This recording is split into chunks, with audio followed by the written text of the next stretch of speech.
Wow, it's finally here. Draft night. Hey, everybody. I'm Rick. Welcome in. It's finally draft night. I started a little early so we could maybe have a chat. You guys got maybe some questions I could answer about how things are looking. We could do that. The draft starts at 7. That's the show. I don't know when they're going to actually get to the first pick. I imagine it's in Vegas, so I'm sure there's something going to happen before. So listen, if you're here, and before my co-host join me, and it says nobody's here yet, but I'm here. But if you are here, say hi in the chat. And if you have any questions, anything you want to know about any players, where they might land, I'll do the best I can to let you know what I know. And that's what we'll do. So I see there's a few people here. So who's here? No comments yet. There goes one. Guru. I can always count on Guru to be here. Hey, Guru, how's it going, man? So what do you think? What do you think for the first pick for yourself? Who do you want as opposed to who do you think they're going to pick? And if it's the same person, that's fine. But there's a question. And that's for anybody out here listening. I see there are people who are showing up. Guru's is left here alone. I think they thought I'm showing the draft, but yeah, I'm not. And I kind of look stupid like this, don't I? I'm going to take off the that. I don't like it. Easy me a second. Back to normal. There you go. I don't want to chase anybody away like that. Interesting they moved up to 21. I think so too. Because there's a couple of sort of implications in there. The thought is that, and I thought this right away when I saw this, that they're going to try to move that also up if they can. And if not, there's a couple of guys there that they might be targeting, in my opinion. I'll start with Dean Letourneau. He's a really big forward, playing in high school now, I imagine graduating, and looks really good. Or potentially Sacha Boisvert, who I don't know that much about these guys, but I think that might be the target there at 21. And then I kind of think they'd like to get into the top 15 with that second pick. From all indications, that is exactly what Hughes is trying to do as we're probably speaking, trying to move that thing up. We'll see. We'll see what happens. I think it's going to be a very interesting draft. And in saying that, I think it's going to be really chaotic. There's going to be things happening. And I hope I'm not wrong. This is one of those where, I say sometimes, I could be wrong. I hope I'm not in this case because it's going to be, I hope it's going to be a really fun, interesting, potentially surprising draft as well. I don't know where it's going to go. It's really hard to tell. Although it is shaping up. Let's see. It is shaping up. By the way, for the to move up, they gave up number 26. They gave up number 57 and number 198. So 3 picks to move up to 21. And we are about to be joined by. I better put my headphones on. Hang on there, Alex. And where am I? I got the right setting.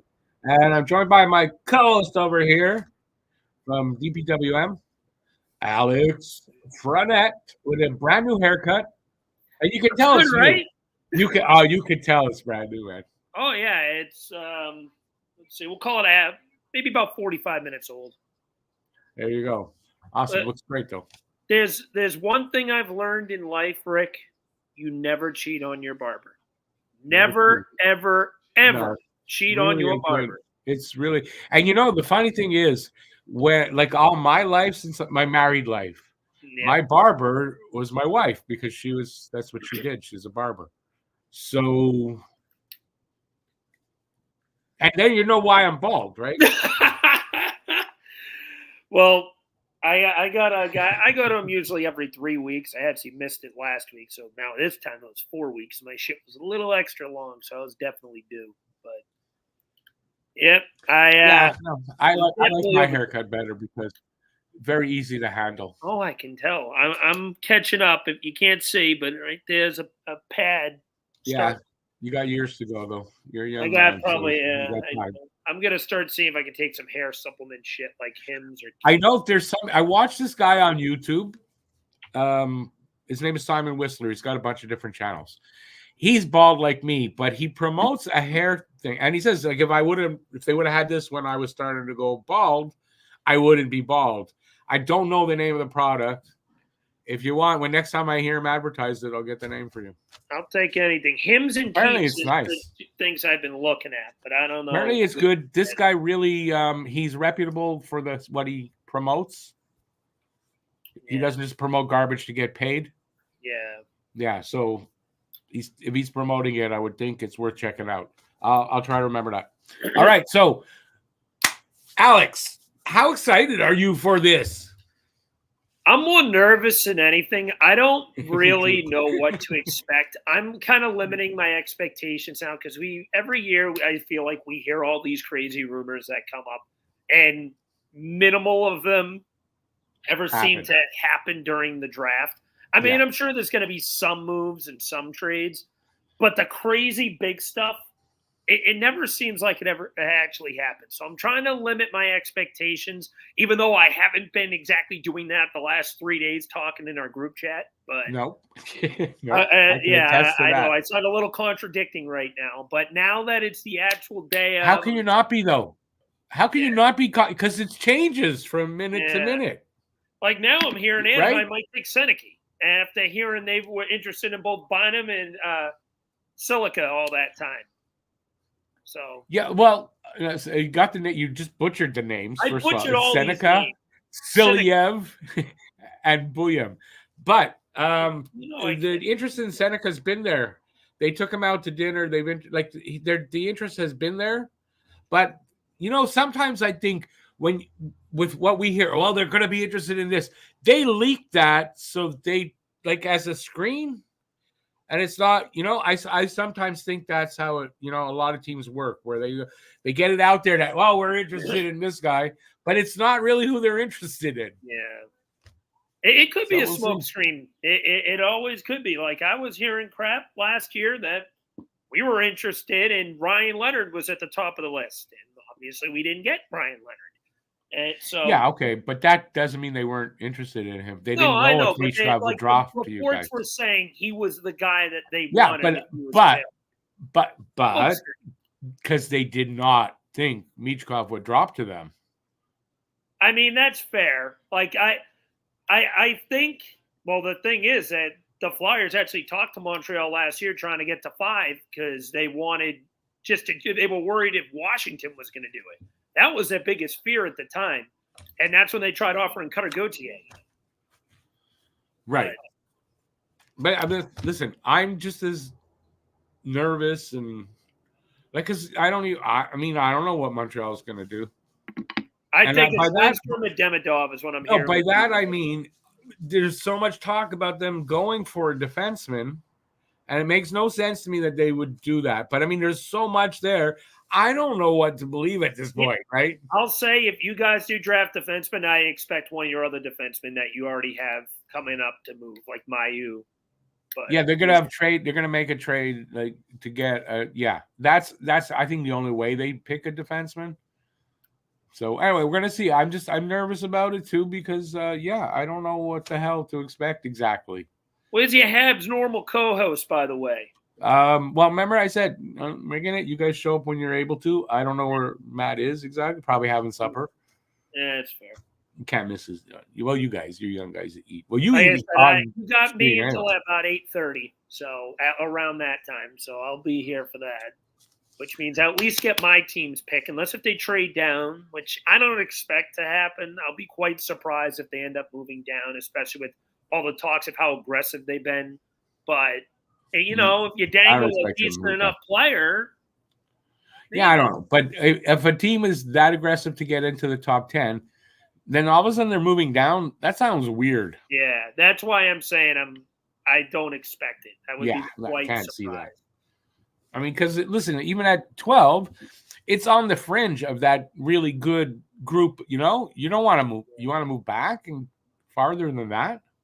Like I've heard Calgary talking that they might move down if their guy isn't there. They tried with Montreal apparently, and it was too expensive. They tried moving up with Montreal, and now I'm hearing. Okay. You mean down? Yeah. No, okay. I didn't hear about them. Yeah. So what I've heard with Calgary is if their guy isn't on the board at 9, they're going to be adamant about trying to move down, which I think is the perfect honing spot because the guy I want, I'm a little nervous of him being there. If you're a rebuilding team, I mean, that should be the approach, right? If your guy's not there, you move down, you get more assets. Exactly. Or young players. Like an extra second-round pick or something.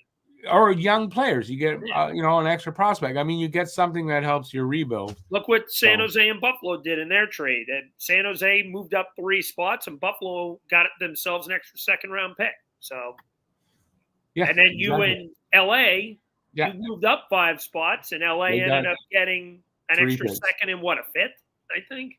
The 198, I imagine, is a 6th? 6th. But I can't keep track of these picks. 190, that sounds about right, though. Yeah, I think that's a 6th. Okay, so here's interesting. And what does it mean? And I can't tell. Maybe I'm wrong that it's his mother that's very light. His Caden Lindstrom is mulatto. So his mom's, at least to me, looks like she's white. Now, that doesn't... I just didn't know that. I didn't know that. This is an interesting fact. And I don't know why that's interesting, but hey. Or I'm wrong and she's just very light-skinned. I can't really tell, but she looks like she's white. I didn't know that. I mean, Tisha Gill looks like. Do I sound like I'm racist when I say that? I hope not, because that's not why I said it. I'm not going down that. No, because mulatto. No, because he's dark-skinned for a mulatto. I wouldn't have guessed. That's what I'm saying. I know what you mean. I know what you mean. That's all. But it's not the reason. When I say I don't want them to pick Lindstrom, that's not the reason. The reason is because you're afraid of his back issues. I know. It's the back issues. And if they pick Lindstrom, I'm still going to be happy because if they pick Lindstrom, he's a really good player. They've done their research into his back, and they're happy with it, and they're satisfied with it. Apparently, Gordon said that. Gordon, I think, said that already. That they're the thing with Lindstrom, that's the only thing that would concern me. If his back issues aren't something that could hamper him, I think you got the second highest floor in the entire draft. I think definitely. No, and I've said this before too. Like there's few guys. If they pick them, I have a preference, but it's not like do or die for that guy. There's some good players there that Montreal's going to have an opportunity to pick. So 1 through 5. What is the preference order for your picks? And then I'll give mine. 1 through 5. Preference or how I think it's going to work out? Your preference, not how you think it's going to work. Who you would want. 1 through 5. How I want it to go. In order what players you would want the Habs to pick at 5. In general, I see what you're saying. Yeah, I see what you're saying. I would have them this way: Iginla, Seneca, Lindstrom, and Demidov.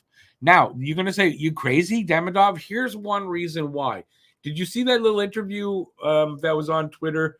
Demidov was speaking, and then Montreal, the guy on the Sick podcast, Tony Marinaro, he asked him a couple of questions, and but I don't think it's his questions. Someone asked him how he sees himself as a player, and he says right away, "I'm a playmaker."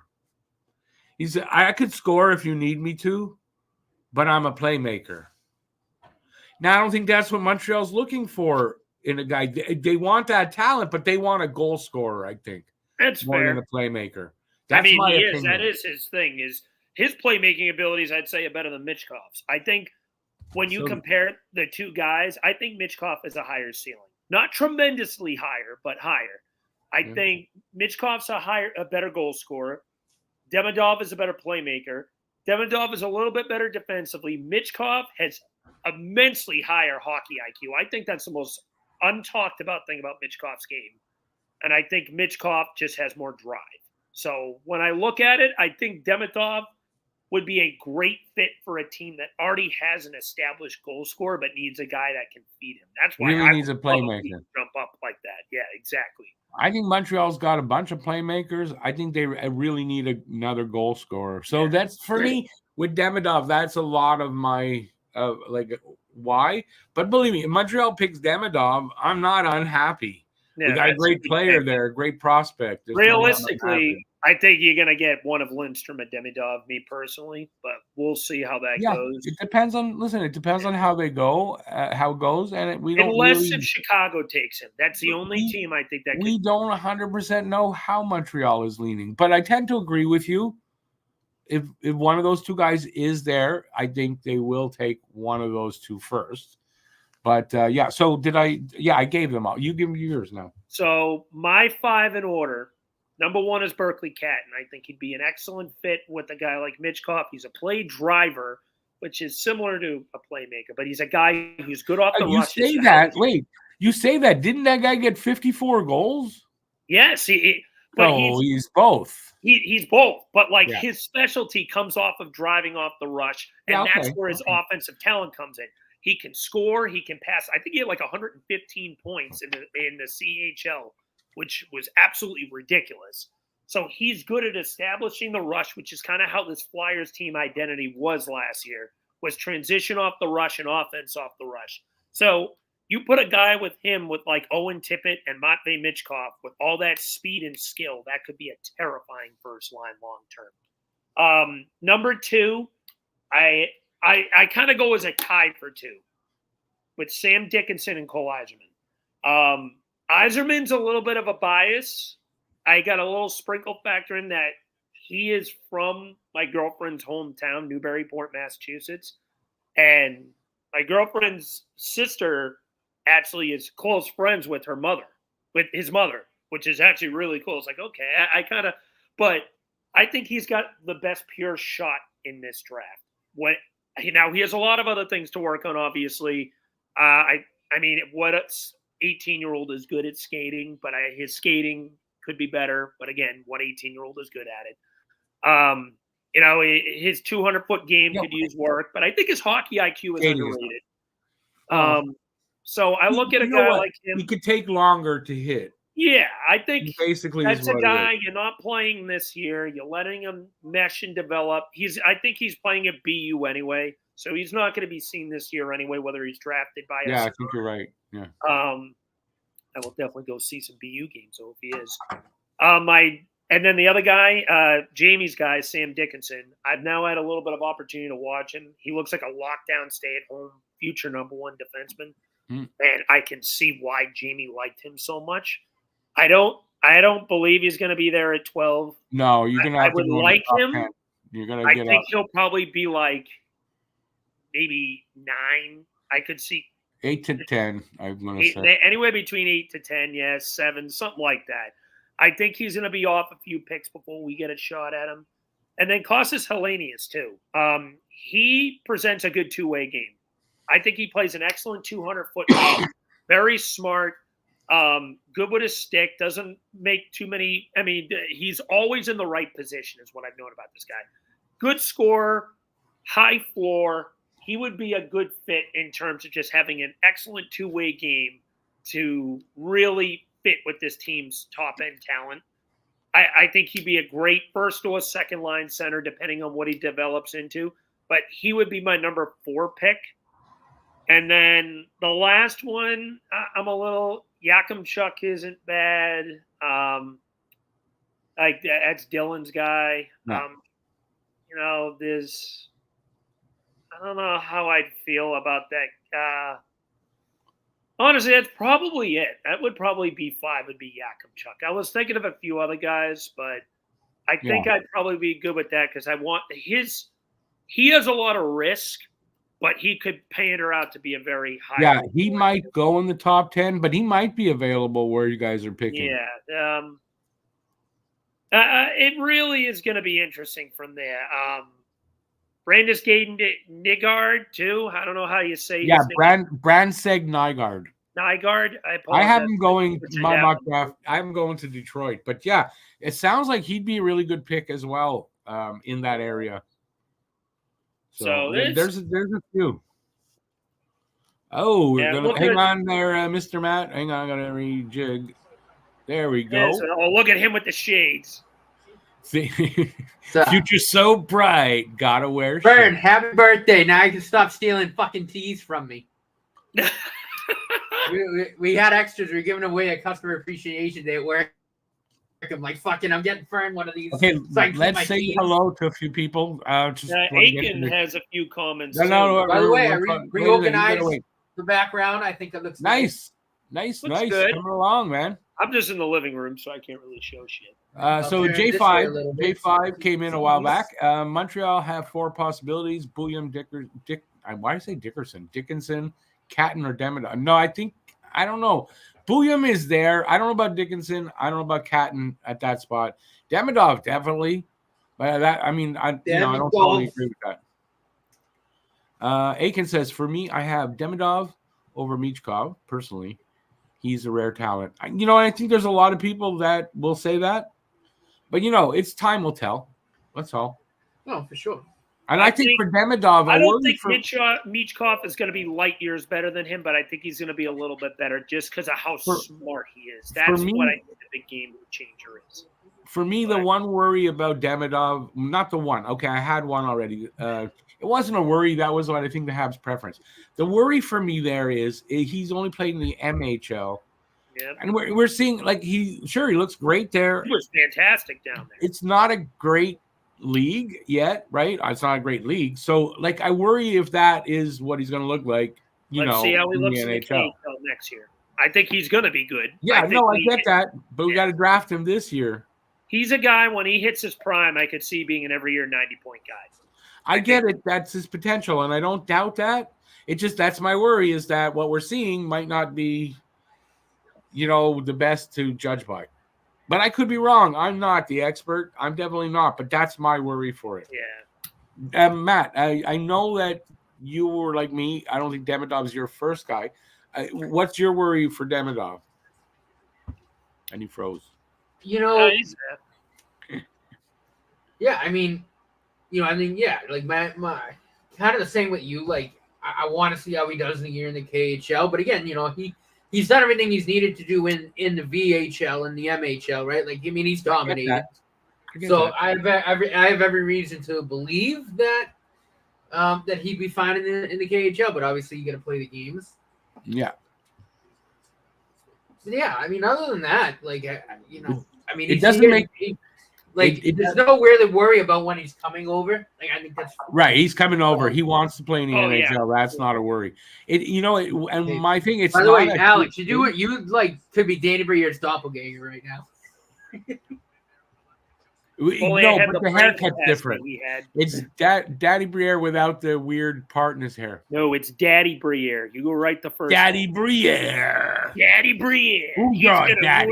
Something good for us. Who's your daddy? All right, let's go get back here. Matt Greer. Hey, Matt Greer. Hope you're well. We are well. Hope you are too. What do you think of us moving up to 21 instead of 26? Personally, I think it's a possible thing they're going to use to jump up higher, and if not, they'll make the pick. But I think they want to move that pick up even higher, or to entice some. I don't know what kind of deal, but it's an enticement to move higher or whatever. Or they're making the pick. There's a couple of good picks there. That's all I got. Oh, let's move on. Demidov is still top 5 finisher in this draft. I'm not saying he's not. I'm just kind of saying these are my worry. That's it. And then he said he's a playmaker. He's not a goal scorer in particular. And I think Habs are looking for a goal scorer more than a playmaker.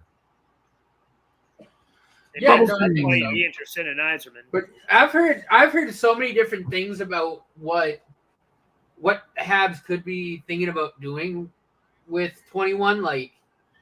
I've heard that I think their top priority is, if they can, moving into the top 15. Because I think a gut feeling that I've had might be right, and I know with a few of my sources I conversed with today, their feeling as well is that they want to take either probably Iginla at 5, and then Yzerman if they can get maybe trade into like pick 10 or something. I don't know. Or they could get like a young player, like a Doc type deal with it. There's many different options. I just got PTSD. Chuck Fletcher's on Sportsnet. Oh God, get that thing off my screen. Get it off. Get Chuck Fletcher off the screen. Ugh. Alex is going nuts. Oh God, I got Chuck Fletcher PTSD. Get that troglodyte away from me. Get yourself pit. I see Beckman, that troglodyte. Right? Well, he was on. I'm looking at both the ESPN and Sportsnet feed, and I saw him on Sportsnet, and I almost vomited.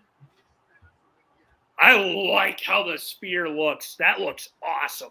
Oh, the sphere is amazing. Alicia and I saw it last time we were in Vegas. We didn't go in it, but we were around it because they had just finished construction. So like, I'm jealous of you, bro. That it looks awesome. It's so sick. And turn the light off.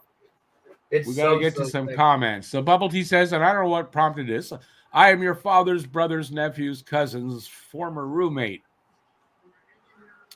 Might not be as good as Yzerman, but he's up there, and his playmaking ability special. I'm not sure who we're talking about. I think San Jose might take Yzerman at 11. Is it who? No, who moved up to 11? Was it San Jose? Did San Jose change with Buffalo? Is that what happened? Yeah. Yes. And the Sharks are on the clock. We are underway. Holy crap! I'm ahead of Nordy. I'm behind everybody because how much time's left on your on the clock thing, Nordy, and I'll see if I'm ahead or not. 2:43. Wow, you're only a second ahead of me. Clock just started for me. Clock just started there for me, so I'm only like 6 seconds. Gentlemen, may it be a good draft. Well, this first pick, honestly, I think after the second pick, strap in and hold on to your cocks. Oh, I think it could be shit might hit the fan quick. The second pick could be we don't know for sure. No, but I'm talking about in terms of trades and stuff. Like, oh, okay. Like okay, after the second or third pick, I think shit could hit the fan. This pick though is kind of locked in, so I think the second pick isn't even locked in anymore. I'm hearing a little bit of rumbling. Chicago might go after Demidov too, so who knows? Where was McDavid last night? I think what? It's I didn't watch that. That's pretty much a lock at this point. Hang on, I'm answering Paul here. Paul asked, where was McDavid last night at the awards? I didn't. Anaheim goes Seneke like it's starting to be rumored. I'll be stunned. Salayev might drop. Is coming on. Yeah, I think Salayev will drop. I think DPwM makes a lot of sense for Anaheim there. I do, especially after trading Drysdale. They need another puck mover. No, it does. That's why I think DPwM makes so much sense for Anaheim at that. I feel like Seneke is kind of closer to like pick 8 or something like that. I can't get a word in anyway. Oh, I'm sorry. Go ahead, Rick. No big deal. Welcome to the Matt and Alex show. No, I'm just kidding. Where Rick gets to speak every 5 seconds. No, as long as they can hear us and understand us individually, I don't mind if we're speaking over each other. God, but it's not always the case. Wait till the next time Alicia and I go to Vegas. The sphere is so sick. All right, let's get on to more. Hey, Bruce. I would think the 21st pick is in play still. Yes. Yes, it is. Can we DPwM or Seneke at 3? Aiken says happening. Aiken says DPwM or Seneke at 3. I kind of agree with that.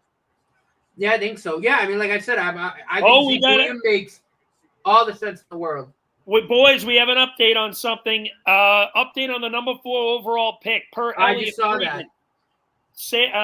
On Sportsnet, according to them, Columbus has rejected a package for the 4th overall pick from Carolina that was centered around Martin Necas. I told you it's hard. You know how expensive it is to get in there. So what I'm wondering is, does that mean they're keeping it, or does that mean they're going to rotate back to Philly? No, they're keeping it. They're keeping it because the teams don't want. Like Rick's right, dude. They're probably gonna keep it. No, it's a ridiculous ask, so that they're not. You have to force them into it. So I'm wondering where Martin Necas ends up. The pick is in. I could see him go to Ottawa, and they move the 7 pick for him. Just announced Celebrini. The San Jose Sharks select Matthew Norton, defenseman, Defense. I play wing. Winger. KLC. Rick Seligman, left bench. Laval Hockey Club.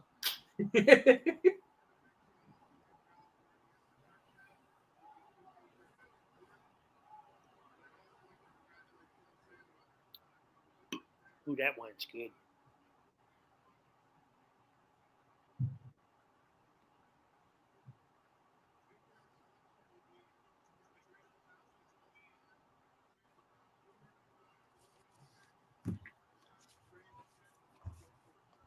Joe Thornton's going to make the pick.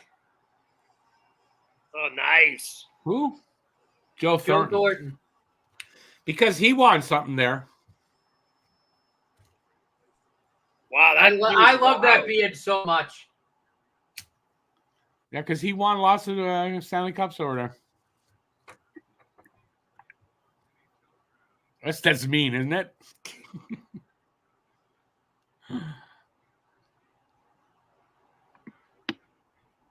Macklin Celebrini. Shocked. I'm shocked. Shocked.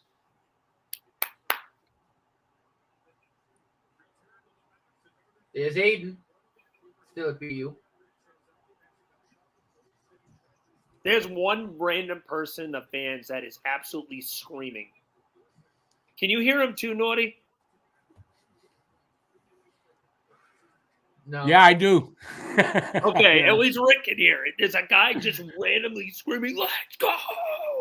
I hear him go, yeah, yeah. That guy's got lungs of friggin' steel. But it is, I mean, that's got to be good acoustics. The Canucks have Macklin's brother. I did not know they picked his brother. Rivalry. Who has his brother? Vancouver. Last year they selected Aiden. Who's that? Oh, I thought Aiden was the younger one. No, Macklin. All right. Folks, the Chicago Blackhawks are on the clock. Celebrini's just going up on stage for me. Yeah, he's already on the stage. I'm just saying Chicago's on the clock. Bruce, the building does look amazing. And it's the last time they're doing this kind of a way to draft. It's going to be different next year. Yeah, what? How are they changing it next year? I heard that. Doing it like it's going to be like basically NBA. Like the NFL draft. NFL, yeah. Yeah. So like you know how like basically the teams have like their own like war rooms in the buildings? It'll be like that, and then Bettman will make each pick. Now, I wonder how that'll – I actually don't like the way the NHL does it now, so I'm not crazy about that. But I wonder how that's going to affect trades since all the GMs and teams are here tonight. They have phones. I imagine that's what they feel. Just continue. You know. Oh, no, they do, but it's a little different than being able to just walk to a table and quickly make a trade if you want. So maybe the executives will be there. Like, I don't know how they're doing it that way, but you're right. That's a good question. And besides, this is the one thing the NHL does right is the draft. Yeah, no, they do it right now. They're ruining it until next year. And they're going to ruin it. All right, so Celebrini is first, so that no surprise there. Now we find out, does it start out right away to take a side road or what? Because the pick here is expected to be Artyom Levshinov of Michigan State. Levshinov, or are they going to shock us and pick Demidov? We'll see. Is it Michigan State? Yeah, that's where Levshinov's go to. So he's a 6'2". I don't know his weight. Do you know how is he around 200 pounds? Yeah, maybe a little more, maybe 205. Okay, so that defenseman, I think a right side defenseman. That's who is expected to go next. But as they said, could it be Demidov? Could be. Could be Lindstrom. The other option it might be. Could it be Lindstrom? I don't think they'll go Lindstrom. I think they're going to worry about another center next year. A 6'4" center to back up Bedard? I think they would want a playmaker to pretty much complement Bedard or a number one defenseman. So that's why those are the two. Holy crap! Look at that name, Shakir Mukhamadullin. What a name! Yeah, What a friggin' name! I put that name in a poem. I was doing a poem. I put that guy in there, and I rhymed that. I did it. The fact that you rhymed that with something, Rick, that's holy shit. I did it. I swear. I don't remember the poem, but it was last season, I believe, at the beginning. Yeah, I did a poem about the draft picks, and I put him in there. That's crazy. So, incarcerated Bob goes, "Who found the world's most annoying Sharks fan and gave him tickets, bro?" Who found the what? Who found the most annoying Sharks fan and gave him tickets, bro? Daddy goes, "Who's the belligerent asshole screaming at the draft?" That's what I said. I knew I wasn't. Oh, that's who he's talking about, right? Yeah. Okay. There he is, Maglin Celebrity. So they put 71 on him. That's his number, I guess, right? Yes. Because usually you get the number is the year. So no, they gave him a jersey with 24, but it like they're showing like 71. His number in college is 21 or 71. That's why I know that. But I'm just saying, I know that. But usually it's the year that he's drafted is on the shirt. I find that some of these elite, like big name players, pick some weird numbers. McDavid picked 97. He has 71. He was born in 97. Oh, okay. I actually didn't know that one. That's McDavid. why I picked him. Yeah, that's why Crosby's got 87 on his. Right. I think Mitchkov is 39, and he wasn't born in 1939. He's got 94 on the back of his. But maybe his dad was, or like something like that. Yeah, that makes sense. Usually these guys, a lot of hockey players are superstitious, and they have things like that for their jersey preferences, and they feel lucky numbers, Oh, yeah. That's fair. Yeah, no, like for me in baseball, I wore number 5. Thank you for the respect on the wine. I play basketball. I usually wore 11. I don't think I missed that comment. Because I was born in November. My custom Habs jersey's got 21 on it. I was born on November 21st. All right, let's get to a couple of comments here.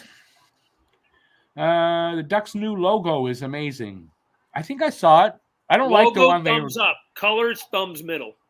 Yeah, I don't like the one that they just moving from. I didn't like that one. I'm not sure if is it like the old it's the Mighty Ducks. Yeah. Oh yeah, that I like.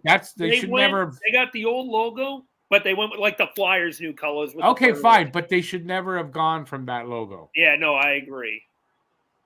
Hope Lindstrom is available at number 5, and then we should snatch him up, says Bruce. He's not my first preference, but believe me, if they take him, I'm not unhappy. Yeah, I guess guy's going to be pretty good. Honest, it's legitimately about 5 guys that I think all of us would be over the moon about if they so I'm still wow, we got Lindstrom, Demidov, obviously, T.J. Ginla. I mean, even Seneca, there's what? Yeah. Lucas, it shouldn't be Demidov or bust. It should not be that. Yeah, you want Demidov as a preference. I get that, and that's great, but it shouldn't be Demidov or bust because there's good picks there. Yeah, I mean, there really are. And Demidov may not be there. Lindstrom, you certainly can't go wrong with T.J. Ginla.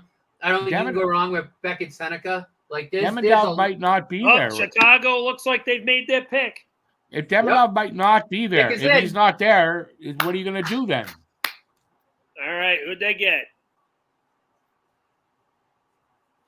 It's Levshinov, probably. It's most likely, yeah. From what you're hearing, it's Levshinov. They want a cornerstone for the defense. They got one on, and then they're going to build around these two guys, Bedard and Levshinov. Matt, it always takes long. Sending Bedard up there to make the pick. That's interesting. Imagine if the Flyers send up Mitchkov. I don't know how his English is. He's in Russia right now, so I was kidding on that. With the 2nd overall pick, the Chicago Blackhawks select Artem Levshinov, defenseman. You know what? Bedard looks a little bit like our buddy Cam. Levshinov. Bedard looks a little bit like our buddy Cam. Except the man except he's got more hair. No, but he does. He looks a little bit like Cam. It's a picture of Cam, and then God dropped him in the talent juice. Yeah, exactly. So it's Levshinov, right? Yeah, No. it is Yeah. Leshinov. So he's there, but he plays for Michigan State. Of course he's there. Yeah. And he plays for Michigan State. His English must be okay. Is he Russian? Yeah, Lev Shunov. Yeah. Yeah. If he's not Russian, he's from that area of the world, though. It just threw me off because he's playing in Michigan State. I figured he'd be overseas. It says he's from Belarus, it says. Belarus. Okay, well, like I said, in that area, Belarus, which is like, right next to Russia. That guy's got a nice suit. I'll give him that, too. Leshinov gets brownie points for the suit. All right, so we know Lev Shunov. If Lev Shunov didn't have the widow's peak, he'd have Cam's hairline, too. Oh, no. Oh, no. So between the two of them, does Suddenly go 3 as what I've been hearing rumors at suddenly? Yeah, I mean it could be Salayev, it could be Buyam, and it could be Seneca. That's what you hear most. And the least now is Salayev. You're hearing more Buyam or Seneca for this pick. I mean, does that mean it's going to be that? So we don't far, know. I'm 2 for 2. I had Celebrini, then Lev Shunov. If this is Buyam, then I go 3 for 3. And I'm going to outside just in case it happens. I'm not Morty, surprised. number 1 was a free spot on a bingo card. But I'm just saying with Lev Shunov, still a lot of people were between him and Demidov. I've been Lev Shunov for about a couple of weeks now. I've been pretty. It seemed like they went back. They went back to Lev Shunov last week. And I think that makes sense, right? I mean that's Korchinski's partner for the future. Yeah, and they feel he's a cornerstone on defense. So you got the cornerstone and Bedard, and absolutely makes sense. Yeah. Yeah. So Naughty, me and Rick already made these. Who would your preferred top 5 guys in order you would want the Habs to take with the number 5 pick? In order? Yes, preferred, not realisticness. How you prefer them in order? Preferred. Iginla, Demidov, Lidstrom. Rick's gonna roll his eyes, but I'm a biased BU guy. Buyam, say it. Buyam. And then probably Buyam. It was Yzerman. Either Buyam or Seneca. Yzerman. Yes, I know. It's Yzerman for Matt. I know that already. The moment he said when Rick's going to start rolling his eyes, I knew he was going to say Yzerman's not going that low. No, he's not. I don't. And, yeah, and you I know don't what? think Though? anymore. Here's the thing. I'll give you this. If they move that 21 up into the teens, I think that's who they're after. Well, and so I talked to a source of mine today about it. He had the same gut feeling that I've had. If they can move into the teens or even to, say, 10. Well, I'm thinking 12 to 15. 12, I think Yzerman's going 11 to San Jose. That's my. I had Yzerman going to San Jose at 14, so I don't disagree with that either.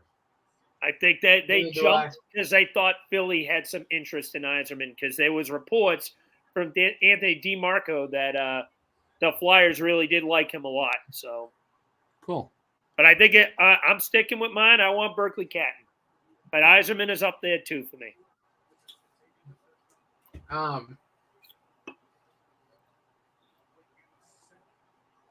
Yeah, I mean, I think Catton certainly. We all got silent. I still think Yakimchuk could still be in play too. I know you don't want a D-man, but yeah, Yakimchuk could be in play. It sounds like talking to Jamie and Dylan. They really do like Yakimchuk too. Yeah, I don't know about 3 necessarily, but I mean, I think Dickinson, Buyam, maybe Yakimchuk. No, I'm talking about for the Flyers. I'm talking about for the Flyers as well. Yeah, I don't think it's going to be Yakimchuk. So, yeah. I really don't. I think if they're going to go defenseman, they'd probably trade down before they did that. Because I feel like they can get Yakimchuk a little later. I think he could be like a mid-teens pick. Fuck Cutter Goats. I think Yakimchuk could go as high as 10. He could. I think his range is like 10 to 17. Like I said, I think especially if Catton's off the board, I think it's definitely Yakimchuk. But I think Yakimchuk would make sense there. Are we only going to get like 2 picks every half hour? How long is this going to go? Did I just hear the Ducks are sending out Cutter Gauthier to make their pick? Oh, so hide your eyes. Just do that. And you won't see him. No, someone tweeted it, so I didn't hear it, but someone tweeted it. Well, that seems like that would make sense. We sent Nick Suzuki out one year, didn't we? Just to make the Slav pick? No. Yeah. No, I don't see Cutter go. Oh, let's see. Yeah, then Bryce made the Reinbacher pick. Right. And the year before, Weber made the Caulfield pick, or the 2 years before.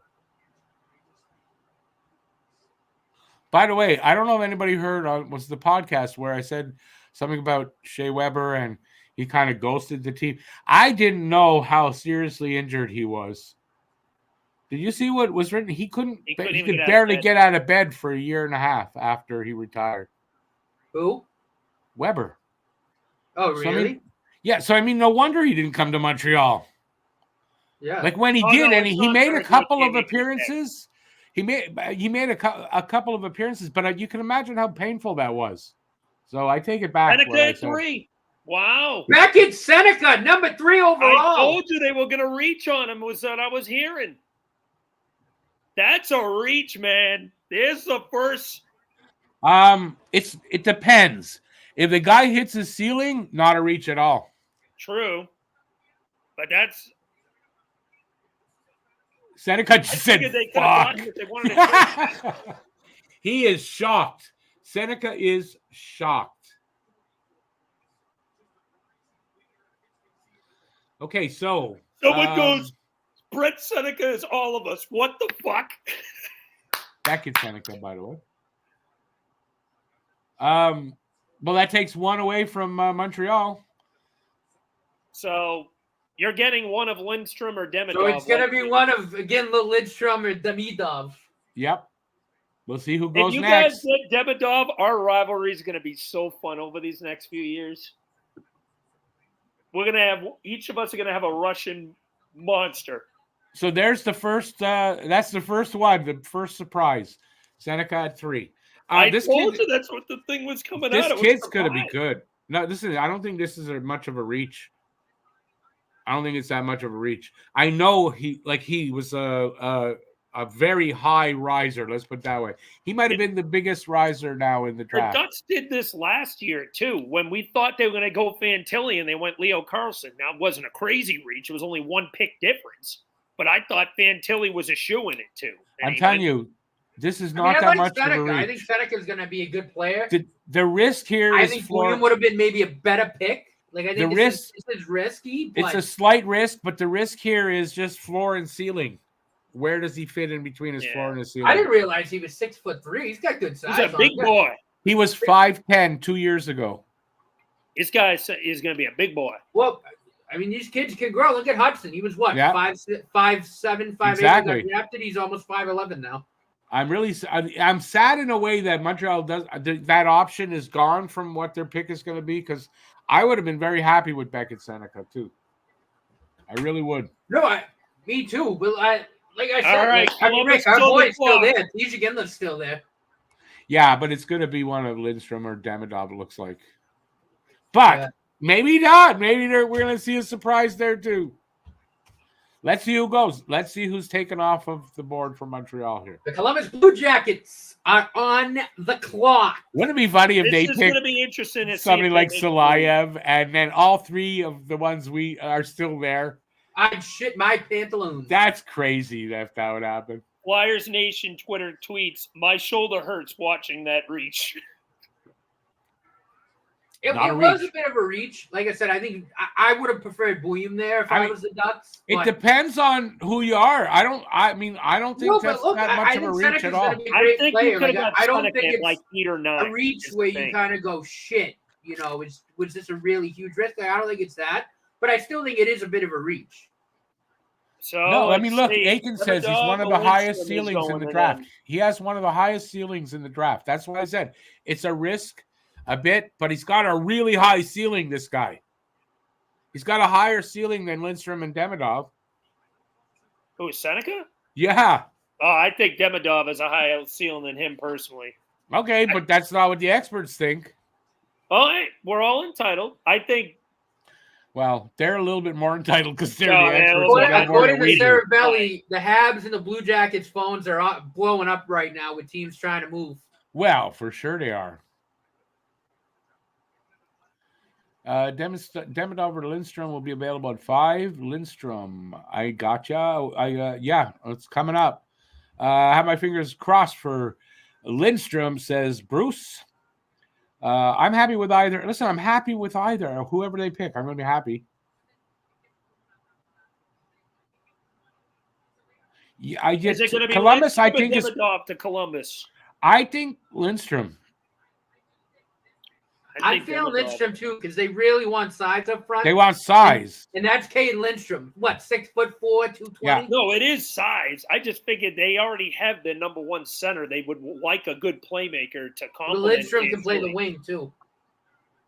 That's the other thing, right? When you look at guys like Lindstrom and Iginla, like not only are they good at center, they're also very good on the wing as well. Isn't Iginla more of a wing? He's more of a wing, but again, he can play both positions. And you see a lot of that in the modern. You know what I mean? Again, Seneca's voice sounds very strange. Not that he's a bad kid. It's just his voice sounds weird. He kind of sounds like Patrick Mahomes a little bit with the weird Kermit the Frog voice. Who's that? Seneca. Oh, wow, look at that. Look at that view, Bird. Did you just see that when they had the net there? That was sick. That was sick. I didn't see it yet. All right, Columbus on the clock, and time has expired. Columbus must forfeit their pick. No, it's going to be Lindstrom. I'm predicting Lindstrom here. Yeah, I'm going to go Demidov. Lindstrom. We'll see. I'm thinking Lindstrom. Yeah, I'm thinking. Tidge will be tried at center next year. Maybe it depends where he goes. I'm gonna say I don't think Iginla's gonna be the pick, but I'm hoping still. Although I think if it's between Lindstrom and Iginla, I don't know now. It's gonna be tough for them not to take that size. We'll see. Let's see who they take. They're gonna announce it before me. They got it a little bit before me. Rick Nash to make the pick. Rick Nash. Rick Nash.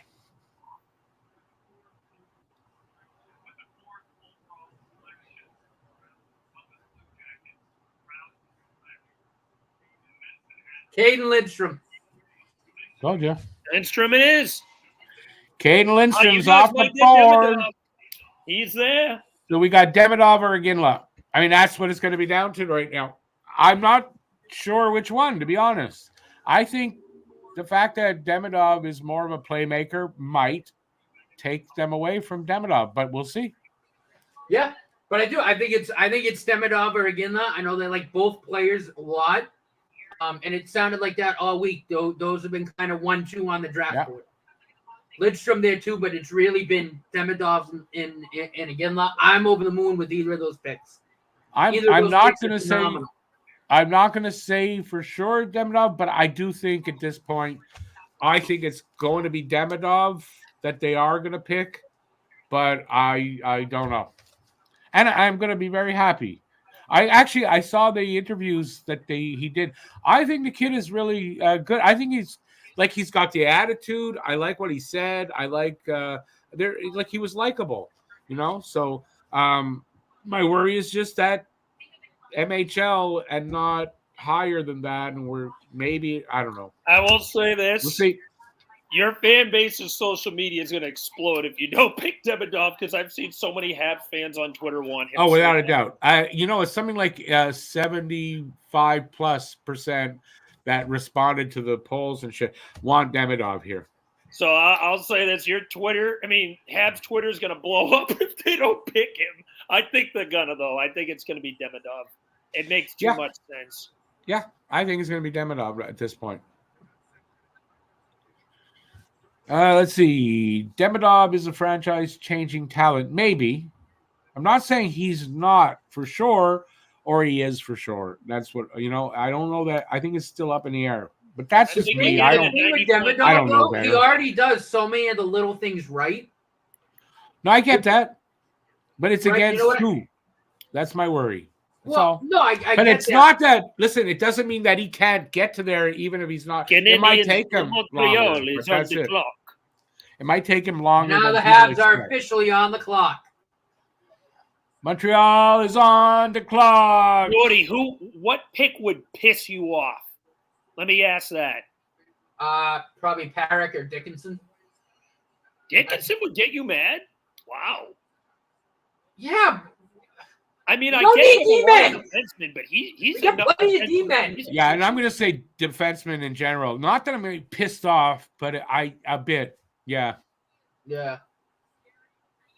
I doubt it's a There's D-man. no need for them to pick a defenseman. I here. highly doubt it's a There's defenseman. no need at Highly all. doubt it.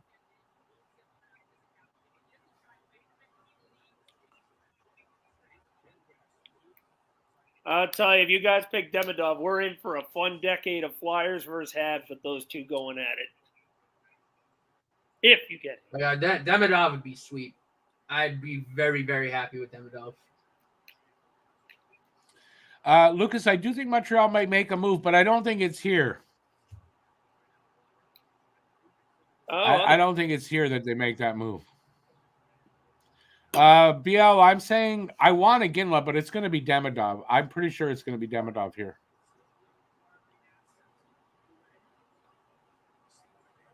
Okay. With the 5th overall selection. You haven't even picked yet, Naughty. I just got a little info. I think I know who it is. It's Demidov, probably. From St. Petersburg, Russia. Ivan Demidov. This guy didn't even friggin' wait for it to go on the thing. Well, I mean, that's who it makes sense that that's who they're going to pick here now. Yeah. From everything I'm seeing, Rick's like I wanted. it's Demidov. Eh? But- No, I'm not. Listen, I'm not upset. He's not a bad pick. It's not that. So I'm not upset. This is a good pick we got. No, it's I just worry. I'm going to have worries about everybody. You were a lot It more could still upset be last I year, don't that's know, for but sure. Yeah, I just well, saw for 5 from minutes. Drager that it should be Demidov. I don't know though.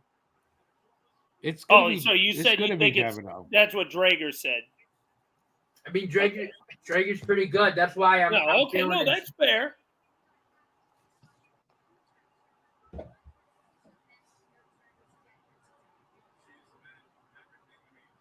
Careful with that sweater. It might fall apart.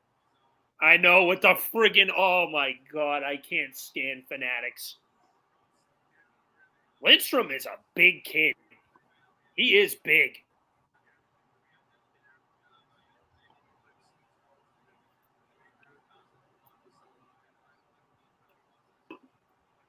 All right. After you guys pick, now begins the wait for Berkeley Cat. I'm watching Gorton and Hughes on screen. I'm trying to see if I can see anything.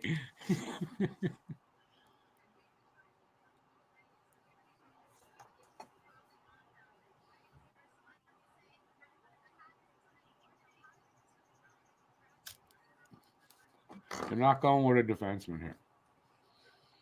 The pick is in. Listen, Bruce. It's going to be a good pick. If it's Demidov, it's going to be a good pick. If it's a Ginla, it's going to be a good pick. What did he say? Frank what? I don't know. I didn't hear it. I'm That's on a a different bad channel. word if he said what I thought he said. Carey Price, not mad. Probably not.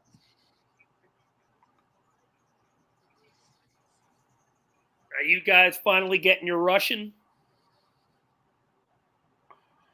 See. Well, we'll see. Apparently, Montreal doesn't like Russians.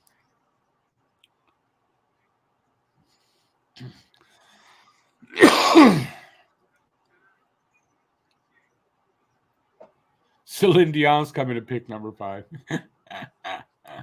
Yeah.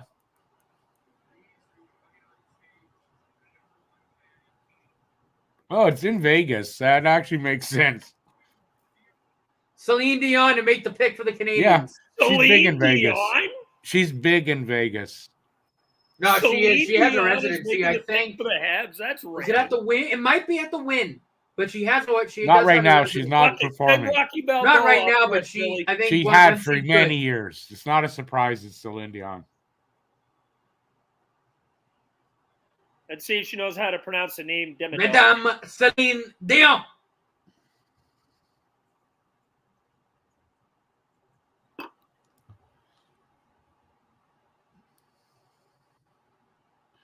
She's got like a stiff person syndrome. Why are they making her walk so far? Just, oh my God, is she going to thank the whole friggin' crowd? Just friggin' say the damn pick already.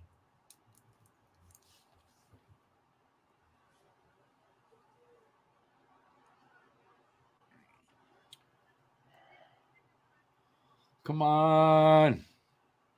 Just make the pick. Ivan Demidov.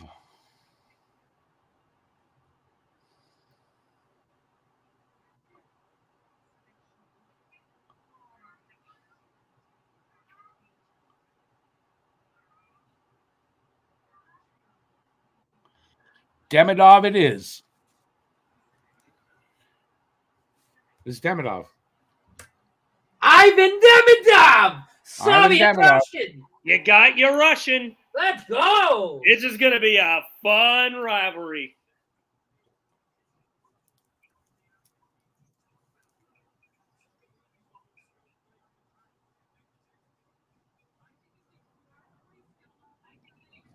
I think you guys. And I'll tell you this too. I think this is where Ivan Demidov wanted to go. He wouldn't say, Russian. but I think Ivan Demidov wanted to come to Montreal. But he wouldn't say. He said, "I'm not going to say where. I'm not. I won't say that." Is what he said.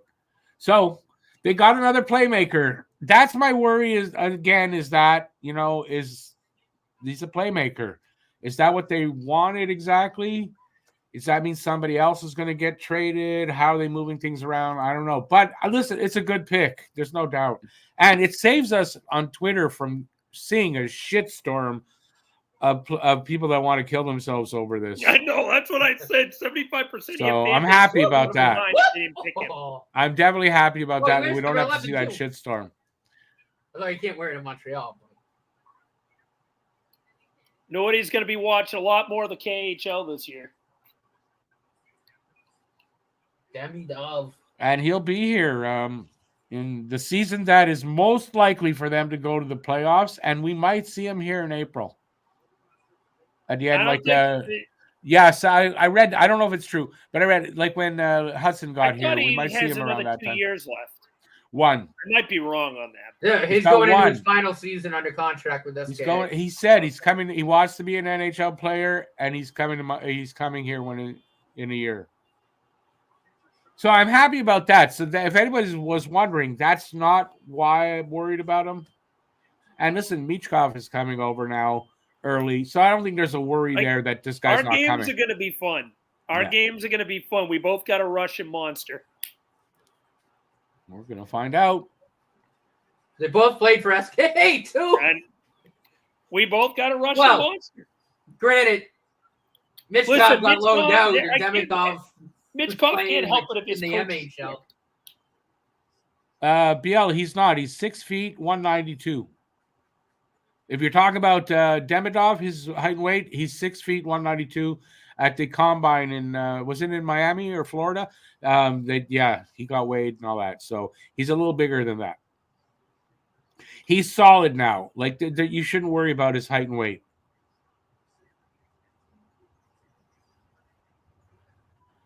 So we got Demidov. Listen, I'm disappointed because I really wanted, again, and I said I got a gut feeling. But, man, this is going to be, should be, despite what I said, I'm hoping that's all. I don't know what I'm talking about. And this is a good pick. He's going to be a star.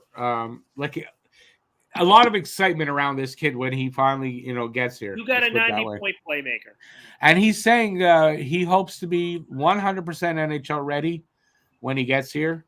So we're not looking at a guy that's going to get here. Maybe he'll play in the AHL. He should be ready to go and contributing to the Habs making the playoffs, hopefully. As long as he plays well in the KHL, he puts up like a 35-point season, I think he'll be good.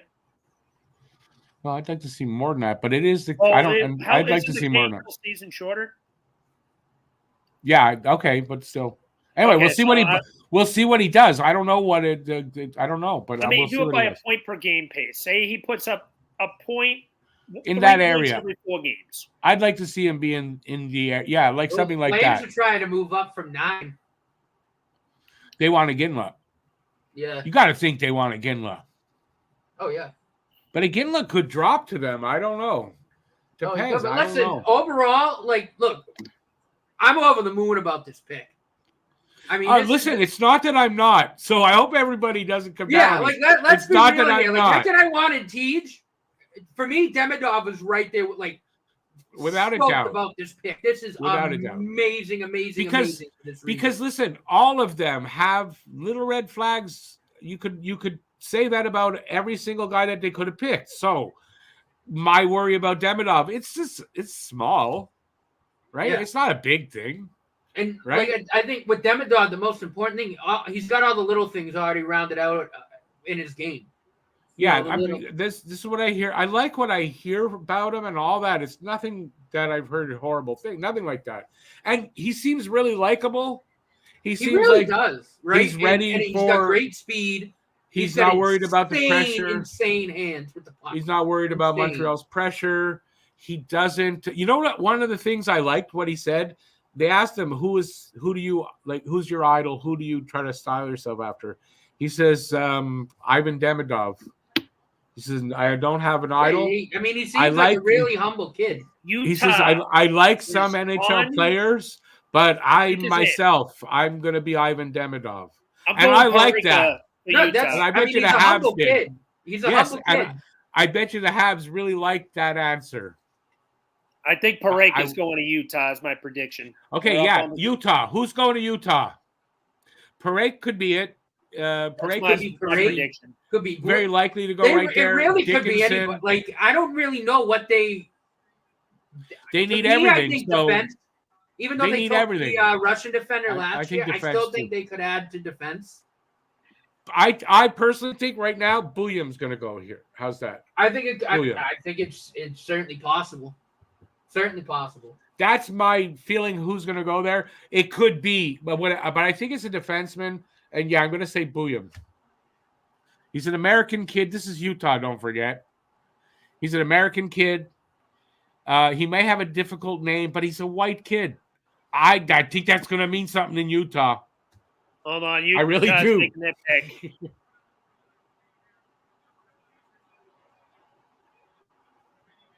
That dude's got a big ass forehead. Got like a 12 head. Who is it? Say. TJ Ginla! Wow! Whoa! I did not expect. Wow! Did not expect TJ Ginla. Wow! Calgary is in shambles. Oh shit! Calgary's trading down. Danny, pick up your fucking phone. Wow! You know what? Saw him, and he looks out his window. Oh, look at that! The city's on fire. He had no preference. They asked him. He doesn't. He says, I never think about that. I know I could go anywhere, and I'm just happy to be picked. And I like that too about him. And he's going to need that. Threw me off. And he's going to need that going to Utah. He's going to need that attitude going to Utah. But I mean, good on him being picked that high. I think he's well deserving of it. And if anybody thought we were crazy thinking Montreal would take him, he only went one behind. Iginla's the same height and weight as Demidov. Exactly same height and weight. 6 feet, 192 right now. Yeah, and that's really good size for a wing. Like that's. I'm jealous a little bit. There's my pick. He's gone right. Yeah, but at least he went to Utah. He went to a team that we can root for. It's not like he got drafted. Yeah, I guess. I don't know if I want to root for Mormons, but I like the kid. I hope he has a great career. I personally think he's part of history. He's the very first draft pick in the history of the Utah, whatever the fuck they're going to be called. I think he's going to be really good. I know a lot of people aren't sure. They weren't sure about his dad either, and his dad got traded in his first year from Dallas to Calgary. They knew he was going to be good, but they didn't think he'd be as good as he was. I think that's his kid as well. I think you might be missing out on somebody that is better than who we picked. The Ottawa But Senators we didn't are pick on him, the clock. and I'm still happy. So Ottawa, I'm telling you right now. nobody don't beat me up on what I said. We're fighting. If you fucks pick Berkeley Cat, Ottawa. Does Ottawa need a defenseman? They didn't trade Chikrin. They didn't trade Shabbat. They didn't trade Sanderson. If they're going to trade Chikrin, then they're going to pick a D here, in my opinion. And I'm going to say Parake. I think they're going to go Parake, too. That's my guess. Or Bouillon. I'll go Parake or Bouillon. Parake makes look, Rick, I think you and I like. You know what? I changed my pick. I think they're going to go Bouillon. Parake and Dickinson will still be there. I think Dickinson's a possibility here too. Honestly, he is. Flyers are going to get a forward. That is if they go defenseman. I think right now now's the time. If you don't take Catton here, I think a defenseman is going to go here because Catton is probably. Hope they don't Saleev's still there. I have Berkeley Catton. Saleev's still there. I had Saleev going to Utah, I think, at one point, but I mean, he could go here. But he's a defensive defenseman. I think Saleev drops. And I said it in my mock draft. I had him go to Minnesota at 13. You got some good offensive defensemen. Rick, you got some I good like stuff what you here. said, too, about Iginla going at 6. Like, you and I were pretty dead on. Like, he would go, like, 5 or 6. You know what I mean? Like, it's, like, yeah. Not a lot of people thought when we started talking about Iginla, because I told you I had that gut feeling, right? Yeah, not a lot of people were talking about him. I started watching him, and you and I agreed, like, he should go 5, 6, 7 in that area. Yeah, but not a lot of people were there yet with him. No. And then people got on the bandwagon. Kudos for us for and you know what? My gut feeling wasn't far off. No, he went one pick look, back. I'm still over the moon. I'm glad he gets to go to Utah. Like I'm gonna be watching Utah a lot, and I'm stoked that we got Demidov. Like that's a blue chip forward that we needed to get. And look, I think he is more of a playmaker, but the goal scoring's there too. I think he could absolutely be, in his prime. Absolutely like 70 to point a game plus type of player. He's a that's a really, really exceptional top six player. You guys got a 90 point when he hits his prime, in my opinion. We probably did. Yeah, I agree. We have 30 a potential goals, 100-pointer. 25 goals, 65 assists. We have legitimately. You can look at it now at this point and say legitimately a potential 100-point player in Demidov. Yeah. No, I think so. I potentially. And Habs rivalry. I said potentially, and I don't think it's as crazy as him saying 120 for Michkov, which he did. No, I said that was his ceiling. Why can't you guys I think the keep 100 might be. I didn't look say at the 100 as being he gets that. I said it's but his ceiling. Look, honestly, I think and we all know Alex will say Michkov's better because he's a Flyers fan, but he said it already. I do think Demidov and Michkov are a lot closer than I think people think. Like I think it's close. I think I really do. Like I think for me, light years better because Demidov has a lot of those little things already figured out and around it. A lot of those like little like instinct type things. I think that gives him maybe like a slight development edge. But again, I think they're very close. Like let me ask you, Alex.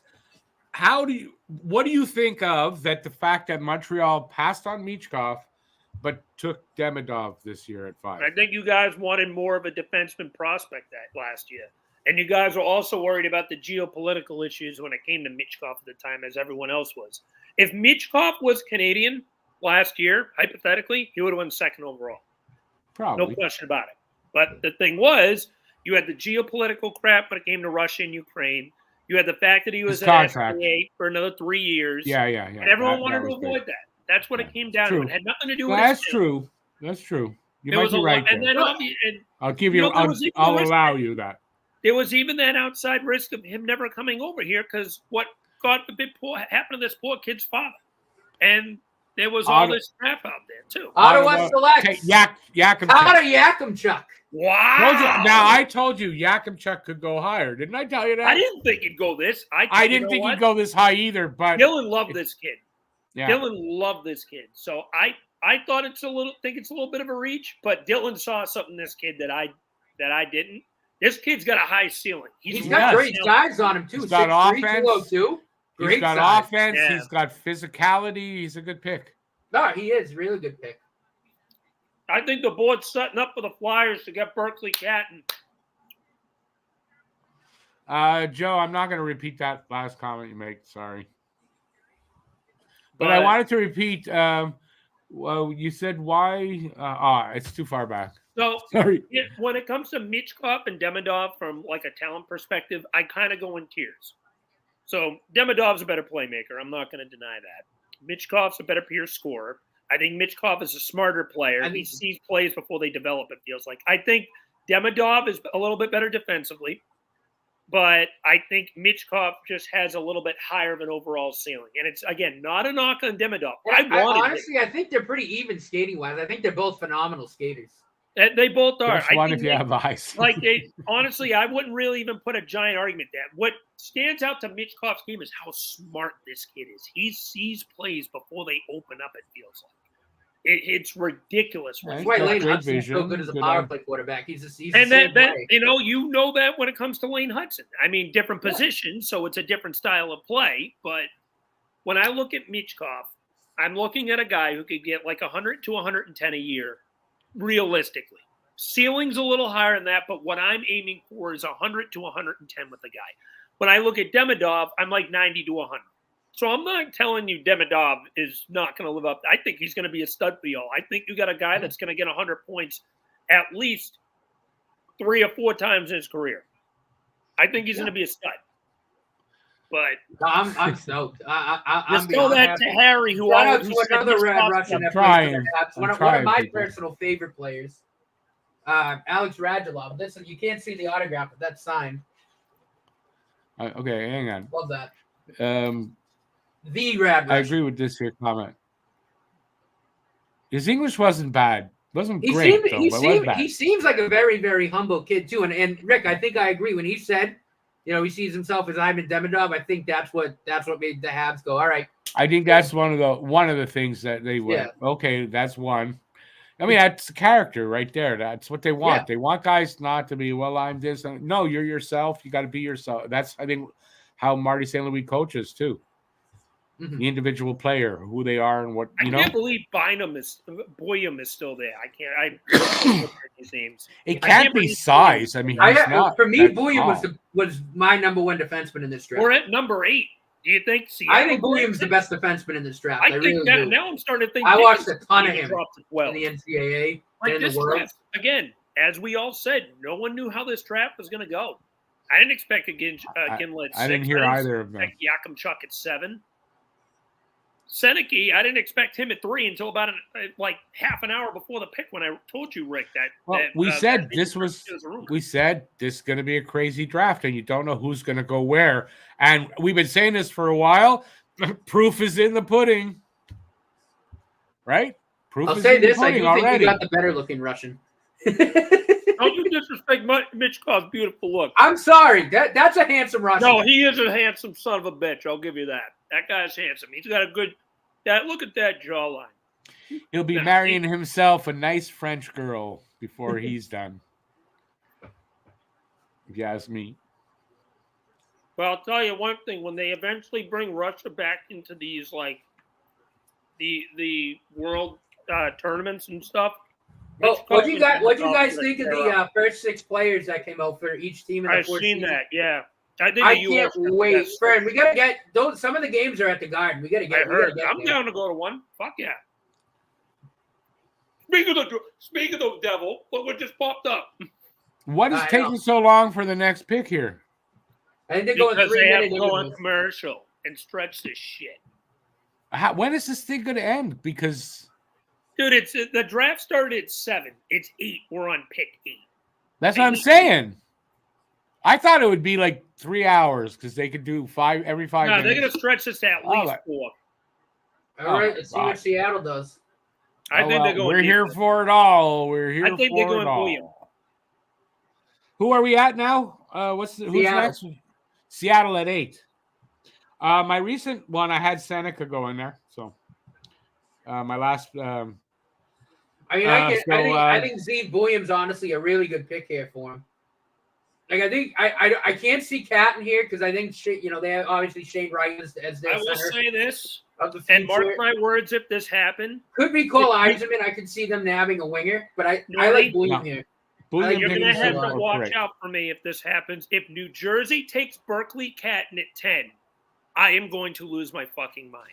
Oh well, we If want New we want to be here to see that. I'm just saying specifically New The Jersey. view count's gonna go whoop. We want to be here New to see that. Jersey- Go This- Jersey, this is go! specifically Go Hello, Jersey, Michael go! If it's fucking New Jersey, I'm going to lose my mind. Okay, here I think it's Williams, Dickinson, or Perrick. One of the three. Yeah, I think they're going defense. I'm not too worried about Seattle. Oh, who is it? Matty Bananas to make the pick. Perrick. Who's that? Who is this guy? Berkeley Catton to the Kraken. All right, at least it wasn't New Jersey, but damn it. Really? Is Berkeley Catton? Berkeley Catton. That's a good pick. I like Berkeley Catton. Wow, I didn't think he'd go that high. All right. I'm on the Iser plan. Good for him. But see, Good now pick. here's the thing. I think Good Cole pick for Eiserman that. actually makes a lot of sense with New Jersey. But this is a good pick for No, this I think is a for really Seattle. good pick. He's just a little bit. It's his body size. Like he's 170 pounds. That's where it worries me. He's 5'11". It's not that bad, but he's got to put some weight on. But this kid has talent. This is a talented kid. I He wanted really him. is. He would have been such I a good like this fit. pick a lot for him. Now I'm on Cole Eiserman. Now I have no idea Wow. what the hell Calgary's going to do. Now I'm on board with Cole Eiserman and Costa Hellenius. Well, Calgary should go with one of the defensemen that we've been touting. Yeah, What do you think? I'm shocked William's still on the board. I can't see anybody else still left that makes more sense. Well, I'm just But trying to think the of way what this has Calgary been going, could need. the way this has been going, I think Calgary needs both. They're Damn rebuilding. They need it. either. Yeah, I I think- think I could. William Dickinson or Perrick. I'm going to say it's one of those guys. Who do I have here? Like originally from my mock draft, Perrick. I had a Ginla here because I had us taking Demidov in my. Well, mock yeah. draft. If Aginla was still on the board, he'd be going here. Yeah, But without a would doubt. he still be on the board? But yeah. But I have a Perrick. Look, this has been really fun because we've had It has been. I'm glad that TJ Ginla went 6th. I think he was more than deserved it. Like I Have we love that gotten- pick for Utah. Have we gotten one right other than Demidov? We don't have to. We don't I have to was listen to the too. Habs fans that are going to jump off the friggin' bridge because we didn't Oh, take Demidov. You know what? I think that was worth That it. made me so happy. I'm like, oh, thank Yeah. God, we got a sick Even- player. Fucking Even listen though to me. Demidov wasn't my pick, but that made him worth it right there. That we don't have to listen to that for however long that would be. Yeah, no, I'm over the moon, man. I love it. I love it. And it's I love also it. clear we weren't disappointed. Like at last year, Reinbacher kind of stunned us, but this year it didn't shake us at all. Even though we I'm were gonna go grab Ginla a beer. guys. I'll be right back. But, I'm over the moon. I'd be drinking another glass of wine right now if I wasn't leaving after the. Are you Uber? Are you going out to Uber? Yeah, I got to make a look because we're going to what the frig's it called in Gloucester Fiesta tomorrow. So I'm trying to make a little extra money for it. I'm gonna push it back a little though. I want to at least see the Flyers pick. Wow, you got to stay till the Flyers pick. Oh yeah, for sure. I'm not leaving until they pick at least. Let's see what do we got. Calgary's up. Any news on who Team Canada's goalie from? Oh boy, what do you know? A bunch of trades happening again. No news on that, Lucas. Yeah, I haven't heard anything about any. Hey, George. In the work right now. Happy with Demidov. Looks like a good kid who plays an intelligent, responsible. I'm happy with Demidov. Yep. I'm over the moon with Demidov. Demidov's. I think he's a potential 100-point player. Like that. That's the blue chip I do too. forward that we needed. Okay, to let's not go there again. But I think my worries about him. I don't think if I'm right, will show up till he gets to the NHL anyway. So I'm not. My worries are so small. I'm not really going to worry about him. And I'm going to be happy we got a potential 100-point player. Listen, that's the blue chip forward that we needed to add the prospect. 100%. And you know what else? It didn't cost us one of like Gooley or whatever. We got, a guy that has that potential. No, and look, now that we have that guy in the system, again, we still all the assets that we have that we can still, like I said, like I think of course next off season, I think especially if again, like if you and I are right and we're still playing meaningful hockey into March, like I think next off season is where the wheeling and dealing will start. Yeah. You know what I mean? Again, we're in prime position to do that. We really are. And there's a lot of time here. No, I mean they absolutely could, but again, I think it's so crucial that we drafted that blue chip forward and Demidov. Oh yeah, 100%. And it leaves us open now to make hockey to make trade to bolster. The truth of the matter is, more than likely, Demidov has a higher ceiling than Iginla, right? So I don't see Iginla necessarily being potentially 100 points. I'm not saying he's not going to get high. Well, my question is, but I don't see him that way. So when does William go? I know. Well, where are we now? Who's who? Calgary's up. Calgary Flames. Calgary, right? Okay. Well, he could go here. But like I said, I had Parake. I think Dickinson could go here. They could trade this pick. Maybe that's what's taking so long. Oh no, they're coming up. Yeah, I don't think there's going to be any. There's not going to be any of these trades that we kept hearing about. And you know why that is?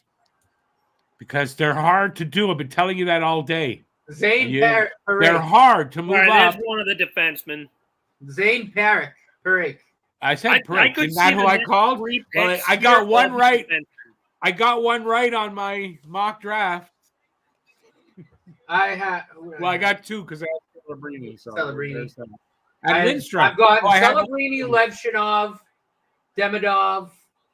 No, on my final mock draft, I'd Celebrini, Lindstrom, I didn't make a mock draft, so and Parake. Yeah, I've gotten 3. I'm happy.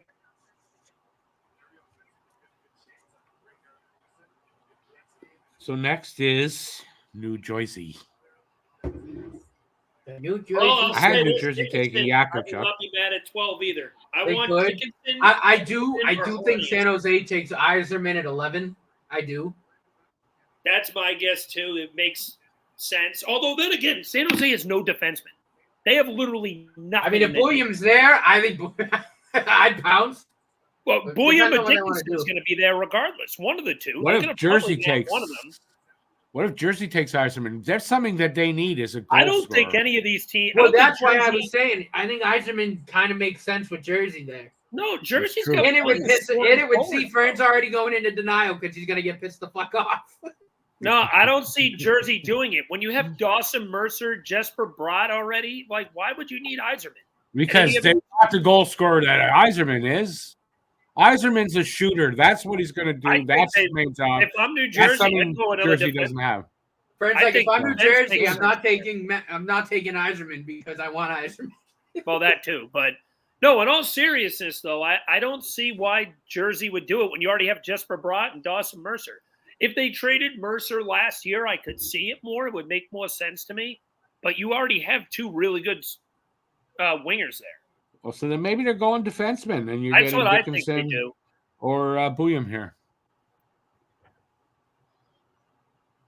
I could also see, as much as I don't want this one, Hellenius. That's another guy I told you I want the Flyers to go after. Joe says if you say Parake's name fast, it sounds like a swear word. I'm not going to try. That's not really funny because he's a minority. Now this kid's going to be good. I mean, I hear only good things about Parake. Who's that? Why are you on Facebook?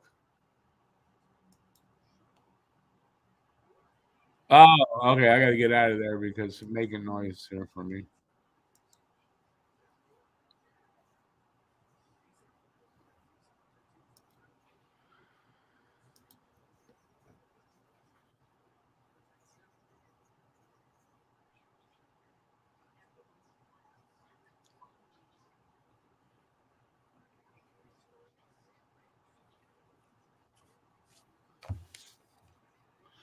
Let's see. What did I miss?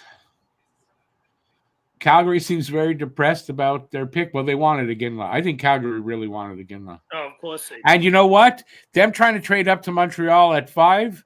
Now you know why. They must have known Utah was interested. They had to.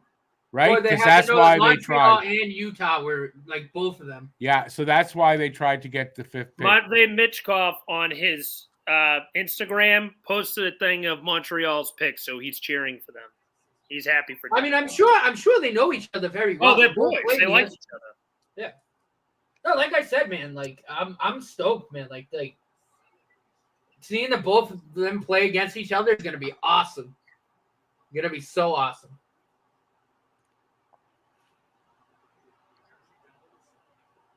You feel Iginla went too early and it was a low-class move by Utah? What do you mean by low-class? Why would that be classless? That's if they feel like that's best available, take them.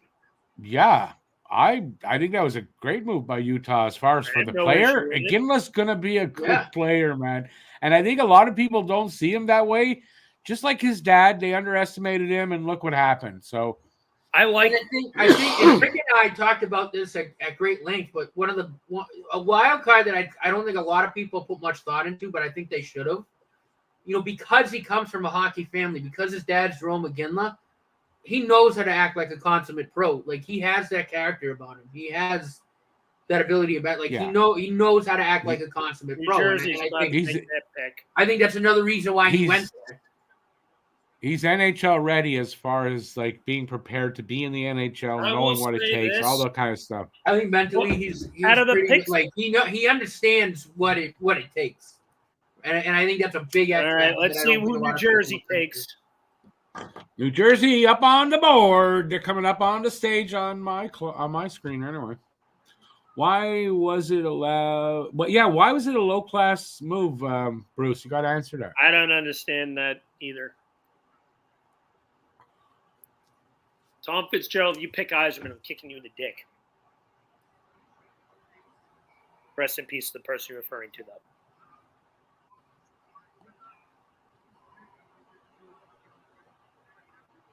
Body Brodeur to make the pick.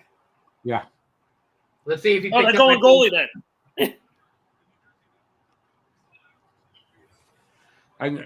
I'm gonna watch watch the chat. The chat's ahead of you guys. So they take big boy Soviet Russian Anton Saleyev.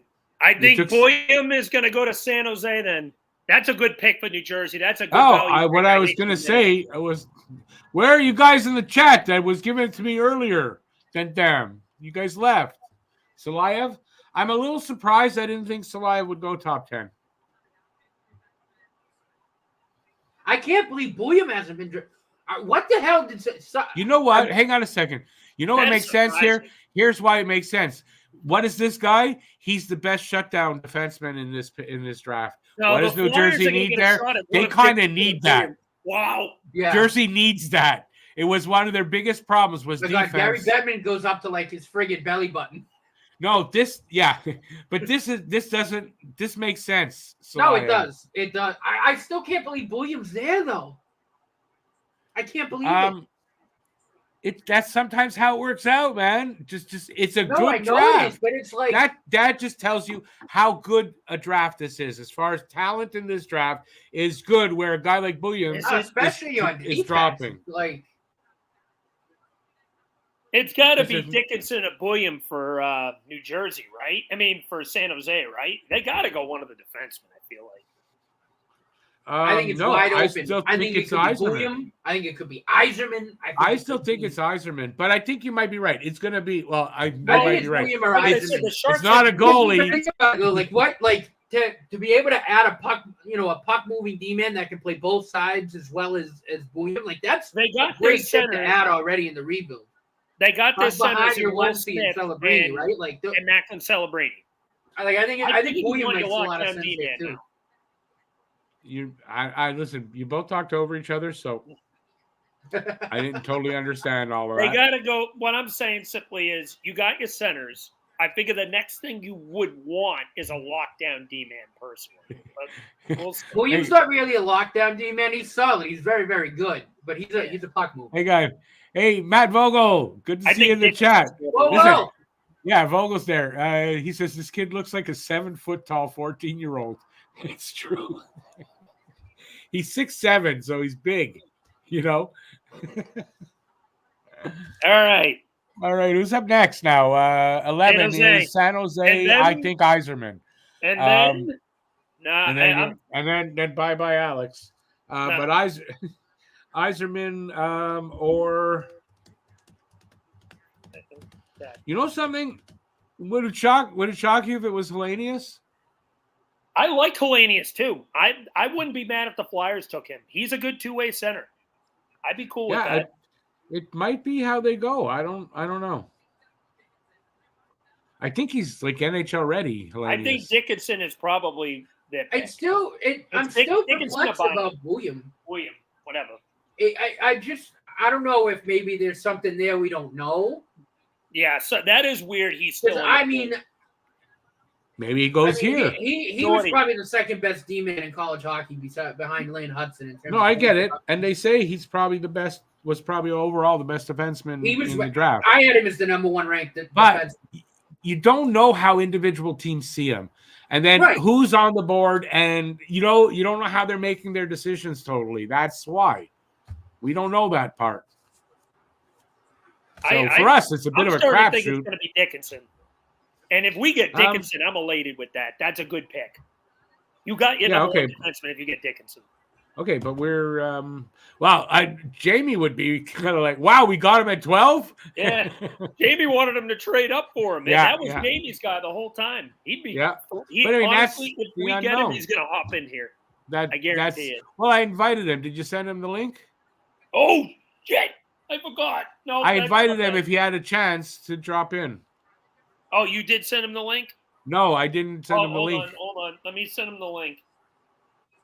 Frig, my bad.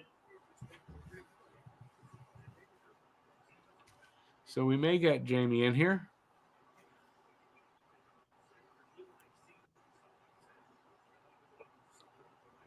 Would be good timing, but maybe he's watching till the Flyers pick. I could see him joining afterwards. I forgot to send the link. That's my bad. Yeah, but maybe he's watching till after the Philadelphia pick with his kids. All right. Sharks, I think it's either going to be Yzerman or one of the two defensemen, Dickinson or William. Let's see.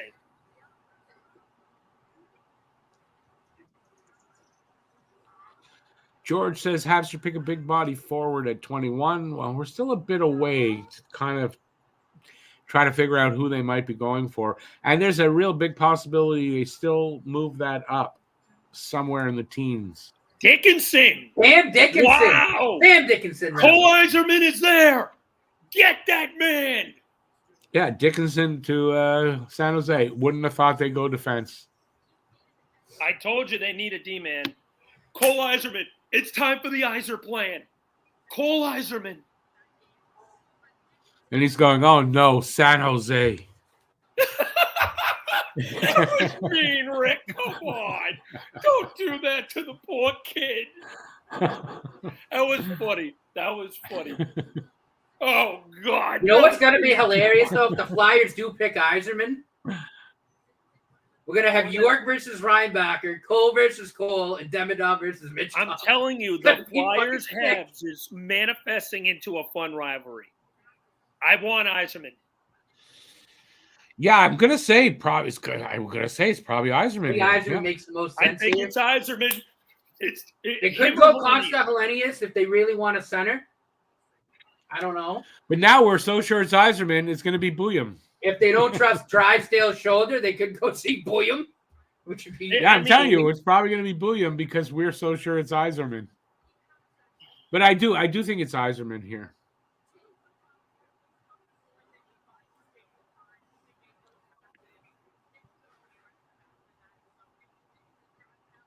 So Sam Dickinson is a San Jose Shark. They're all rebuilding teams.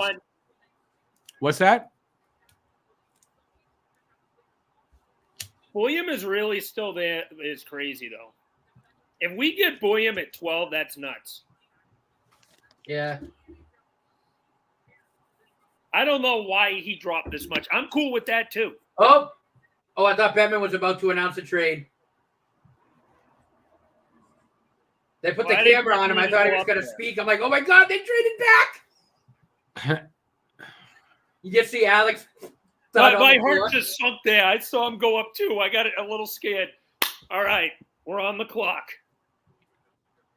Here comes the Philadelphia pick. Is it going to be? It's going to be Boyum or Yzerman, either or Hellenius. One of those three, I'm happy with. Boyum, Yzerman, Hellenius. Any of those three is a win to me. You get Trevor Conley, I'm turning this stream off and going home. Well, I'm already home, but I'm going to just go Uber. I don't want Conley there. Dickinson's going to be a beast. That was a good pick for San Jose. Yeah, for sure. Dickinson looks like he's going to be a good defenseman. Really good one.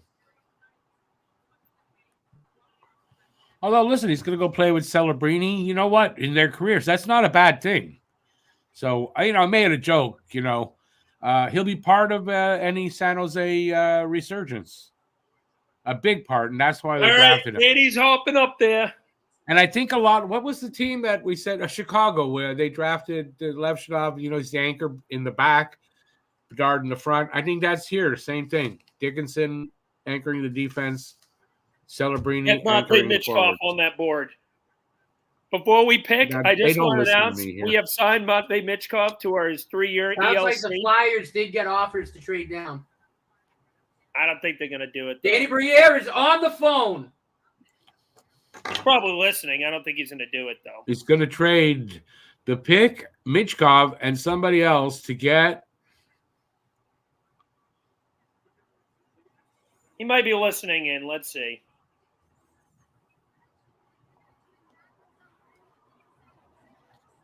I'm scrolling right now. Twitter doesn't say they're trading down.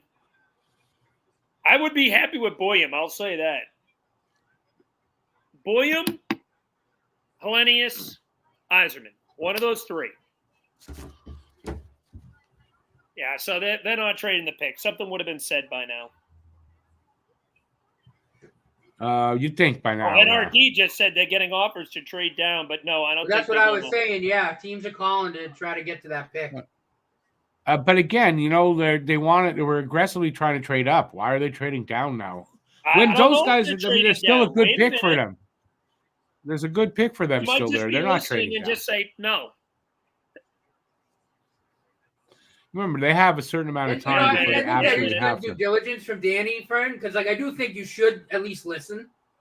Yeah, but Danny is. Yeah, because the best offers coming now. Oh wait, the best offers are coming. Wait a minute. Danny just had a sidebar with one of his assistants. I don't know what's going on here. This is interesting. Danny, they're still sitting. Well, what is it?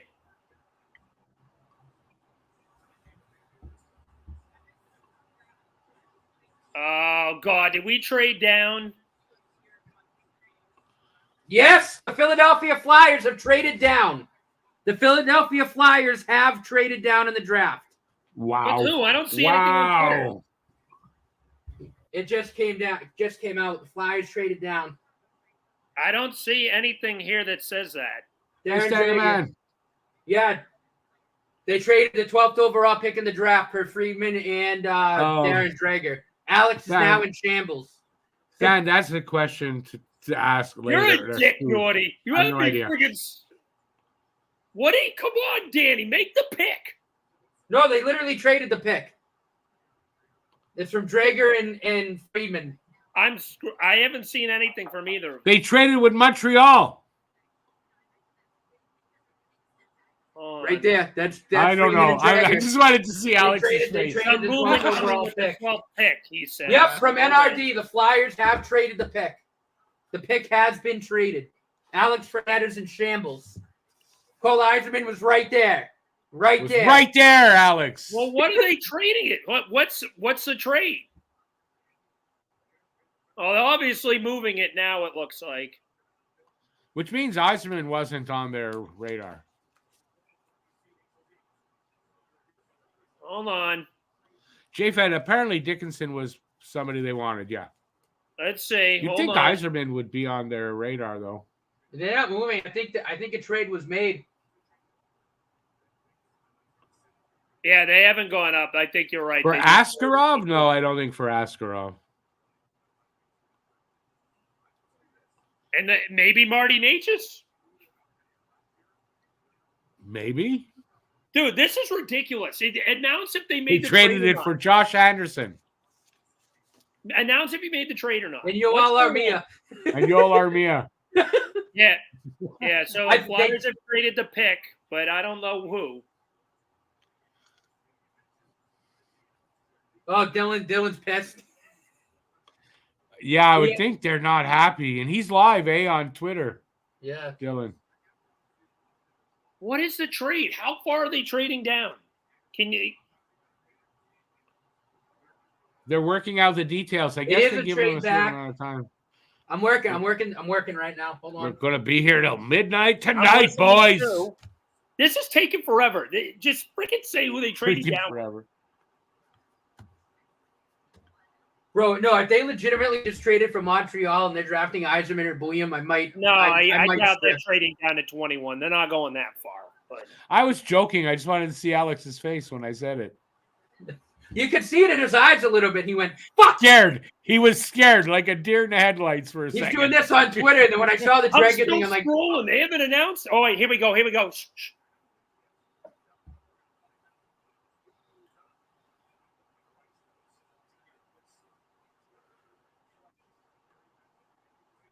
Let's see what the price is. Hold on. I need my fucking thing. I can't even hear. Yeah, you might find like, oh, wow, I like this. You don't know. Hold on a minute. At least this has been exciting. Bruce thinks with Nashville. What do you have? You're just kidding. With the Minnesota Wild. Oh, that's one pick then. That's one with pick. The Wild. They went down one pick. That's fine. Oh, that's nothing. Means the Wild wanted somebody Philadelphia wasn't taking. For number and they didn't say we're not taking him. And so they traded. They got something for it. They got the 13th overall pick and a third-round pick in 2025. Okay, it's an asset down the road. It's one pick. That's fine. Okay, that's not a big deal. But if Minnesota takes Yzerman, you're fucked. Then we get Bynum. Bouillon. We're going to get either one of them.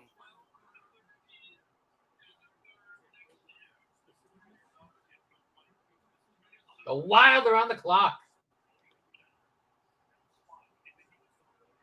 We finally had a trade.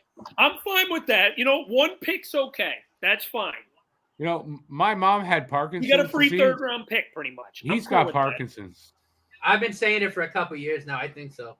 Yeah. I mean, even like with my dad, like with Louis Body, like just a part of that's Parkinson's. Like I can see it with the movement, like the way he shakes his head. All right, so who is Minnesota going to take? That's the question. I think it's Bouillon. If it's Bouillon, then I think we're going to go Yzerman then.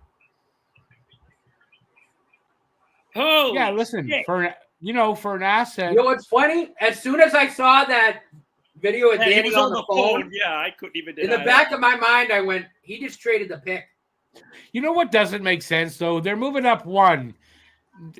They just asked. Like, I guess they can't ask, but I mean, like if Philadelphia was after the guy they're after, then they're not trading the pick. So if they're willing to do the trade, I mean, why are you doing the trade? Fair ball and the Wild wanted Yzerman, then I could see it. I don't know. I don't think Minnesota's another team that seems like they'd want to go defense. I agree there, but Yzerman wouldn't be bad on the other wing with Kaprizov. And no, honestly, I can see that too. See, Minnesota makes sense for Yzerman. If we don't get Yzerman, then Bouillon's there or Hellenius is there. We're getting a good player or a shot at one. I can see Hellenius going here. I'm grabbing a water. Kind of their type of player. I mean, I'm happy for Alex. They only moved down a spot, but can you imagine if they did trade that to the Habs and they moved to 21? Yeah, it's a joke on my part, totally. But yeah, that would have been. I'd have been pissed if it were me. If I was out, I'd have been pissed if that. Oh, they I did know. that. Meanwhile, you and I Oh would have my been God. sitting. You and I would have been sitting here. Oh my God, I would have been mad. No, but if that happened and now we were picking at 12. No, but I mean, if I was Alex and that my team did that, Oh, I I would would have have thrown been so something. I mad. would have been thrown. All right, let's So see who mad. Minnesota picks. What are you staring at? Nothing. I'm sorry. Not you. The guy from Minnesota. Bill Guerin. Steve William. Boyum. Eiserman's going to Philly. I'm convinced. Is Boyum? It's Boyum. I will say there's going to be some pissed off Flyers fans about this.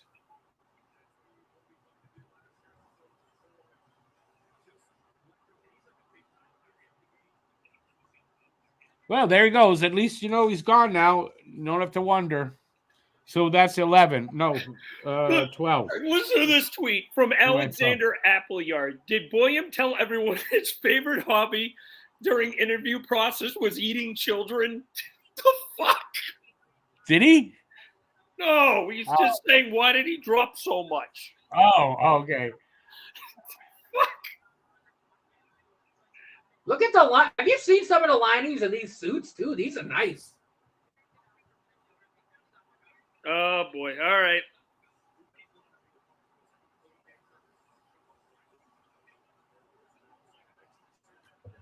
Yeah, that's a good. It's gonna be Hellenius. That's a good pick.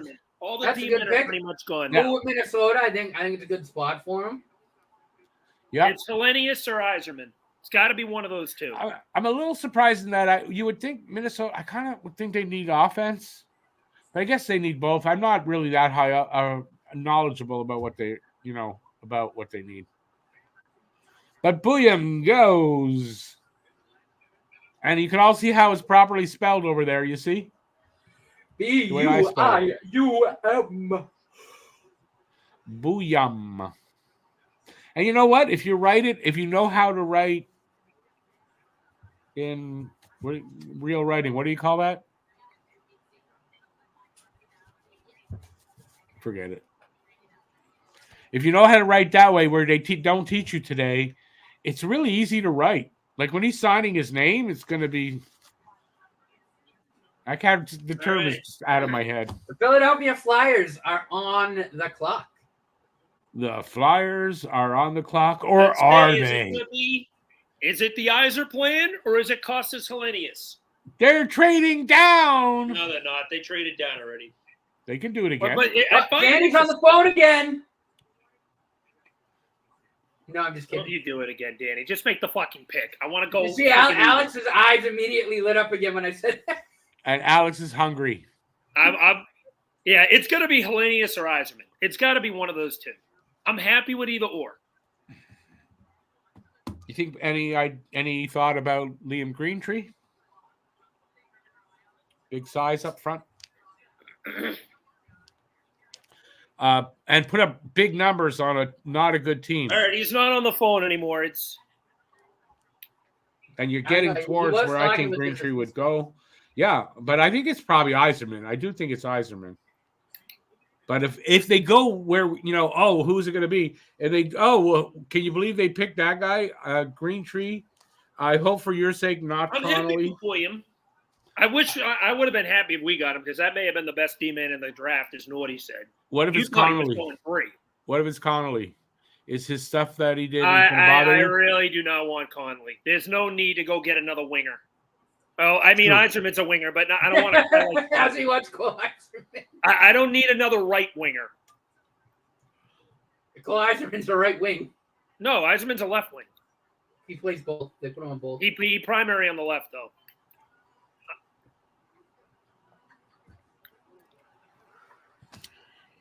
What is this woman saying? God, how long is this going to go? Jesus. I think that's Zeke's mom. I know, but I don't know what she's saying. I can't understand her.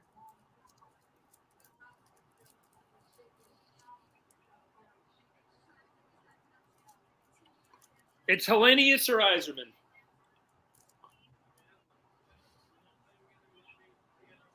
Kind of crazy. Kid's really talented. How did it take so long for someone to pick him?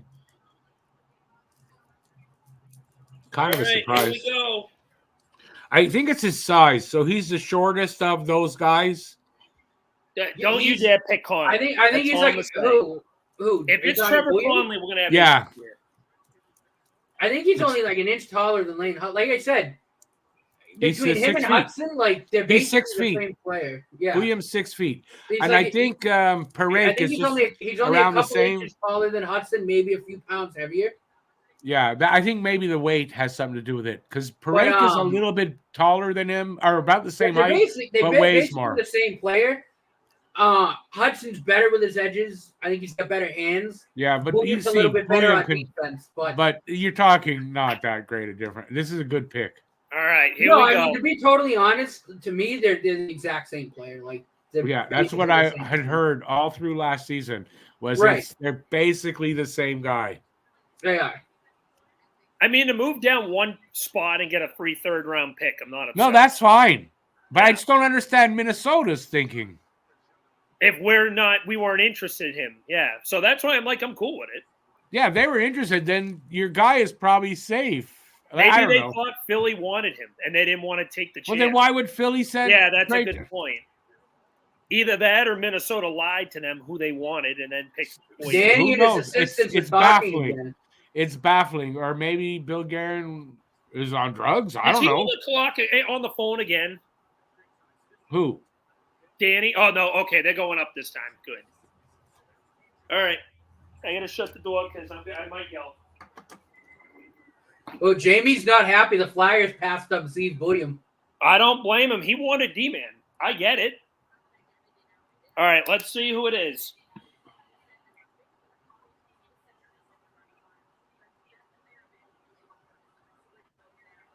Cole Eiserman or Kostas Helenius.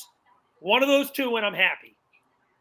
Trevor Conley, I'm going to be pissed. You know what? Maybe if Michkov is a goal scorer primarily, then maybe Helenius. Helenius might make more sense. Here we go. Oh. And Eiserman and Helenius, basically the same height. Oh, Michael Buffer to make the pick. That's cool. Who? Michael Buffer, Hall of Fame boxing announcer. Oh. Ivan Demidov said in his interview he's excited.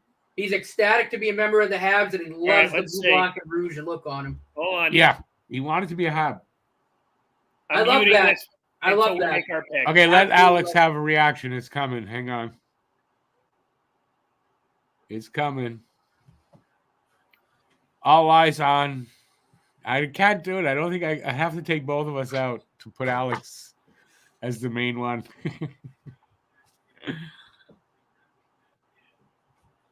Come on, it's going to be here.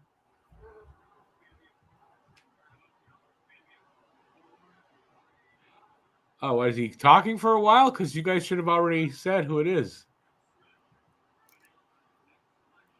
It's long enough. Shut the fuck up and make the announcement. I don't know who this guy is, so I don't have to have respect for him.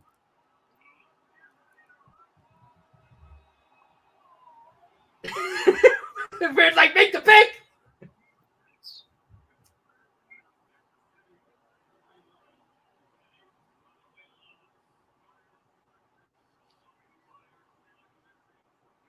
Oh, it's that guy. Let's get ready to rumble. It's not Cole Eiserman.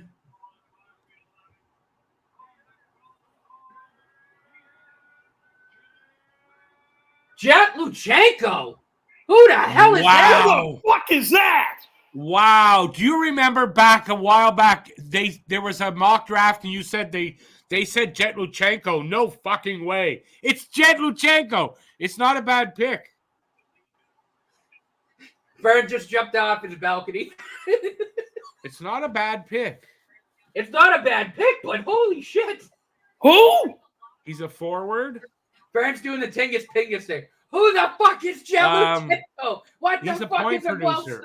Oh my God. Isn't he a forward? 5'11", 187.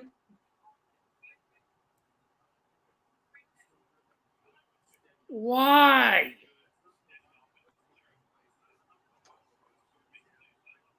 Oh, God.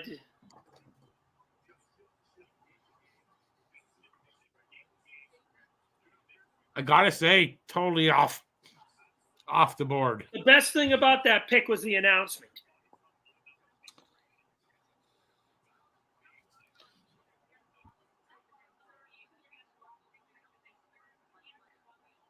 Oh, God. Luchenko's a guy that got totally past me on the in my last mock draft. What? I didn't even have him at all. Treg might come on a little later. You sent him absolutely. Yeah. Oh, my God. He's not home at the moment, but he We're said, gonna be here a while. We're well, gonna be here a I while. said, we're doing all around one. Let me know when you get home. I'll shoot you the link. We'll, We're gonna be here a while. We're gonna have to soon take shifts. Wow. I texted That's a Jamie. shocker. I go Luchenko, not a bad pick, not who I had going to Philly. That's a shocker. No, that's a shocker. I was not expecting Luchenko. Although I've Look at seen him at there. Alex. Look at Alex. I've seen him there, and I've seen him there, but I didn't expect it to be him. We should clip Alex from last year's draft and then this year's in the same video. His last year's draft, he was up here with Hitchcock, and then he goes, "Who?" How you feeling about Danny Briere right now? I still believe in Danny, but I don't understand this. When you had two guys, it's not a bad pick. 3 guys, that would have been much better. It's not, but when Yakubchuk came off the board, Eisman was my guy going to Philly. I think they took Luchenko because, first of all, he's talented. I think he's closer to the NHL than Yzerman. And he is a center. And he's a center, so he's got a little bit more. Towards maybe Philly was trying to get the 4 to take Aiden Lindstrom, right? Because they ended up taking a center. Maybe they were trying to get Lindstrom. Costas Hellenius was right there.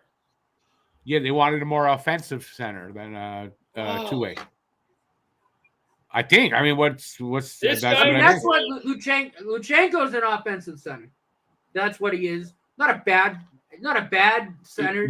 He's off the board a bit. It's a reach. That's a reach, in my opinion. It is. It is, I think. I don't know much about his two-way game. I won't comment on it, but it's not a bad pick. We won't know. We won't know for a few years. It might not be a reach. You might look back at it and go, "Yeah, that was a good pick." I hope so, because I don't know much about this kid. Alex's mood just dropped. Oh my God! His appetite just left him too. He goes, "Yzerman, who?" BL said, and I think this is true, Hellenius is unavailable for 2 years. Okay. That could have something to do with it. I don't get this. I do not understand this. And then we know Yzerman is an investment in a little bit of time as well. I think Luchenko is a faster way to. I guess there probably are other guys there that I would say are better. Jamie likes the pick. I don't know. It's not a bad pick. According to his hockey reach card, around his current statistical comps are Aaron Asham and Blair Betts. Is what? That's awful. Aaron Asham and Blair Betts. That's awful. That's awful. That's just comps? Yeah. That's awful. Those are his best comps. And Andrew Fritsch. I mean, Horvat's there, but other than that. Ooh. How old is that? What you're reading? Luchenko? No, how old is what you're reading? The card is current. It's current card. Jesus.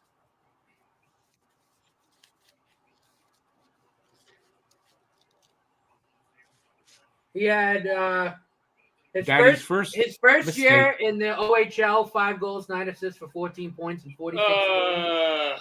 Last year was a lot better. 20 goals, 54 assists, and 74 points in 68 games, so a little better. But yeah, again, I don't know a lot about his two-way game. I mean, it does sound like, they wanted a center, and from what I just saw that popped up from NHL Watcher, Briere did want a center. He said that he felt that the Flyers didn't have a lot of depth at that position in the pool, which I think I can agree with. I don't The really. Sabres will get Cole Eiserman. I guarantee it. But don't you think there's some other centers out there that might have been better? Kostas Helenius was right there. Yeah. I don't know. I don't know enough about Luchenko.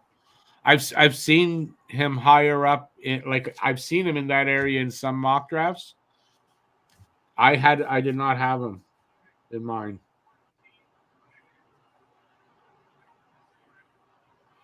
Lindy Ruff making the announcement. Woo, isn't that weird? Consta Helenius. And I had him going at 11 to Buffalo. I think Eiserman's going to Detroit. I think it makes too much sense. Eiserman for the Eiser plan. And I had Helenius going to Buffalo in this draft because Buffalo had the 11th pick at that time. I'm so disappointed at this pick, man. So I'm going to say I'm right on that, even though I had Helenius at 11, but Buffalo was at 11. So Byron Bader. Look at his comp for Ivan Demidov. Yeah, I've seen that. Matvey Michkov. Matvey Michkov's the comp? Yeah. And then in terms of draft year comps, for Demidov, Paul Kariya, Jack Hughes, Patty Kane, Sidney Crosby, Connor McDavid. Wow, those aren't really good players. Michkov, Sidney Crosby, Robert Reichel, Jack Eichel, Paul Kariya, Patrick Kane. If only that is how he turns out. That's going to be great. You know, if that's what he reaches, boy, what a great pick Demidov's going to be.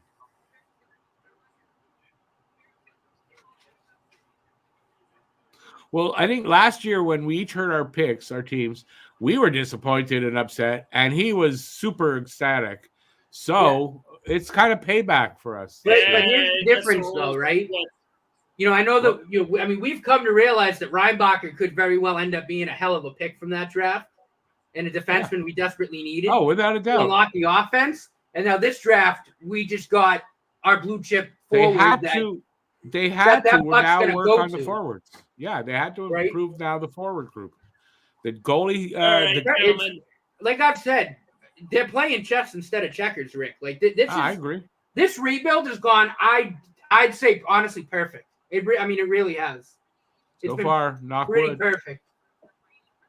All right, Alex, you take it off. Yeah, I will talk to you later, gentlemen. Enjoy the rest of the draft. I'm going to drive this off like a bad hangover. I thought he was about to say he's going to go drive off to Tobin. Oh, that too. No, don't do that. All right, I'm not really, but talk to you, Jeff. All right. Have a good one, bud. Okay, speak to you soon, man. Hey, where are we? Oh, let's go here. Consta Helenius. His comms. Anderson, Lehkonen, Jokinen, Armia, Satan. That's Consta Helenius. No, not bad. It's not bad. Although what's interesting, right? When you look at the percentage odds, Luchenko only had I think a 36% NHLer chance or something like that. So I think it might be a bigger reach than we think. I don't know. It's a reach. It's that definitely caught me a reach. way off guard. I mean, it really I don't know. I think it's definitely a reach because, like I said, I've seen some mocks where he was there, but it's not like those were like earlier mocks. So I think he fell off, but Philadelphia certainly didn't think he fell off. I don't know. I wouldn't be happy if I wouldn't be happy with that either, to be honest. Steve Bouillon is from San Diego. You know what's funny? Someone commented under the video of Buffer doing his thing, and they're right about this. The Flyers also have to cut him a nice chunk of change and a check for saying the catchphrase because he trademarked that catchphrase. They have to pay for him to use that. You must have. I didn't know who he was till he did that. And went, it's that guy. That's Bruce Butler. His brother does the UFC. What did second in the playoff bracket pay? 5 to 10 grand for what? Oh no! Apparently there was no prizes considered. I'm trying to talk them into the T-shirt for you. No, he didn't think of any prizes for it. Like I said, I wasn't going to do it. He decided, so we'll see. We haven't decided yet on what to do. But I won. I won the playoff bracket. So And you may get a T-shirt out of it if you say that here, and that I'm the best. I might, be convinced. But yeah, like you gotta really take it up with him, because I didn't put it up for a reason, and I turn around and he's got one up there. So, but I'll back whatever he decides. And he's avoiding it now. Dude, I can't believe those comms for Demidov, man. It's fucking sick. BL has a comment there for you. Oh, let's take a look here.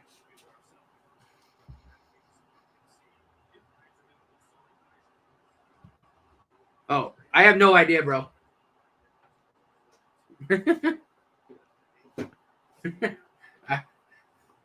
So next time we have a contest that Matt organizes, I'm going to let everybody know Matt organized it. So I did. I don't know. I don't know what. Appreciate you joining, though.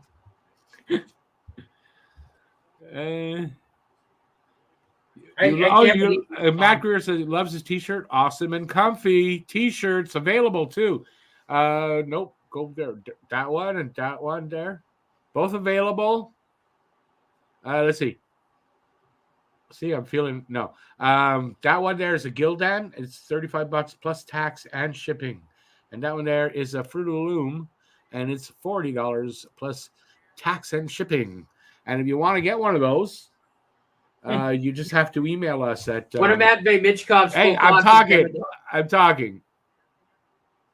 Imagine I'm doing a commercial, and he talks. Email us at talkabs@gmx.com. We'll give you the info on how to get that. But you got to be in Canada, because right now, because of my partner over there and the other two in the States can't get their act together and get this going. We can only do it in Canada right now. But they're great shirts. I love them. I'm not wearing them currently. I wanted the Habs logo tonight. But yeah, Michael Bransing Nygaard. Yeah, that's not weird. Yeah, it's who I have. Detroit at 15. Bransing Nygaard. Eiserman's still there. Wow. But you know what I think? I think it's because of the one-dimensionality. I do. To me, it sounds like he just said the N-word to pronounce that guy's name. I said Nygaard. Him on there. Bransing. I heard Bransing. I'm not going to say it, but that's what I heard. That's not what I said, goddammit. The guy on TV. Oh, I thought you were talking to me. I was like, right. The guy on TV. That was Nick Lindstrom. Nick Lindstrom. He said it like, I thought he said the N-word. Not a surprise. Like I said, I had him there. Although when I did my earlier mock draft, I had Bransing Nygaard and St. Louis, who I have taken Greentree. I had those guys flipped. So we'll see if St. Louis takes Liam Greentree. Dude, I'm so happy with them, bro. It's not even funny. You're so happy with what? I read the I'm astonished by those comps for Ivan Demidov. That's crazy. Oh, I didn't see any. Well, I told you it's Korea, Jack Hughes, Patty Kane, Crosby. Oh, that. Yeah, that. No, I thought you're on Twitter or something looking at comments. You know what's funny? When you go to Michkov's full comps, Ivan Demidov's in there. Probably. It is. Is it? But that's what I mean, dude. They're right there. Well, I hope so. But who's next? I'll tell you this: McDavid isn't a comp for Michkov, so maybe we did get the better Russian. I don't know. Time will tell. I think it's a bit much, but we'll see. Well, no, obviously, but regardless, absolutely fantastic pick. Fantastic, really great pick for the Habs there. I'm stoked. Yeah. No. Listen, without a doubt, that's a good pick.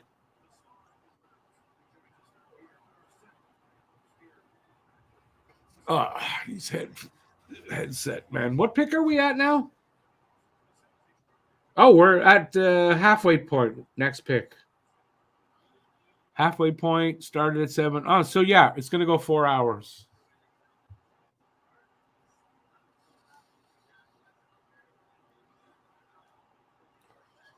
Maybe it gets a little faster the later part of the round. Yankees just scored 6 in the 6th, but the Yankees suck, I thought. No, don't the Yankees suck right now?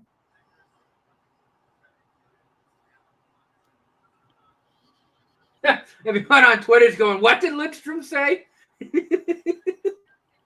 That's what I said. My volume's low. I didn't hear it. Was he that close? Yeah. Oh, shit. I don't. It's so close to what he like. It's so close. I don't want to try to say what he said. The only thing, I'll give him this though. To be fair, like with the Swedish accent, I mean, I don't know if. No, I get that, but that's what it sounded like. No, He said. I get the reason why, but that's what it sounded like. They should have sort of coached him through that a little better.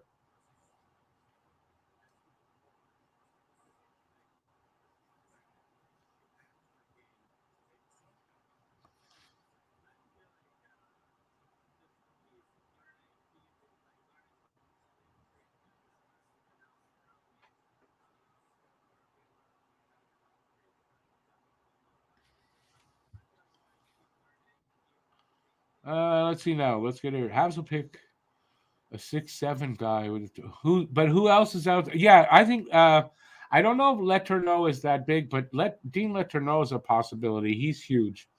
Or I think my thoughts are Letourneau or Boisvert if they pick there. Who do you think at 2021 if they pick there? I don't know. I'll be honest. I have zero clue. It could be anything at this point.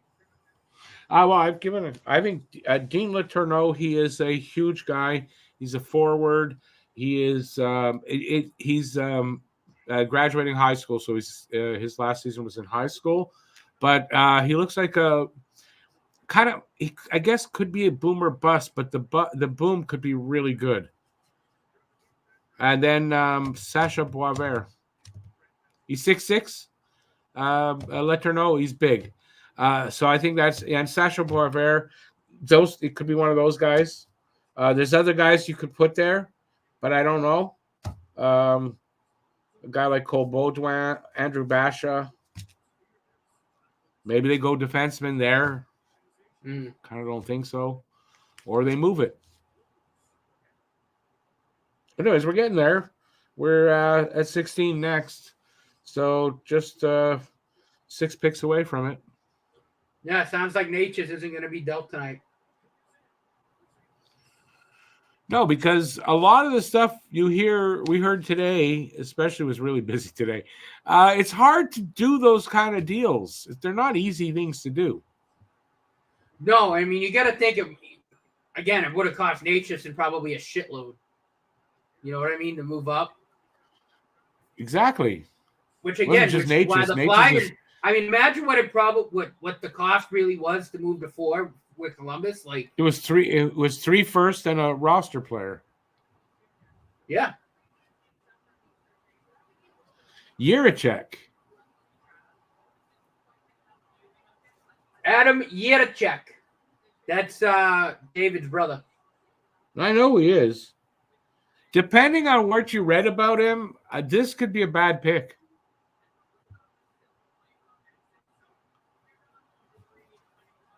It could be a good pick. It could be a not a good pick here. But it depends what you read. I don't know much else about him. Jet Lukashenko is a career -13 in the OHL right now. Yeah, I think Danny Briere totally fucked up there. Like the offense is there, but that's it. Right? And unless Michkov improves his defense, man, like that top line would get eaten alive. Yeah, I don't know what happened they there. Can't score. But again, players can improve defensively, but -13, I don't like that. If he put, especially since he put up 74 points, still. And I don't know how Guelph was. What team did he play on? Guelph. No, what team did he play on? Who? Luchenko. Guelph. Oh, Guelph, you said. I thought you said 12.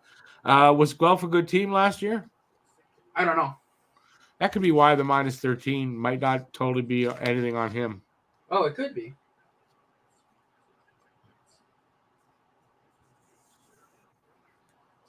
Because honestly, minus 13, not the worst, especially if you're on a bad team.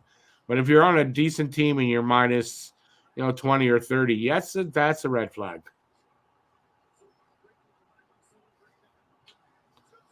Guelph made the playoffs. Hey? Guelph made the playoffs. Oh, okay. It's not slow enough. They're going to go to commercial break now. It's not slow enough, this. We'll get to so we're pick number 17 is Washington. They went 33, 28, and 7. So I mean they weren't a terrible team. They weren't a great team, but okay. But I mean, a minus 13 is also not horrible, and it might be the reason why he could have been tasked with a lot of those defensive responsibilities, and it might not reflect totally on him, that number. No, I agree. Okay, Washington. I gave Washington Trevor Connolly. Why? Pissed at Washington for the cap-friendly bullshit. And Trevor Connolly's got a lot of baggage with some stuff he said, I guess, on social media when he was younger, granted, but not, I mean, it was only a couple of years ago, right? I know people say, well, he was younger. It was when he was 15. He's only like 17 or 18 now, so it's not like, it was 15 years ago. So I gave them Connolly because you take the problem, Washington. You deserve it. I think Danny reached by a mile. According to these prospect rankings, only one had him at 14. Everyone else had him at 20th or higher. A couple had him in the second round. There you go. On average, I think that's he was around 19, 20 to like 21. It's either a big mistake, or they see something in him nobody sees, and they're right. That's the only that's it. Or it was, it's one way or the other. Because otherwise, I don't understand that pick either. I just I feel for Alex. It's got to be a bad. Saravelli knows his shit. Daily Faceoff had him at 36. That's such a reach. Why the fuck would he reach that? Bob McKenzie had him at like 19. Elite Prospects had him at 34. Why would he reach so much? NHL Central Scouting had him at 20. Draft Prospects Hockey had him at 44. I mean, he took him at 13, so it's a huge reach. It was 1 at 12. Sportsnet had him. And listen, he got a third-round pick next year for that. That's it. That's not much. No, to take that drop. Sportsnet, Why? Why would he do that? But so here, let me go back to this now. Why would Philadelphia do what they did to drop down? And why would Minnesota have given away a draft pick to do that? When Philadelphia was picking that guy, there's no way there was any problem to get who they wanted. It makes no sense, that trade. It sounds like idiots made that trade. Well, no, you can't. It's indefensible. Yeah. I'll say this, though, to be totally honest. Even though Minnesota gave up that third, they took who I think is the best D-man in the draft. So, like, okay, but they didn't have to move. They didn't have to budge or give anything away to get that guy. Why, was Philadelphia going to take Bulliam? No, obviously. Capitals took Tarek Paraskak. And yeah, okay, not a surprise. Just hang on. If it doesn't make sense that. Yeah, Paraskak's supposed to be pretty good. Can you imagine if Paul Yzerman falls to the Habs at 21?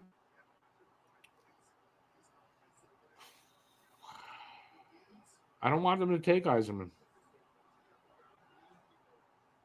Alex is on Twitter telling the Flyers to trade up to get Yzerman. They have 32nd pick, Flyers. But yeah, I mean, it looks like on average, Luchenko was 20. I'd say rank-wise, if you average everything out, probably 23, 24. Yeah, he reached like 10 spots. again, maybe they see something that we don't see, or they took him for the offense. But again, I think it's and it's nothing against the kid. Like, I mean, I still think he's a good. I think he's a first-round talent. There's just better options there. Hellenius, I think, was a better option. They're better options. There were better options there. I agree with that 100%. Again, I know I'm a huge BU guy, but I mean, I think Eisman would have been a better option there. You know, I think even Bruce, by the way, Bruce, there weren't a lot of bad decisions here. We're talking about Philadelphia's was a bad one. I don't know that there were too many. Made a phenomenal decision. Which other teams made bad decisions? I don't know that anybody did. I thought they were mostly good picks. No, Anaheim at the beginning, I was sort of like, yeah, but I don't think that was a bad one. Seneca could be that good. Yeah, I don't think that was a bad. I don't think that necessarily that was a bad pick. Philadelphia's that's bad pick. I think. My opinion, I think right now, I would argue that's probably the worst selection right now. And again, right now, I'm not trying to shit on Alex. No, it's by far the worst selection. Yeah, it's by far the worst selection so far in this draft tonight, first round. We'll see if they pay for it, and that, you know, if we're right, and that could set them back a bit because they could have got somebody better, and that could set their rebuild back a bit. I don't understand this pick at all. That pick at all, anyway. This one here, Tariq Parashak. Yeah, no, it's a good pick here. Chicago did that, right? I had Chicago taking Cole Hudson, but I know that would have been a reach there. So I'm not right there. How am I doing? I'm doing okay. Actually, when you consider I hit like 4 in my mock draft that I did last mock draft, I hit like 4 or 5 and I'm right. So I'm doing okay. Probably more than I would have thought I was going to get right. There were a lot of reaches, to be honest. Depending on how you see it, I don't think there were a lot of reaches. Pete the Fist is fine. He has a year where he's busy and he's not watching much hockey. This is what he told me, and he's not keeping up. It's hard to have him on here and putting him on the spot. He doesn't know anything about this stuff right now. That's really what it is. Who was shocked? Seneca was shocked. But Seneca being shocked doesn't mean that was a reach. Doesn't mean that. I mean, I think it might have. For me, I think that was maybe a couple of picks, 2-3 picks. But I think Seneca was probably going in the top 6, top 7. I don't think it was 2-3 picks necessarily. I mean, depending on who you are and how you think. But I think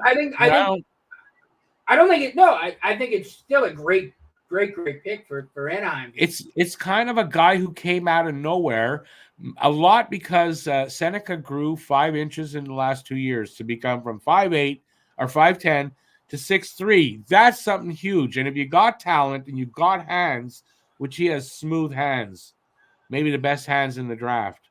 Yeah. There's a huge upside to this kid, and that's what happened. He rose. He in the playoffs, he elevated his game. He played amazing hockey. There's a reason why he got picked at 3, and I think it's a legit reason. You know, the Blackhawks, I think Yzerman makes sense for the Blackhawks here. I think Yzerman makes a lot of sense for the Blackhawks here, actually, because of you get a goal scorer for Bedard. For Bedard, yeah. You already got your D-man to pay Rick Korchinski. I think this is the perfect spot to take that winger for Bedard. Yep. Yeah, I 100% do. Does it mean they're going to take him? Let's say this. If it's not Yzerman, you got to start wondering what the hell's up with that. And it's not Sasha Boisvert. Sasha Boisvert. That's who I thought Montreal was. I'm sorry. I fucking butchered the shit out of It's that. Okay. What's Cam called him Boisvert the other day. It's Sasha Boisvert. That's who I thought Montreal was trading up to get. One of the guys I thought. because it's possible. 6'2", This tells 183. me That's good. That's good size. Yeah, this tells me that I'm right in that this kid is pretty good because he rose a bit too.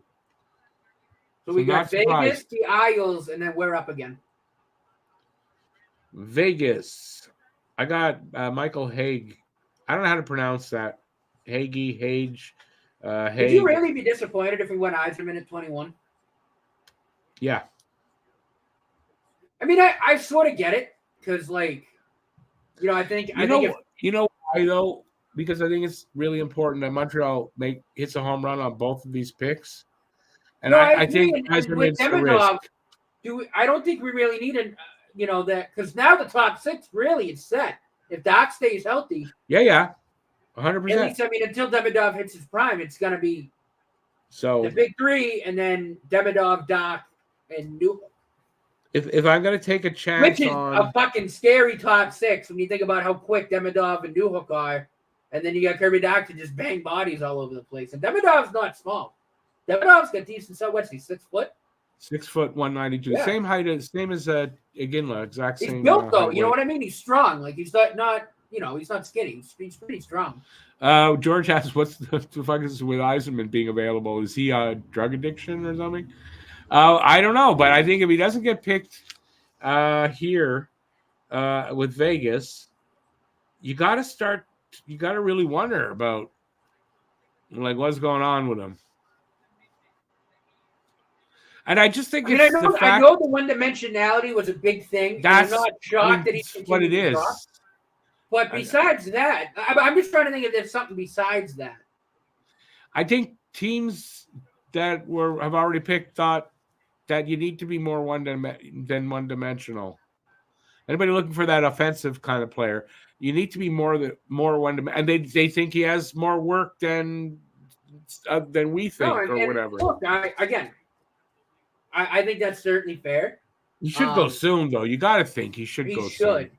Because he's got that goal scoring talent. Again, I'm huge on NCAA hockey. Like, I know going to BU, I think he can really work on and well round out his game.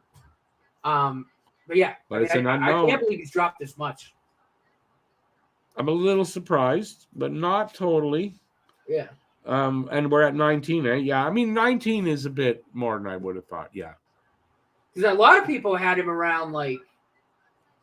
It depends on who. 12, 13, 14. It depends on who. Anywhere from, I've seen him at 5 and up to, even later than this. But not a lot. There weren't a lot of rankings where I saw that he was later than this. I think I kind of like... I think I like Lecherneau at 21. I'm about to do a little research. Yeah, I think mainly because I like his name a lot. But there's a dude named Dominic Badink. I kind of want to look at his name because if it would be funnier if there was a player also named Badonk, and then they picked both. Badink to Badonk up the pipe.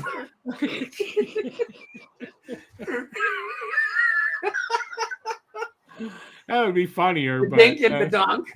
Yeah, Badink and Badonk. Oh, Badink would be great for the Flyers to go with Oliver Bonk. There you go. Badink Bonk. Bonk Badink, and it'll sound like Trump. You know what is bing bong, bong bing, bing bong, bing bong. No, they hit the punch and go, it was a Badink to Bonk Badink. It's a long night here, folks. We're nuts. Yeah, we're nuts. This is how it is. But not Lecherneau would be a great pick. Dominic Badinka. George, you might be right that he didn't interview well, but our friend Jamie Baskow, who's a Flyers beat writer, he interviewed him and said it was a great interview. So, I don't know. But maybe he didn't, maybe he didn't interview well with the teams. I don't know.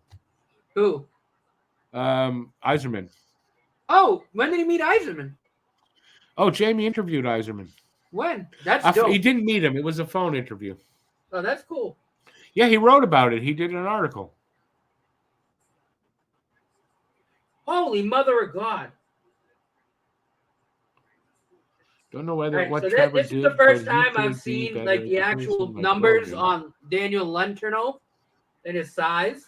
And 6'7", 280 pounds. Holy shit. Okay, yeah. Trevor Connolly, what did he do? He it's like hate messaging on social media. Apparently some pretty nasty stuff. I don't know exactly, so I'm only going to say that because I don't know exactly. But I mean, it's only a couple of years ago. So has he changed that much? Probably not. I mean, I think that's the baggage. So we'll see. Looking at his stats now, too, I kind of want Lenterno. Daddy V down there says, wait until pick 25. You're all in trouble. Boston's at 25.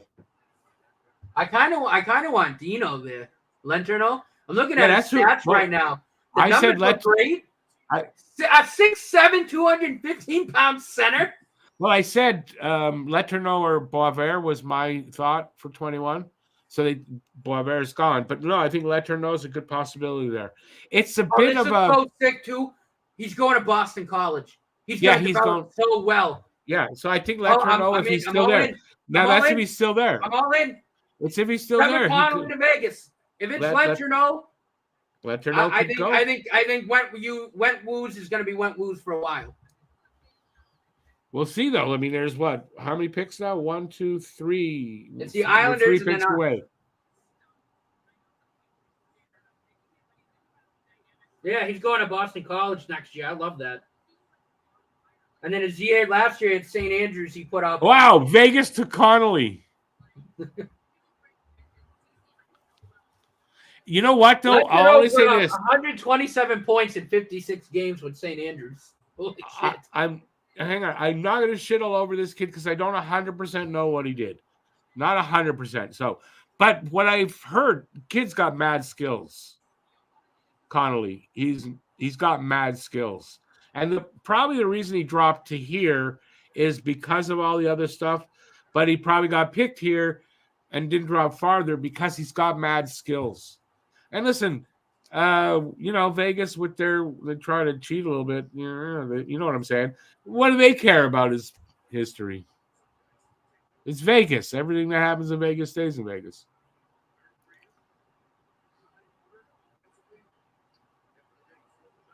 What if we partner Demidov with his compatriot Surin, Yegor Surin? I guess. I don't know. I don't know if Surin would go that high, though. I could be wrong. I had Surin going at 28. I could be wrong there. I've seen where he's lower. I've seen where he's a little higher. I don't know.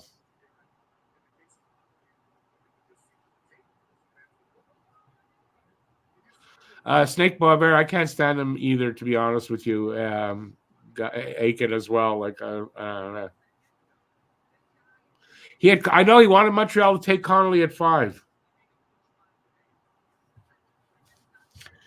Well, the character is the problem with this kid. That might be a problem. That's the concern. Listen, if the kid's smart, he straightens up. But don't know.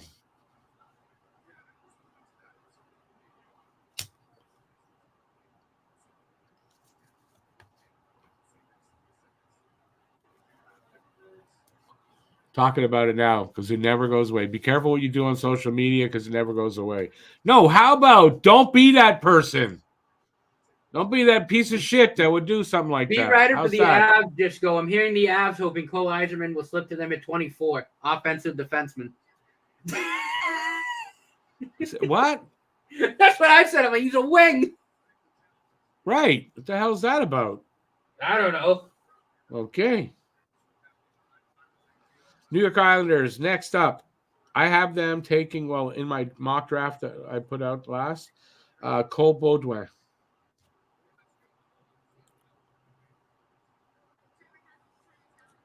Which was another name. Both Matt, Daddy V, and Cam couldn't pronounce properly.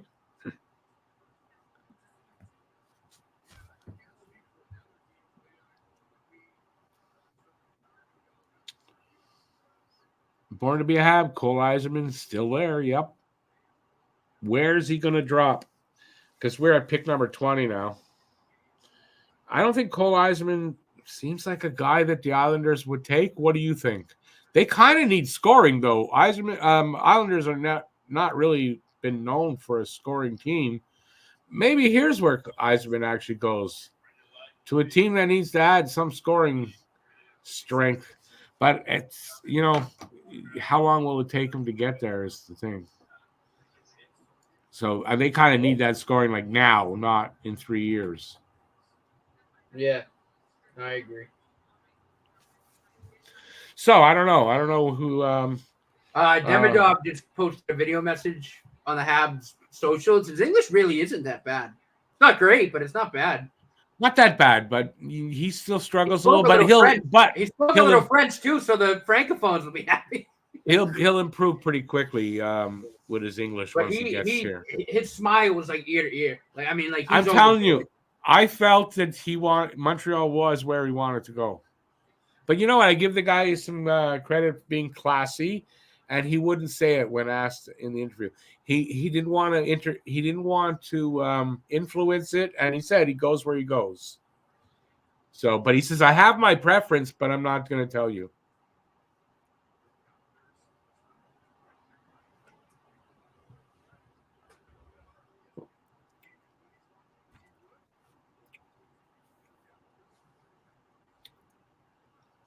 I'm going to work my ass off, obviously. So what Trevor Connolly did, he posted a picture on Snapchat of his friend who posed in front of books that were stacked in the shape of a swastika. That's what he did. Yeah, okay. I mean, I'm glad we didn't get him, and he can, if that's true and that's how his mindset is, he can go fuck himself. I hope he's not that way. I mean, it sounds like he's worked on himself. I don't know. He's not a Hab, so I'm not going to read into it. But everybody gets a second chance and deserves one. This is his second chance. Let's see what he does with it. Mm-hmm. Yeah, I mean, at least he's not Mitchell Miller or one of the 4 guys that got arrested. That was fucking bad. Okay, but I mean, how about Tony DeAngelo? He doesn't turn out to one of those because he could be like. Yeah, no, I agree. And that's the worry is that it's that kind of baggage. Holy crap! Lou Lamoriello is like 1,000 years old. Who? Lou Lamoriello. Oh well, yeah. Anders Lee, this man's Cole Yzerman to the Islanders. So I got it right. They need scoring. They got to wait for it a little bit. So there, Yzerman off the board.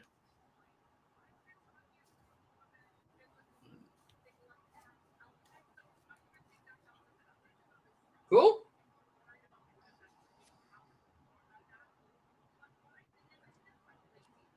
Not a surprise. Not really a surprise, anyway. He finally went. Yeah. Oh, Islanders fans didn't want Cole Yzerman. They didn't? The Montreal Canadiens are back on the clock.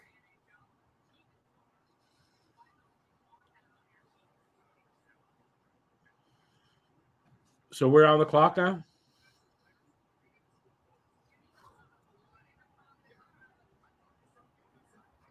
Sorry, I was trying to take guys off my list. Where are we? Yeah, we're on the clock now. Well, we're going to find out. So Dean Letourneau is my guess. Will I be right? Could not. Who the fuck knows? Dude, if it's Letourneau, that's gonna be friggin' insane. I'm trying to look here who I have here. I could kind of see Liam Greentree. Why he's big, and he's got skills. He's got talent. I could see, and leadership too. He's got leadership qualities. I think that guy might check boxes for them. So I'm gonna add him to the possibility there. With Letourneau as my 2 that I think might be called here. And it was somebody else. Sounds like if Yzerman was there, he was going to be the Habs pick, according to Arpon Bissell. Who? Yzerman was going to be the pick if he was there. According to who? Arpon Basu? Yeah. Okay.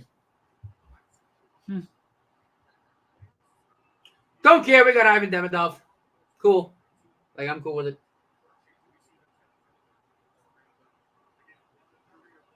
I'm a little surprised. But I guess at that point, they'd have the time to develop him.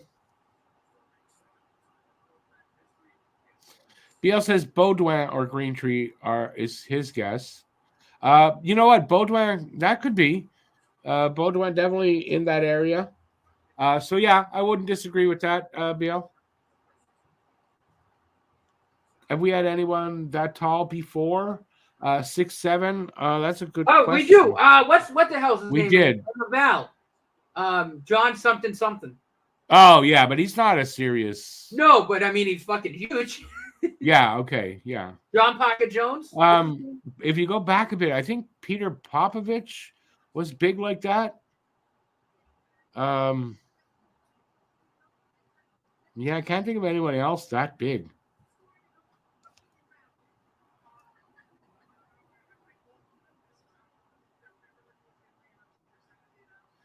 Big and talented is always good, right? So, yeah, I think, one of those three guys that have been mentioned, I mean, yeah, it could be. Yeah, Habs are definitely on the board. They're on the clock, I mean, right now. Let's hope let's hope they make a good choice. Imagine, I mean, they could take Cole Hudson here. Maybe unlikely, I think, personally. I think it's pretty unlikely. Yeah, I think it's a bit high for Cole Hudson. And they traded away their 57th pick, which was probably a bit late for Cole Hudson. So it's not happening. And then the way things are going, maybe they do. Who the hell knows? It's not going to be Cole Hudson.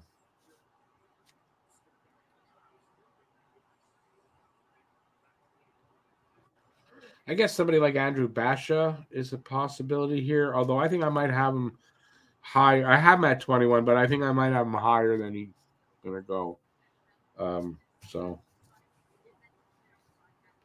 Yeah. Oh, there it is. Canadians picks. Round 1, pick 5. Ivan Demidov. I like. Oh, I'm so happy we got Demidov.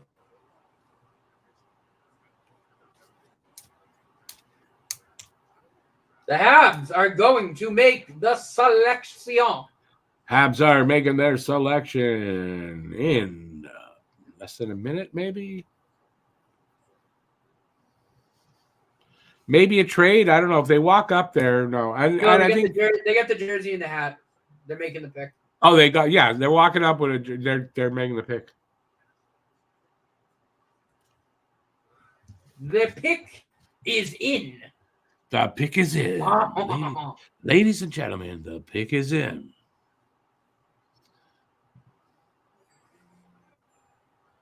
It's what's his face? Nick, whatever the hell. I forget his last name. Who? The pick. Oh, Michael Hage. Oh, they took Michael Hage. Definitely. I had Hage going at 19.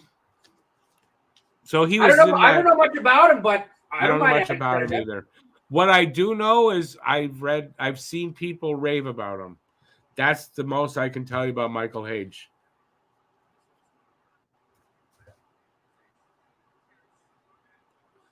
Yeah, it sounds like earlier this week they did really like Michael Hage. Oh, he played for the Junior Habs when he was a kid. Did he? Yeah. Where's he from? Mississauga, Ontario. 6'1", 190. I like that. Well, there you go. No, I've only seen people like rave about him. I haven't seen anybody put this kid down. Like, sometimes you see both. But I really don't know a ton about him. He's heading to Michigan, so he's committed to Michigan State or what? Which? Michigan, the University of Michigan. University of Michigan. That's a good program. I hate Michigan because I'm a Notre Dame guy. But he looks skinny because he's 18. He's young. He'll bulk up pounds, 6'1". And he'll bulk up a bit in college. There's no worry there. Aiken says Hage is a great pick. Like I said, I've only seen people rave about him, but I don't know anything really about him. He got the. He got yeah, so he says he creates offense. He's an offensive forward. He got the award of excellency at the NHL awards, I guess. So clear in their first two picks, they're looking for offense. They want guys that produce numbers. They're not looking for middle six bottom six guys here at all. It's clear they're looking for high end, high octane offensive players, and apparently that's what this kid is. So. Yeah, good pick. I've got no complaints there. Guess who was the only other USHL player to win that award at the NHL Awards for excellence? I don't know. He's a Habs prospect. Well, not a prospect anymore. He wears number 48. He plays on the blue line. Okay, yeah, for a second. 48. Why can't I figure out who 48 is? I guess that's cool. NHL Central Scouting had him at number 10. Yeah, listen, it's a good pick. There's no doubt. This is not a bad pick. I'm looking at his numbers. Because I don't know much about him does not make it a bad pick. Nice. It's not. Yeah. No, it's clear what direction they're going. You know, they're taking advantage of these good places that they're picking from.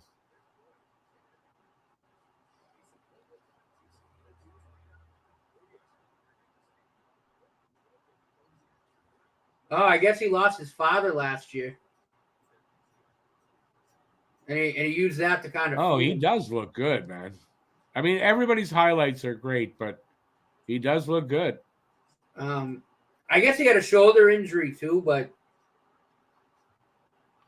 if he did, they've checked his medical records. They know what they're doing. Yeah. Well, he just put up 75 points in 54 games in the USHL, 33 goals, 42 assists. Joe says Habs are trading Celine Dion next for a duet to be named later. I mean, obviously, I know how hard that is losing your father, but I'm glad he was able to be positive about it. And he probably. I was just reading. He put it into his workouts and his hockey. Obviously. Use that to get better, which is great. Born to be a Habs says Marinaro said earlier today that the Habs love Hage. So there you go. Now you know why they moved up to 21. He's a two-way center as well. So he plays both ends of the ice. Now you know why he moved up to 21. They moved up there because, like I said, I had Hage at 19, so he was in that range. And he's I'm looking at all the different rankings. This is about where he should have went. Yeah. On average, he was right around 20, 21. Yeah, like 19, right in that range. Yeah, that's who they moved up to try to get. That's what I think. That's a great pick. Or I mean, if it was someone else, I don't know who was in there. That's gone. So I think that's who they were. I don't think it was Connolly. So that season he hurt his shoulder. He played in 13 games, but he put up 10 points. And then the next season, when he came off the injury, was 75 points in 54 games. So clearly that's good. One of the guys on Sportsnet said, all he does is produce offense, like produce high quality offense. So this is a good pick. This is it's not the same rate as at that spot that hits the NHL, but that's a little better than at 26, the rate of actual NHL players. And this kid's got potential. And he's got character. So the E.J. McGuire Award of Excellence goes to the NHL draft prospect who best exemplifies a commitment to excellence through strength of character, competitiveness, and athleticism. Like I said, Lane Hudson won in his draft year, so clearly the character. Hang on. Here's Kent Hughes talking.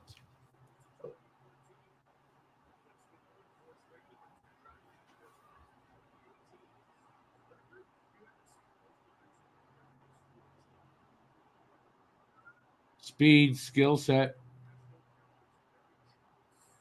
a couple of years in college. Okay, so that was the target. Michael Hage was the target for moving up. Kent Hughes just said that was their target. Oh, somebody else got it. No, BL. Did he say they're done for tonight? Yeah, they're done for tonight. It's only one round.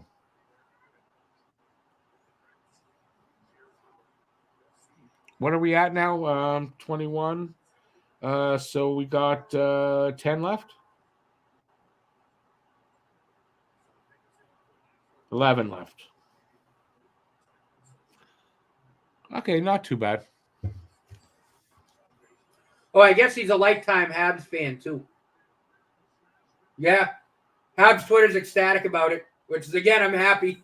Yeah, I saw some Habs fans wanting Tage. All right. Nashville's up. Igor something. Chernyshov. Chernyshov. This is from Michael Hage. I'm being drafted by the Habs. This is the team I dreamed of playing for as a kid, and I'm going to do everything I can to be as impactful as I can when I get there. There you go. Well, and Rick, you know, I think it's safe to say Gorton and Hughes did it again. Another great first round.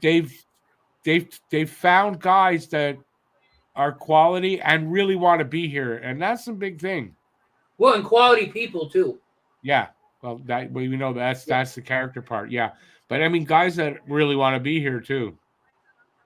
Nashville takes Igor Surin. Igor Surin.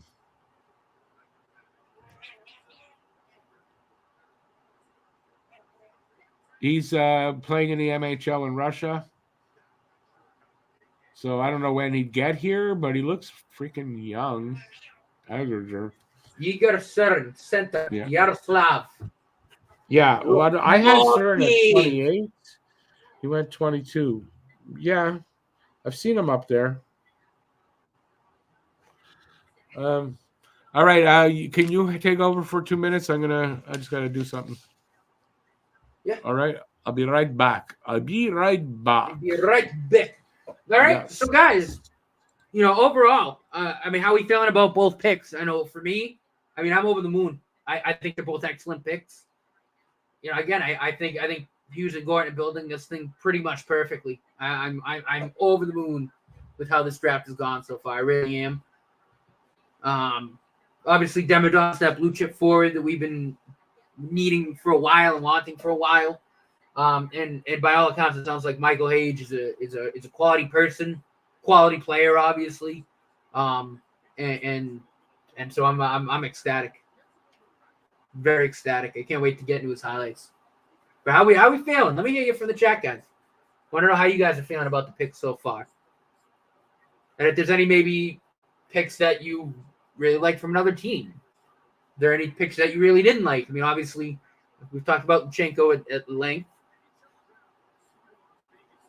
Yeah, that's a good question, Matt Greer, rather. I apologize. According to Friedman, he asked Hughes about potentially anything else tonight.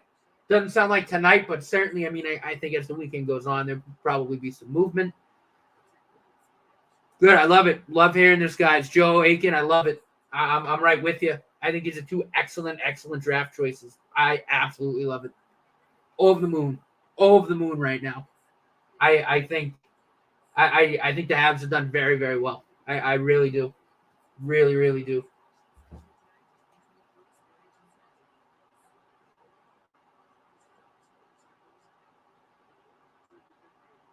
Yes. BL. Yep. The Leafs are trading up.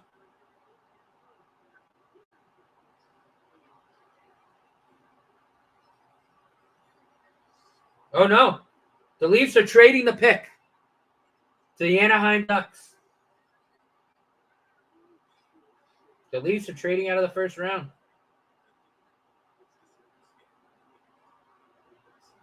Very interesting.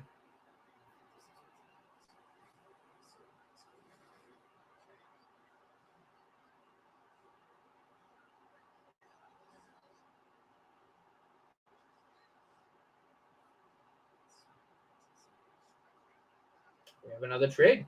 Late.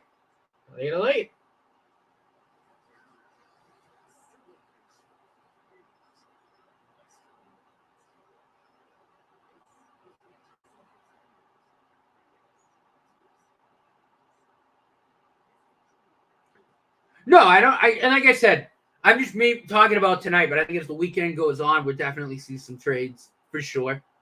I do agree. But yeah, I mean, I'm so happy with both selections we've made tonight. I from the get-go, I've been all in with Hughes and Gorton. They know what they're doing. They have a fantastic eye for talent, and we're seeing it. We're really seeing it. I couldn't be happy with how this rebuild's going right now. Sounds like Rick might be back in a second, which would be pretty cool. Yeah, I'm just having something to notch on first. Rick, we had a trade. The Leafs traded out of the first round. They traded with the Anaheim Ducks. What'd they get? Oh, no, 31. So they got the first pick in the second round. Oh, no, I lied. They get the 31st overall, second to last pick, and the 58th overall pick. To get what back for? No, the Ducks just got the current Yeah, I know what they get with the pick. They got something else. And they just got the 23rd overall pick for 31 and 58. But they were at 23rd. They got two more picks. That's what they got. Yeah. So they do end up staying in the first round, but it's the second to last pick. That's stupid if you ask me, but maybe not.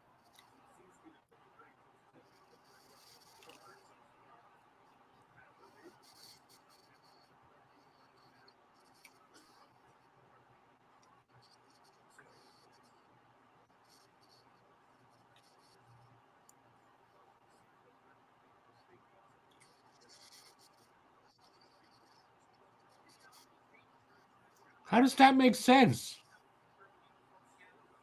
23rd for 31st and 58th. What?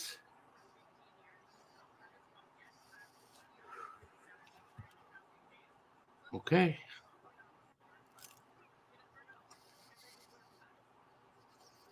That's I wonder ridiculous. if Boston trades 25. I doubt it, but who the hell knows?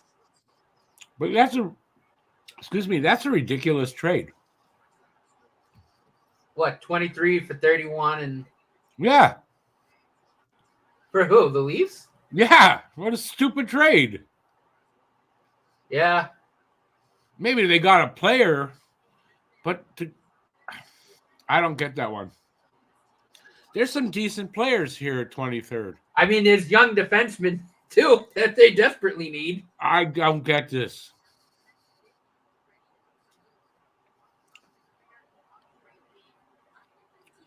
Stamkos, didn't he get traded? Isn't he going to Detroit or not yet?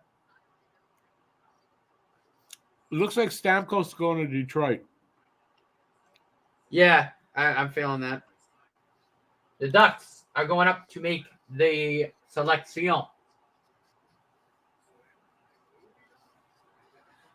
You know, they should just have the draft at the Sphere every year. This looks awesome.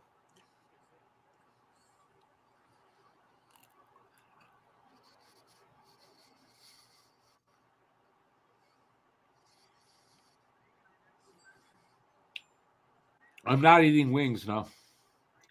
Huh? I'm having an ice cream. Oh. I have to get a beer soon so you get a pop back on camera. I'm back in a minute. But yeah, I mean, I was surfing Twitter a little bit, and by all accounts, everyone in Habs Nation is ecstatic right now, and rightfully so. I think they made two excellent picks. How are you feeling overall? Like, I mean, I think I know where you are, but just to kind of hear your thoughts. Fuck you. I've been talking about it all night. What do you mean you don't know what I think? I don't know. I just try to make conversation.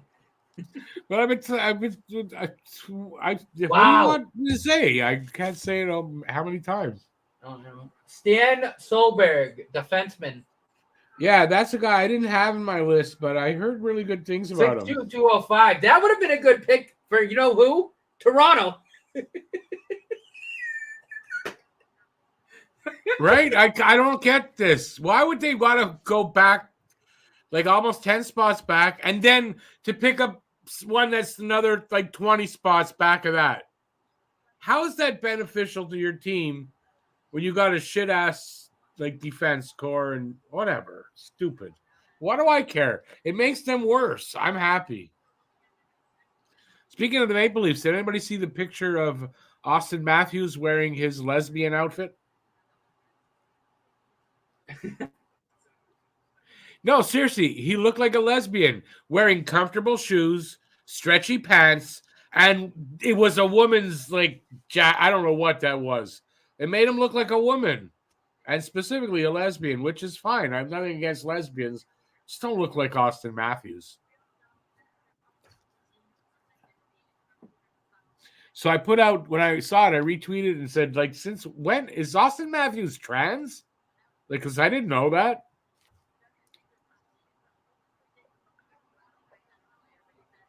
He'll now be playing in the PWHL.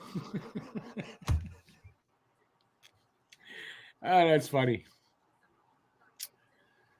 Can't fix stupid with Toronto, Guru. You can't fix it. It's 100% right. Austin identifies as she, it, says Ryan. I mean, that picture, I don't know.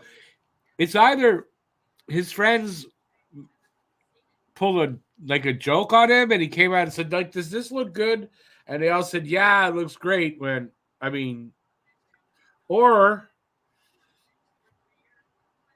he's hanging out with Bieber too much.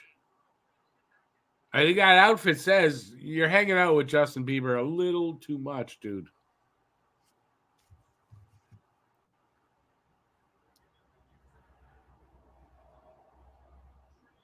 We got a trade. Colorado was traded. The 24th overall selection. Are you calling me stupid, man? No, listen. Of course they could be, but how dumb is that? That's just, I don't get it.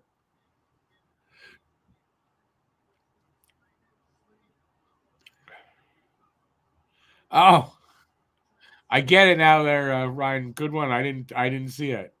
He is shit.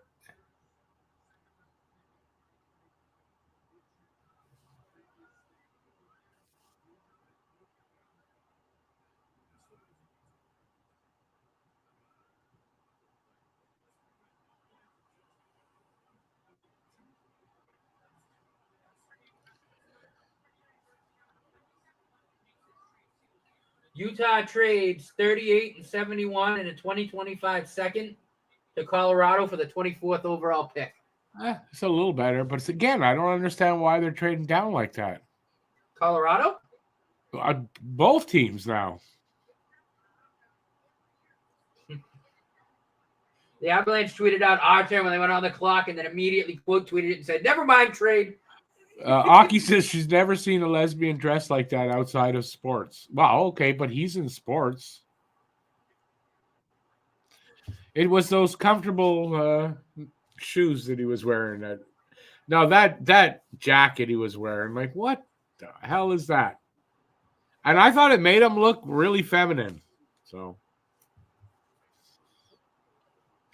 where is Cole Hudson projected to go? Depending whose projections you saw. He was literally all over the place. All over the place. Like, say from highest one I saw was I think 47, and I seen him in the 20s.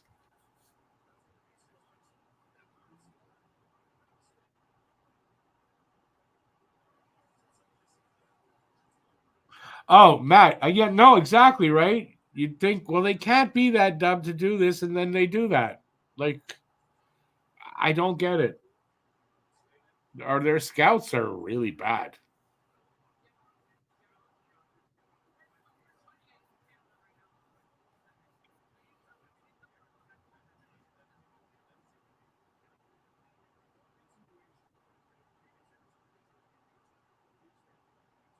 They asked this kid here, you like to play very physical? Blah, blah. He says, yeah, well, yeah, especially with my girlfriends. I get very physical. I don't know, just joking. Who's up next? No, okay, so Utah hasn't come up yet, eh? Right? Utah's on the clock. On the clock. Okay, good. Okay, I got confused there. I thought you said they haven't drafted yet. I'm like, they took Teague. No, I know, but I mean here now. They just made a trade to make this pick. Who could go here at 24 for Utah? What did they take at Utah? They took Tidge, right? Yeah. Defenseman here? Who's still here that's a defenseman? Or maybe here's where Liam Greentree goes. Surprised Greentree is still on the board.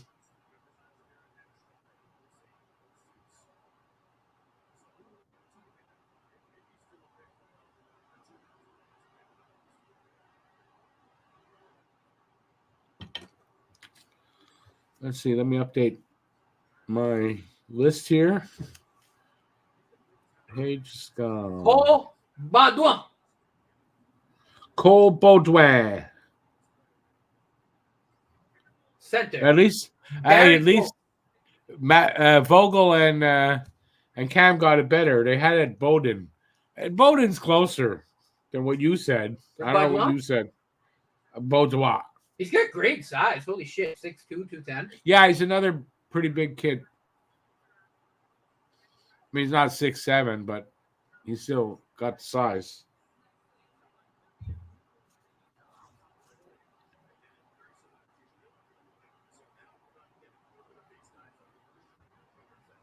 Did we say Chernyshov is gone?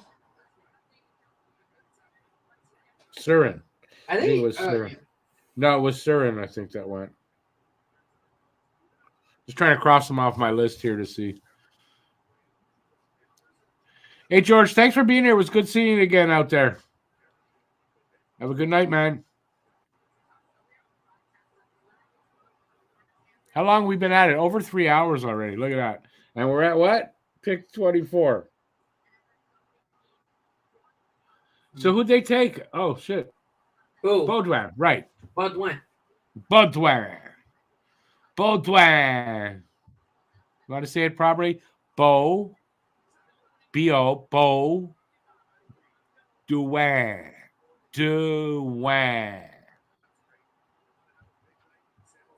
You can say that.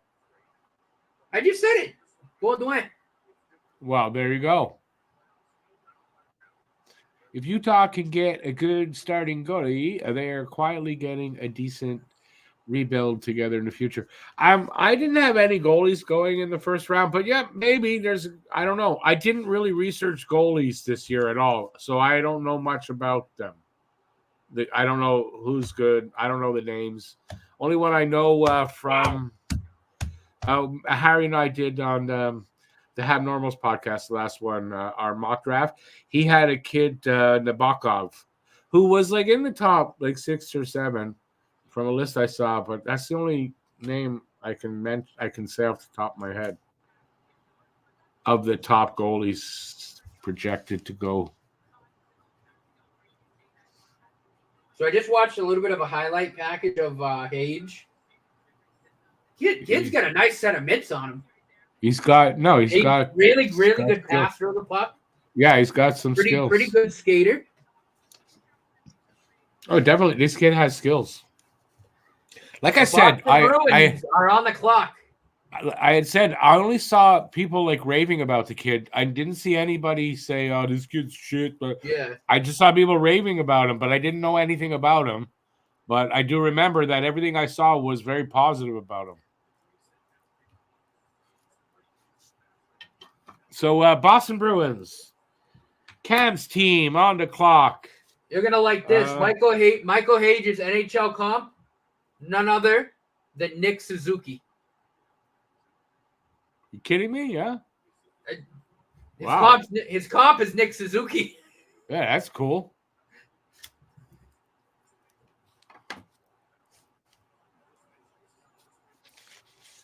Yeah, so far so good for the Habs. Tomorrow, I'm not 100% decided, but I think I will be doing round 2 and 3 tomorrow, which should go a lot faster than these rounds go. This round, obviously, this round's going to take, but I think I might do 2 and 3, which is tomorrow, starting at noon, and then I'm going to do a Saturday hockey talk tomorrow night, like usual. But we'll do a recap of the draft. See how that goes. I say we, but it'll probably just be me, being that it's Saturday.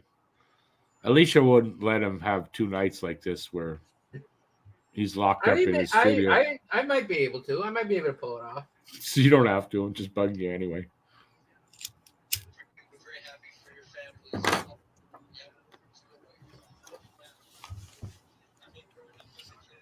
Okay, so did they do 25 is now?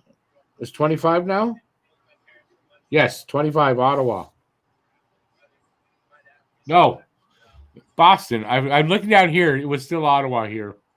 Boston hadn't made the trade. So Boston. And I'm a little bit scrambled in the brains. Didn't know that? Must know by now.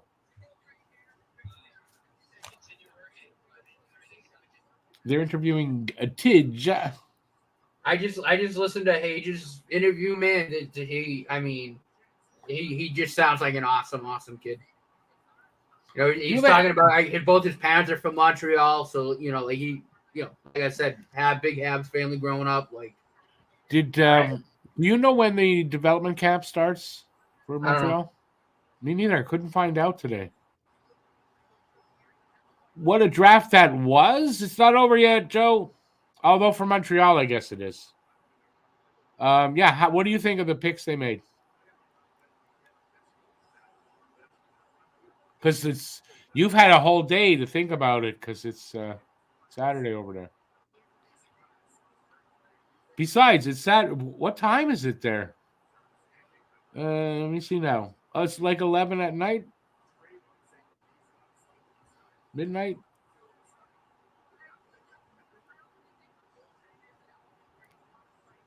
Yeah, I think the 2 picks were really good. Definitely. I mean, I can't complain. Yeah, I wanted Iginla, yeah. But I mean, I'm happy with the 2 picks. See, I got it right this time, Joe. I think that's the first time. It's the first time I've got the time right over there. She's in Australia.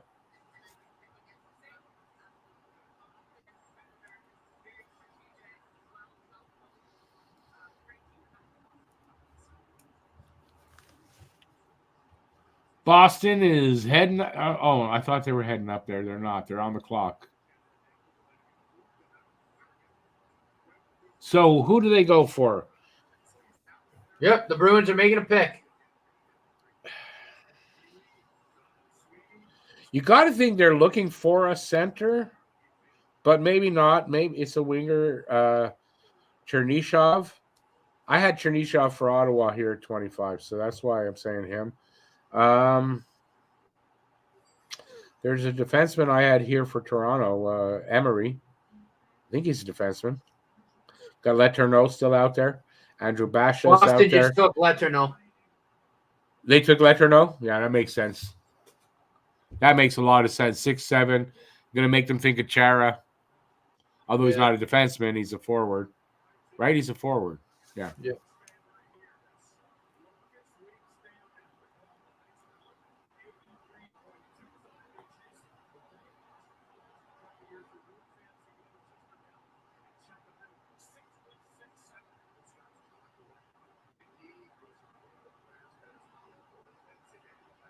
You said it right, too.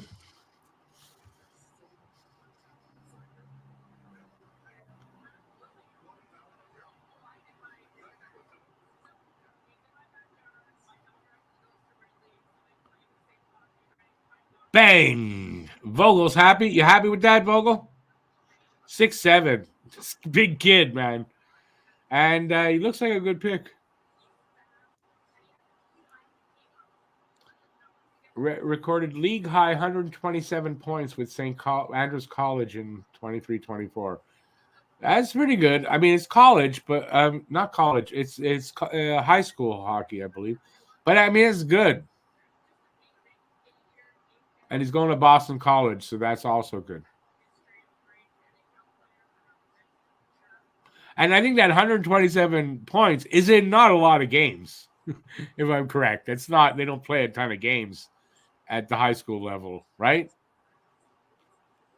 Now, Matt, he's not paying attention to me. I know I am. Well, if you were, you'd answer me. I'm sorry. What did you ask? High school, they don't play a lot of games season. No. So 127 points, that's like a 3 or 4 point average. But no, that was at St. Andrews College. That's an actual college? It means 17. Yeah. It's a junior college, though. That was high school. I thought he was a high school kid. 56 games, 127. That's not bad. 2.25, 2.3. U18 AAA league. Okay. But still, I mean, that's good. And I've seen many guys drafted at that level, and they turned out, and I was like, what? From a high school? And they were good players. Yeah, look, it's a good pick for Boston. Obviously, he has the size that the Bruins like. Going to a great development program at Boston College. Joe Thornton, I think, was a high school kid when he was drafted, if I'm correct. Not a quick skater. I know that, obviously, because of that size. He's kind of slow, but I mean, he's a fucking giant. He's a giant, yeah. They can work on the skating.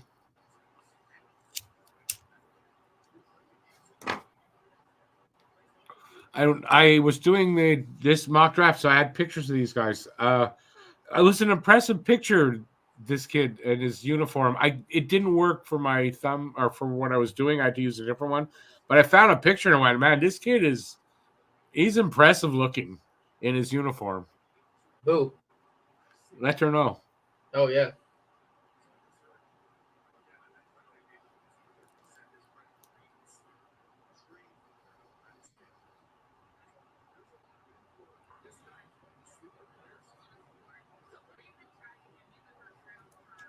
He's the first rounder to come out of his school. Not happy to see him go to Boston. You're right.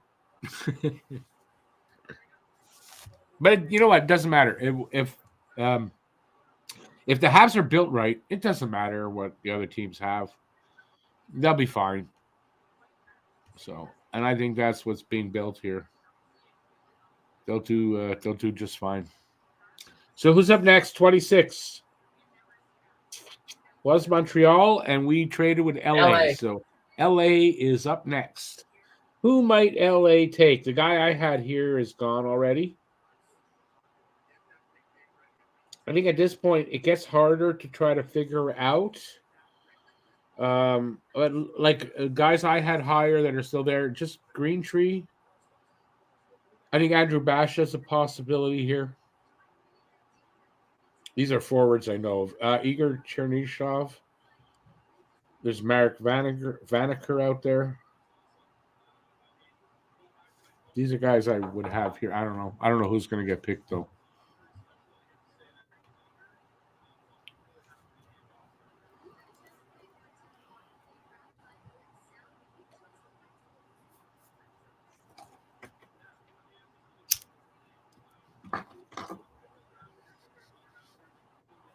And like he says, too, he'll have a chance. At 25, the hit rate there is not great. Not as good, let's put it, not as good as, obviously, top 10 or top 5, obviously.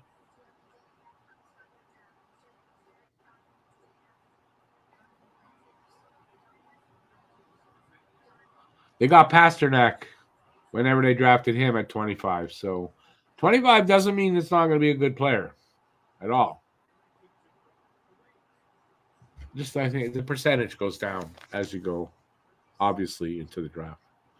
All right, Kings are on the way up.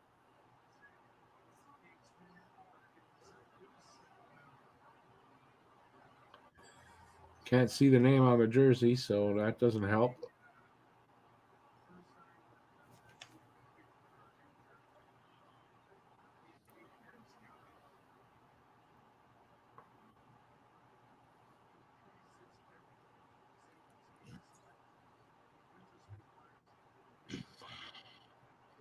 Luke Robitaille.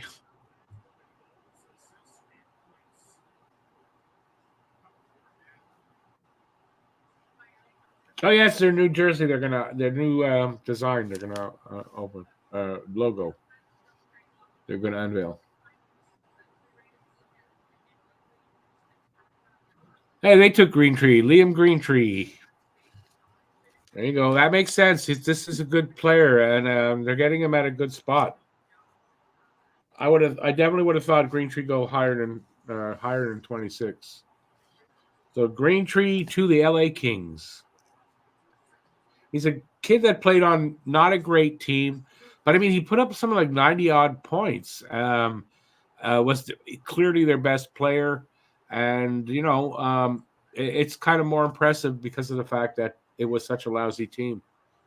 He could be their best scorer and still have like 60 points on a team that's bad, but he put up really good numbers. 36 goals on a shitty team. 36 goals, 90 points. Yeah, impressive. And I think the captain of the teams has got leadership value there.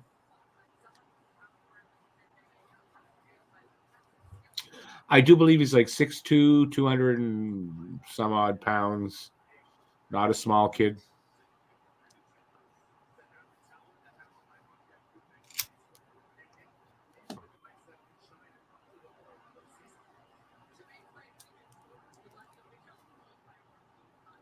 He's happy to be going to L.A., all the young, hot L.A. girls. Who is the higher ceiling, Hage or Yzerman? I think probably Yzerman. That's how you look at it, because like with Yzerman, I mean, as a goal scorer, I think it's higher, but I think as an overall player, point guy, like boom or bust. Yeah, no, I kind of agree with that. I think Yzerman is kind of a boomer bust. But I think with Hage, and again with that comping Nick Suzuki, I see a lot of that, right? I think Hage is a really good overall, well-rounded hockey player, and again, like Demidov, he's over the moon about coming to Montreal. He wanted to come to Montreal, grew up a Habs fan. Like it's perfect pick. Yep. The stats are there. That goes a long way too. There. The size. He's what, 6'1", I think, 190, something like that. Yeah, 6'1", 190. So the size is good. Size isn't bad at all. Plus, 190 now. He'll be 200, 205. Yeah. When he fills out. So that's not bad. Like I said, I'm over the moon. Yep. I mean, they missed him by one pick. Hughes and Gordon again. Amazing. Yeah, I'm happy with the 2 picks. That's for sure.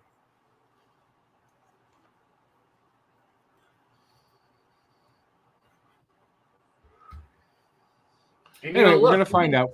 Even last year, right? Like they could have said, "Well, look, they could have said, well, listen, Demidov's in next year's draft. There's a good chance he could be just as good, if not better, than Mitchkov. We know what Reinbacher could be. We think he could be like a cornerstone number 1 D-man." Yeah. And they did that, like, because again, like I think Demidov could be that, like, I'm ecstatic that they got their blue chip D-man prospect last year, and they got the forward this, like, it's just perfect. Yeah, listen, Demidov's ceiling is really high. Let's put it that way. He's got a very high ceiling. Yeah. But does he hit it? We don't know. But, I mean, he's also got a pretty high floor. So, top 6 guy, like, it's pretty assured you're going to get a top 6 forward there. Oh, without a doubt. And probably, like, a first-line player. Mm-hmm. Right? Superstar type of player. So yeah, I mean, we're looking at, potentially 100-plus points in his prime. I don't know if he gets there, but I think that's where his ceiling is, though. You know what I mean? His ceiling's probably about 100 points, which is I'm fine with that. Yeah.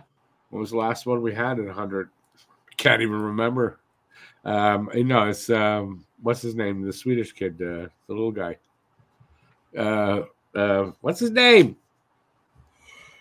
Okay, draw the clock though. Can't remember his name all of a sudden. Who was on the clock? Who was it? Oh yeah, who did LA take? Liam Greentree. Okay, that's not a bad pick. No, it's a good pick. We have a trade. We have a trade The to announce. Hurricanes have made a trade with the So Chicago Blackhawks. Carolina trading down. Chicago's probably second pick in the second round. Chicago And something traded else. 34 and 50 for 27. There you go. Obviously, Carolina's guy's gone. And they feel they can get the next guy that they want.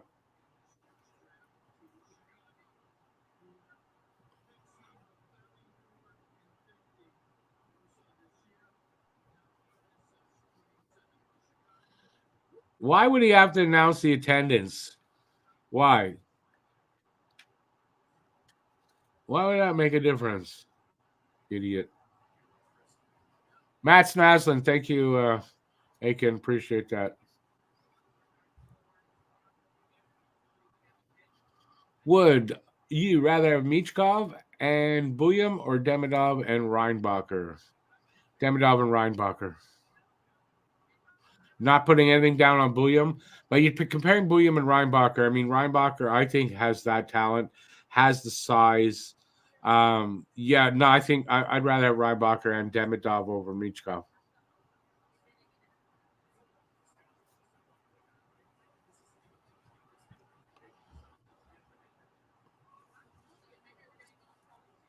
And it's not like a bias because Montreal picked those guys. I really like those two better overall.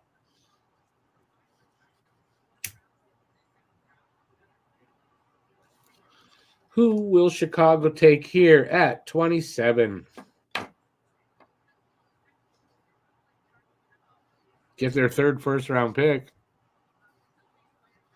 So I guess good on their GM.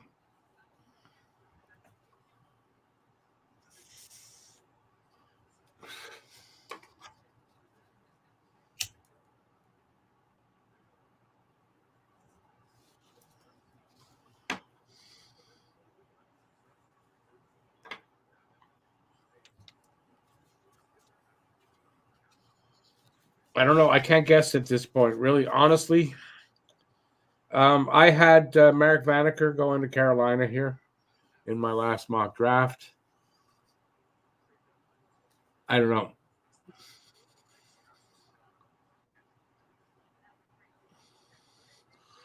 And why is it taking who's getting the Chicago? Why should it take Chicago so long to get up there? You must know who you want. You made the trade. What should it take them so long to get their asses up there? Could be. I don't know how they put the names on the sweaters. If they have a bunch of sweaters prepared, or they sort of quick put them on. If they quick put them on, then that's what they missed. But I mean, they should be ready with the pick. Who will be better, Slav or Demidov? No, they're different. You're talking about different players. Different players. One's a good bit bigger than the other. It's totally. I mean, Slav's a power forward, and Demidov is a skill winger. It's very different. Marek Vanacker. That's who I had. I just said it. I had Marek Vanacker, but going to Carolina. But I had that guy. Vanacker, I think it's pronounced actually. I had a few right in the right spots, even though teams even changed in those spots. Still had it right.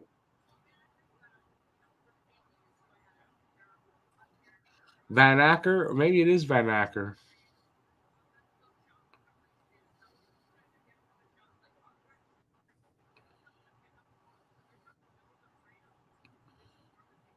He's got a torn labrum right now. But we know that's not a problem. It's not a big problem for, to get it repaired. It's going to be good.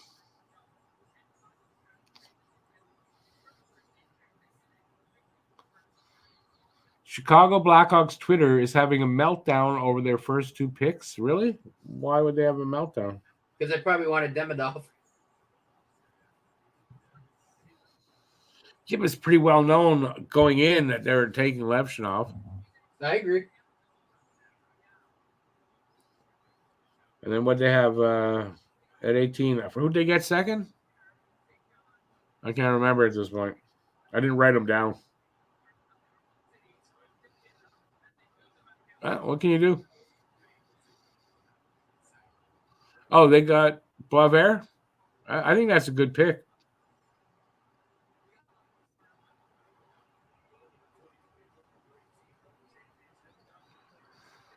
Darth Master, we think that his ceiling is that. So we'll be in his prime, probably getting in the area of 100 points, maybe a little less, maybe slightly more. But yeah, I think it's possible with that kid. I think that's the reason they picked him. That I don't think Iginla had 100-point in him necessarily, that it was easy to judge that. But I think Debinov has that as a ceiling, yeah.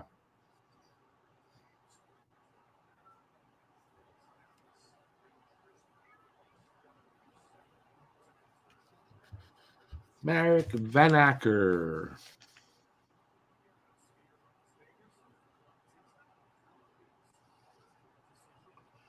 You're drafting a person as well. Really? Are there people? They are people, the hockey player? I didn't know that. Will Demidov be best player in this draft class?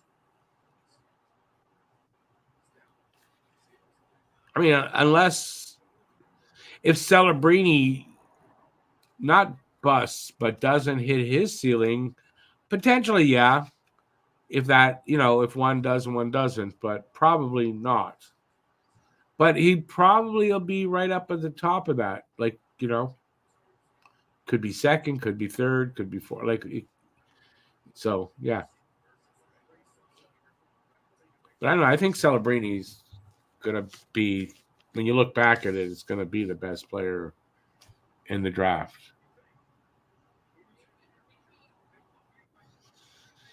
He was, but I don't think he passes Celebrini unless Celebrini, doesn't hit at his full potential.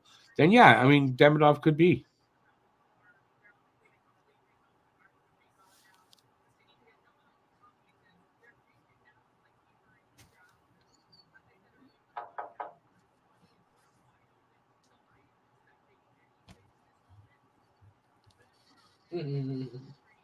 Tej again. This comp is Jerome Iginla. Habs are trading me to the Leafs. Oh my God, I'm not going. I refuse.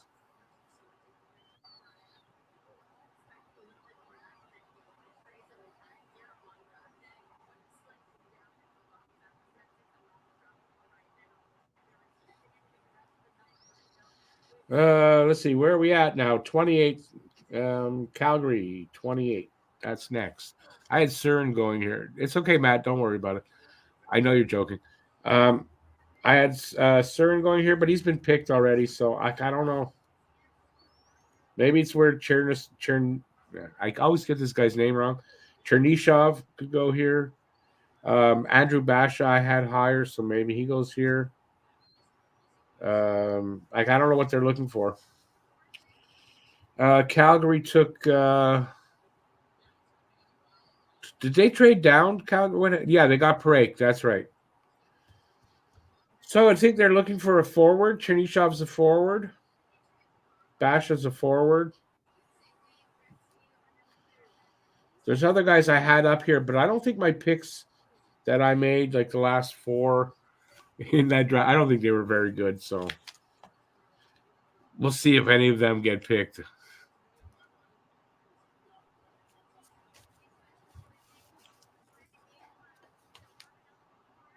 And believe me, there's other guys that I'm sure could go here, but it gets harder and harder to try to figure out here at the end. The last few picks, they're not easy to figure out.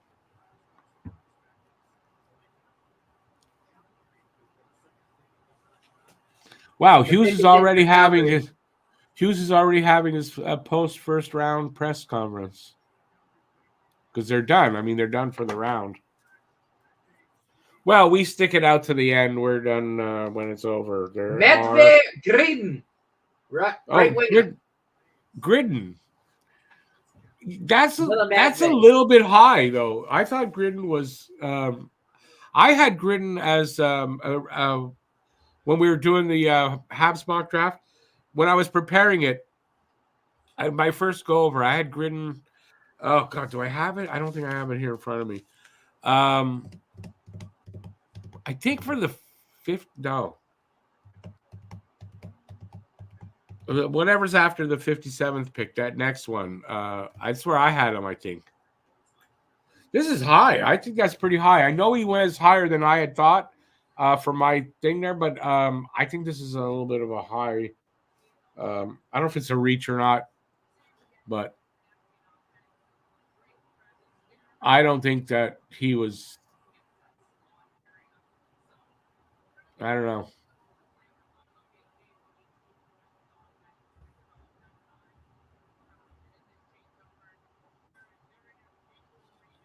So he's a goal scorer, they're saying.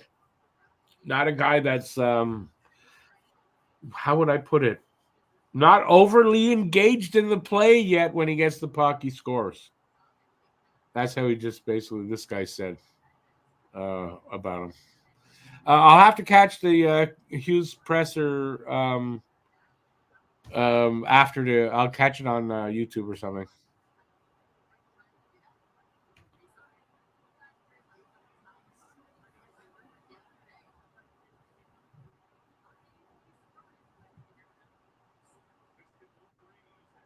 He's a teammate of Boisvert. This kid.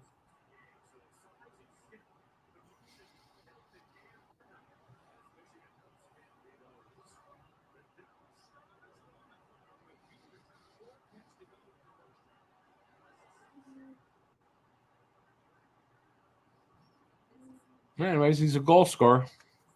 So who's this here? I mean, Calgary. I mean, that's kind of what they need, right? They took a defenseman in Parake at 9. Yeah, I'm not a surprise they'd go after a goal scorer and an offensive player here. All right, so next after this is Dallas at 29. We're down to the last 4 picks. Hopefully it won't take an hour. Probably about another half hour or so left. Is Demidov the steal of the draft? Did Montreal win this draft? It's too hard to tell right now. It's hard to tell. You got to let these guys start getting to the NHL to really tell. So he may be, though. I mean, he may be. I don't know. So the possibility is there, but give it a few years. He was a good pick either way. If he's not the steal of the draft, still a good pick. Even though he wasn't the pick I wanted necessarily, still a really good pick. I don't think I'm hoping that the concerns that I had don't mean anything, and they probably don't.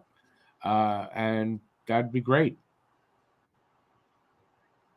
Because my concerns weren't huge.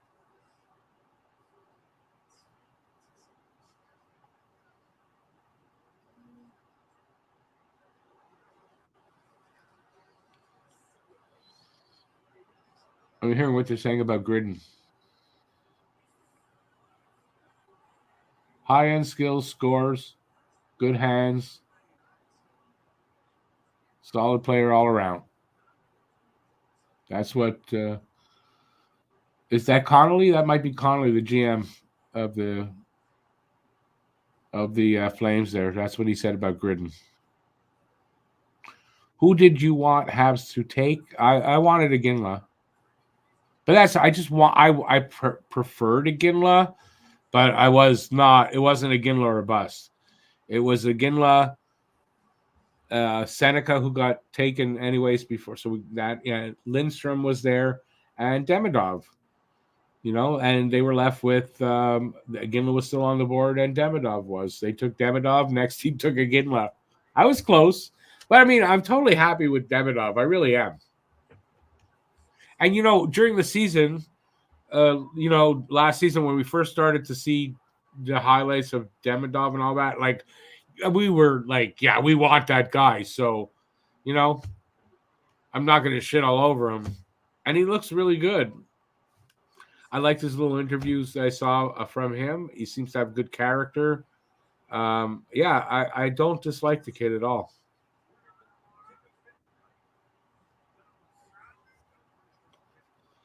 Are we glad Tidge didn't go to Ottawa? I guess so. I'm not the biggest Sens fan, and I like Tidge. And, I'm happy for him. I hope he does. I hope Utah is a good spot for him, and he's happy there, and he produces. I like the kid. I genuinely like Tidge. Emil Hemming goes to the Dallas Stars. Yeah, I didn't have him on my list, but I heard about this guy. But I really don't know much about him. Just heard the name. He's supposed to be good. Yeah. That's it. Don't know anything else. Rick, you were on to something too with Letourneau. That Saint what the hell was it? St. Andrews College. It was like junior college, high school AAA league. There you go. So he was playing against like 15, 16, 17-year-olds a lot. Well, that's what he is, 17-year-old. So that's why there's concern that the scoring might not translate like at Boston College. But yeah, no, there's a risk. There's a risk with him, but there's a lot of payoff if he hits. Right. You know? I mean, it's a project pick, but like I was telling, like Cam and I were just texting back and forth. Like I like the pick. You know, it's a good. I think it's a good pick for Boston at 25. I mean, I think that was a good pick. It is a bit of a boom bust thing, a bit, but I don't know. I mean, it's a project. He's going to take time, but he was highly thought of by a lot of people. Highly thought of by a lot of people. I would have liked him at 21. I didn't know much about Hayes, but if I knew about him, I would have liked him at 21 too. So, like, yeah, I would have liked him at 21. I'm happy with Hayes at 21. But Letourneau, I think, is a good pick. Yeah, for them. No, for sure. Who'd they just take? Who? Dallas? Is that? Oh, I'm behind you. Yeah, Emil Hemming. Okay, I thought it was another one. Joe wanted Letourneau. I think Hage is going to be. Yeah, I mean, Hage probably has a better chance to be like an NHL player than Letourneau overall. More likely to, but I like both those picks. I would have been happy with both those guys. Apparently, according to Kent Hughes, Demidov speaks better French than Jeff Gordon. You know, that kind of surprise. Well, okay, but that's not saying much. But he spoke a little French when they talked to him on screen, and it actually does sounded pretty good.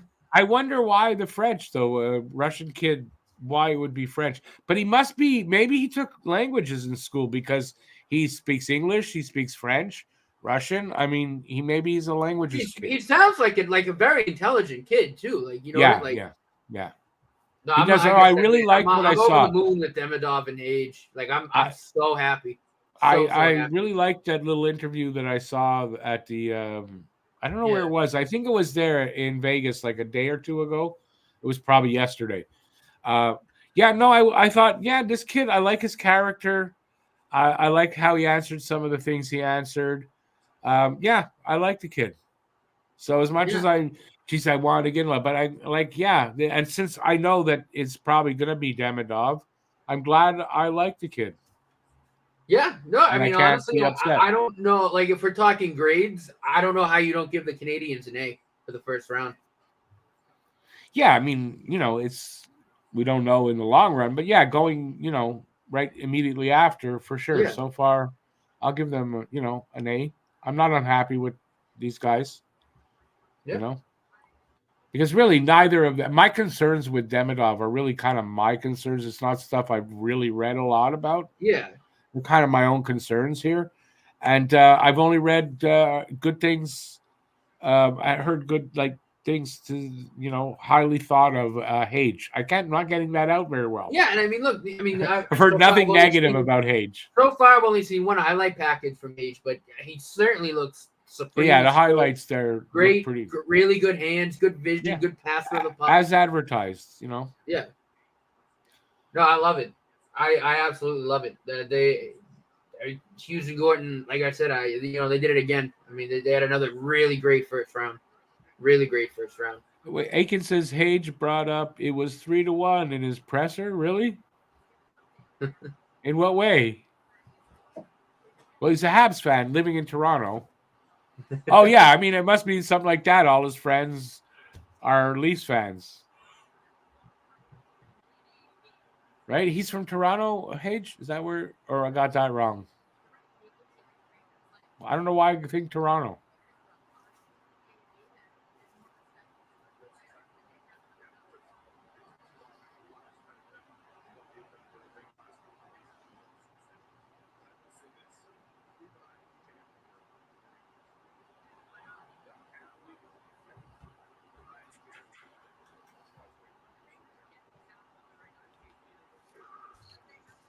Okay, let's get on with the next one. And so, Darth, at 21, again, I didn't know much about Michael Hage at all. I wanted to know. Yeah, no, I wanted to let her know. But, I thought I answered that. I'm sorry. But no, I got to, like I said, I did a little bit of reading on Hage after the pick, watched the highlight package. Like, I think if I had known about him, he probably would have been there for me too. And I'm not saying that because we picked him, but like just reading about him and looking at him, like he definitely would have been someone I would have targeted. I'm still. Yeah, I didn't look into him at all, so neither did I. But I mean, like I said, after reading some laptop, things, like he's certain. I think he's someone I think you and I definitely would have had there. I think I didn't look into him much, so I don't know. But like I said, I only heard positive things about him. Yeah. With what I read, it was always positive. Michael Hage. So, but I didn't know much about him. But I mean, that's a good thing when all you're reading is positive about a guy, or people just talking positively about him. Hey, probably a good pick. EJ Emery goes 30th. Oh, EJ Emery. I had him at 23 to Toronto. 6'3", 183, big guy, big D man. Yeah, big guy. Yeah.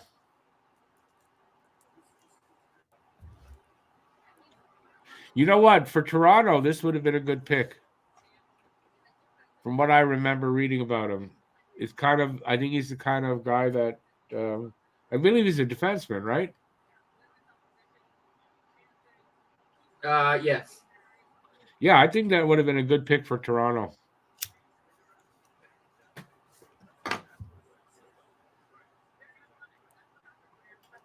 Toronto made a big mistake. I mean, yeah, I mean, this guy here, or even like I said, the guy that I forget who they traded with now. Aiken, if a guy gets 10 points per game, that's pretty good. It's the defense. I thought this kid is kind of what Toronto needs defensively, right? Yeah, well, even the kid that went to the team that Toronto traded 23 to. No, I know. That's what I'm saying. But he should have been picked at 23. I thought anyway. But no, he should have been. But like, if Toronto was smart, they would have been the team drafting him because they need young defensemen. That's what I'm saying. This would have been. He was my pick for Toronto in my draft, my mock. Yeah. EJ Emery. I thought this was the right kid for them to pick. Well, no, this kid or the kid that did get picked at 23 as well. I think it's a Swedish kid. Oh yeah, I don't remember who. Because I'm looking at. I don't remember who went there at 23. Because I'm just looking at what I had at 23. Started with like an S. It's gonna come up on the ticker in a second. With an F. That went there at 23. I doubt that. S, or like his name started with an S. And who they trade with? I can't remember even that. Anaheim, right? Yeah. Surin must have gone. I think it was Surin. I don't know much about Surin. It's gonna come up in a second.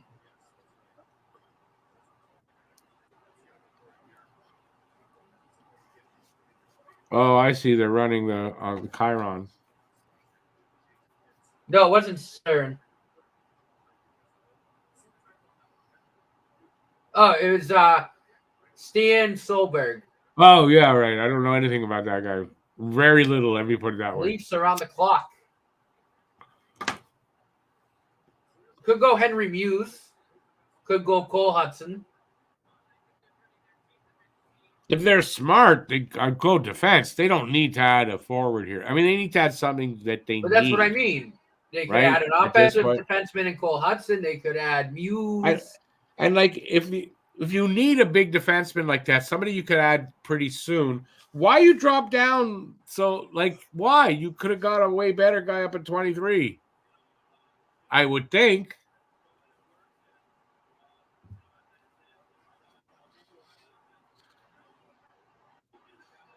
He scored first in vertical jump and horizontal jump, E.J. Emery.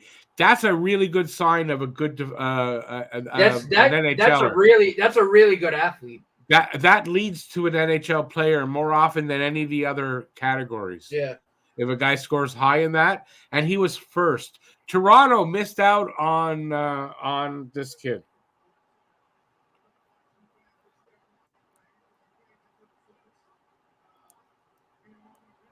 But when you're run by idiots, what do you expect? I mean, what do you expect? No, I mean seriously, like, what the fuck is Treliving doing? What He's a doing moron! Brad Treliving. He's doing Brad Treliving. And I read they're not offering Marner an extension, so if they don't move him, they're gonna fucking lose him for nothing, which is again idiotic.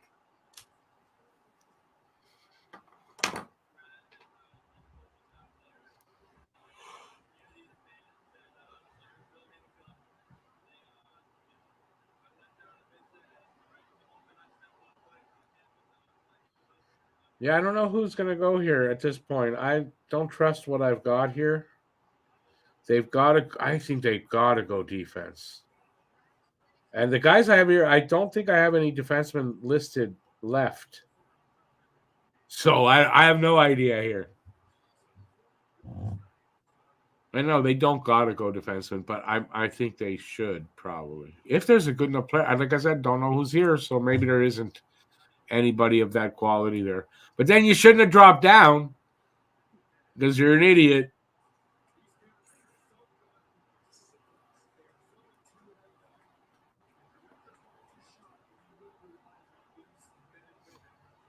Yeah, typical of what they're saying here. They got the money, so they're going to go for money and spend money on guys instead of drafting them better.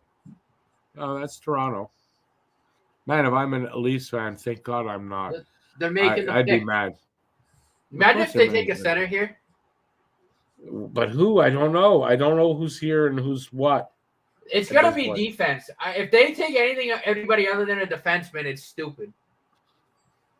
Yeah, I would think, but again, we'll see. Also, don't forget the new coach. He's walking up there. Ben Danford, defenseman, Oshawa. Who? Ben Danford. Oh, okay. I saw the name there. I don't know anything about him.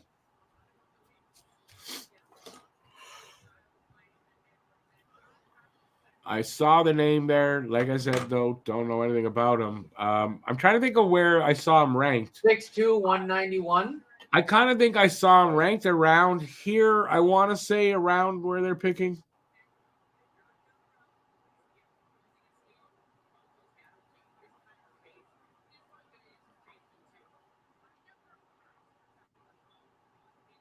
He's a good passer. Okay, so he played with Seneca. He was the alternate captain there in Oshawa. I'm looking. Hopefully, we're going to show some of his numbers. What position? 8th in scoring in the OHL U18 defenseman. He's a defenseman. I knew that already. 33 points in 64 games.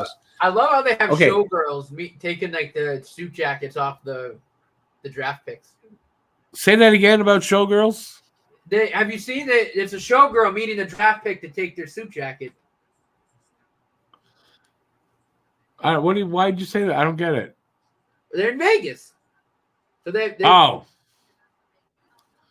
I see what you're saying. Okay, yeah. I saw it. I guess all night. I just didn't it didn't register.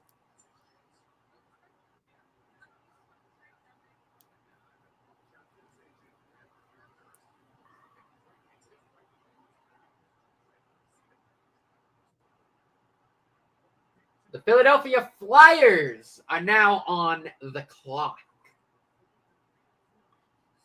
Philadelphia Flyers pick a guy ranked in the 4th round. What? Oh boy.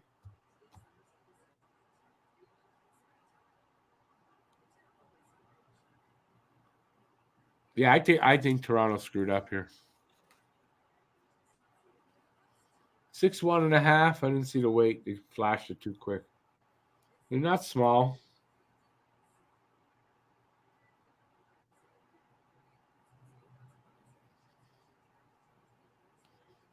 Actually, limited offensively. This might be the right direction. This is not a points guy. That's kind of where they needed to go. Too many offensive defensemen in Toronto, right? Yeah. So I'm gonna say with the what's his name, the new coach there, whatever, Craig Berube, maybe some influence there by him. I forgot Getting they a have tougher, Craig Berube. yeah, and getting a more of a tougher kid, maybe a guy that's going to give them more defense than offense. That's what they need on defense, I think, is something like that. They got enough offensive defensemen there, don't they? Who, Toronto? Yeah. Morgan Riley. Yeah, but they don't have that stay at home. Oh, right. No. Shutdown kind of guy. TJ Brody's a Edmondson. free agent, but he's I mean, they old got as shit. Edmondson right now, but Edmondson's a he's free agent. He's yeah, old as he's shit. getting old, and if they don't sign him, Mark right. Giordano is a fucking fossil. Yeah, exactly. So I think maybe that is a good pick. I don't know. We'll see how he works out. But I think I would have liked EJ Emery there if I was the Leaf. that's right. They should have stayed at 23 and got him where I said they should take him. I think you're right.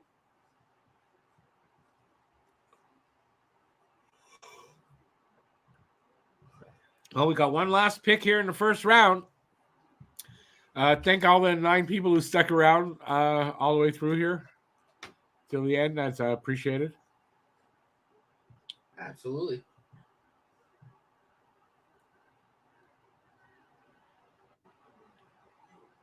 Seems like Michkov and Demidov are best buds. Yep.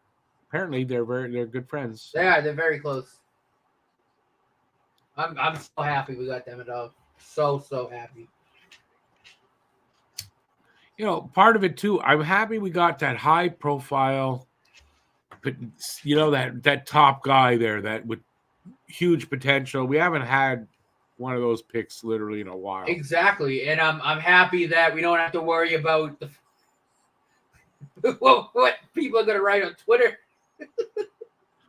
Yeah, that and that Reinbacher's not going to get beat up over, because this pick is a good one. It's going to make them forget and leave Reinbacher alone because they're happy with this one.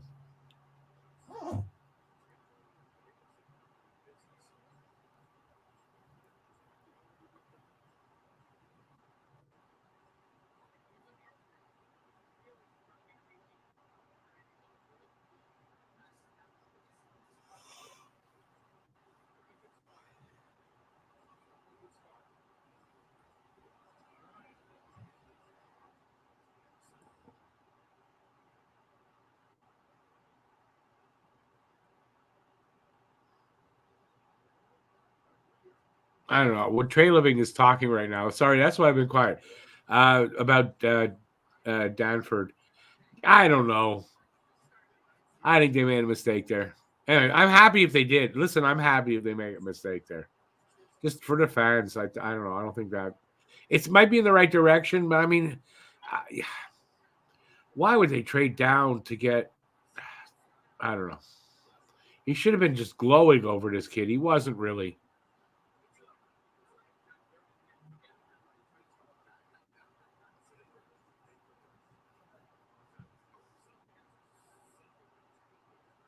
Oh, there might be something cooking here. They might have traded it, Flyers. Yeah, they're not getting up. I think you might be right here. Yep. They traded the 32nd overall pick to the Edmonton Oilers. Back to them. No, they would add the 31st.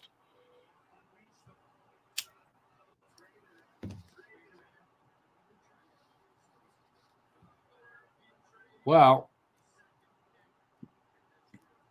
in Danny Briere's second draft. I don't think he did a good job here so far, honestly.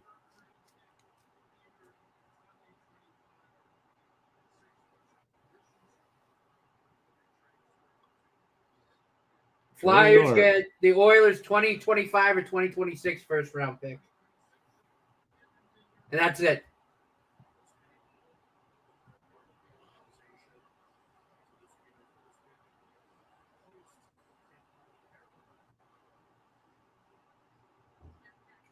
And Alex is pissed.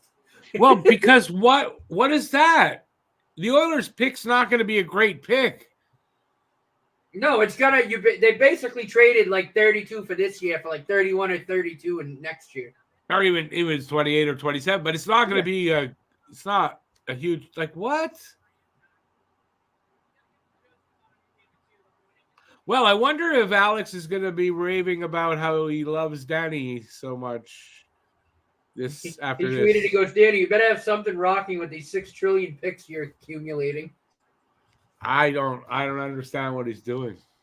I know they're gonna they're rebuilding again a bit, but I mean you got Michkov coming in. I don't know.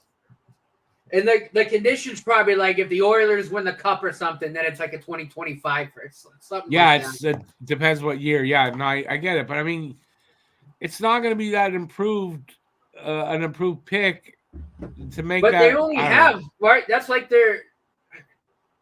It's not like they've accumulated 6. Like, I mean, I know that was hyperbole, but it's like, what they got like an extra second this year, and what did they get for third, this? or no, they got they got a third this season, and then they just got another first next season.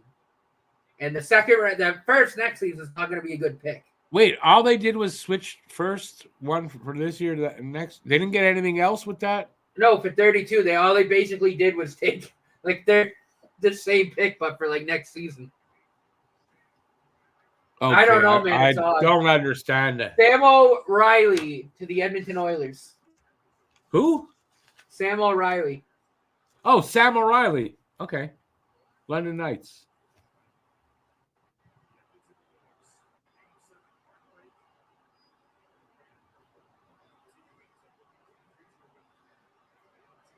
Honestly, I think the Flyers, and again, I'm really not trying to pick on them or be of this first round. I gotta say, I think the Flyers get like a C, maybe even worse, maybe a D.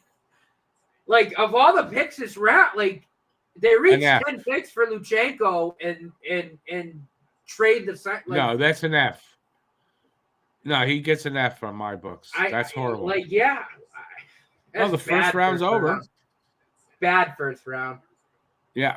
Really odd for Philadelphia, I think they were the worst picks in the first round. I don't understand them at all. And then Toronto is second, in my opinion, for bad. Yeah. Every other team that picked, I don't know. I didn't think it was that bad. I don't remember another one where it was like, oh my God, how bad a pick is that? Yeah. I mean, right? No, I don't remember another one. I think for the most part, again, aside from like Philly and Toronto. Thanks, Aiken. I think most teams I think will be in that, I don't know, maybe average to a little above average tier in terms of the first round. Like I didn't really I agree. There wasn't, aside from Luchenko and then the trades with Toronto and Philly, like it wasn't anything else where I said, what the fuck are they doing? Yeah, no, that's it. It's just those two guys. I think that's really bad. And I know it's, I think obviously the Sharks, I think, made out like bandits with Dickinson and Celebrini. And I think Chicago, I don't know. I don't know much about Chicago's second 2 picks, like their other 2 picks this round, but they weren't head scratchers though. They weren't. I like Levshunov, but I don't think it's. And again, I'm not being biased or anything, but I think if you look at the talent and you look at, what the teams needed, I don't know how you can say that like San Jose and Montreal weren't 1 and 2 for the first round right now. You know what I mean?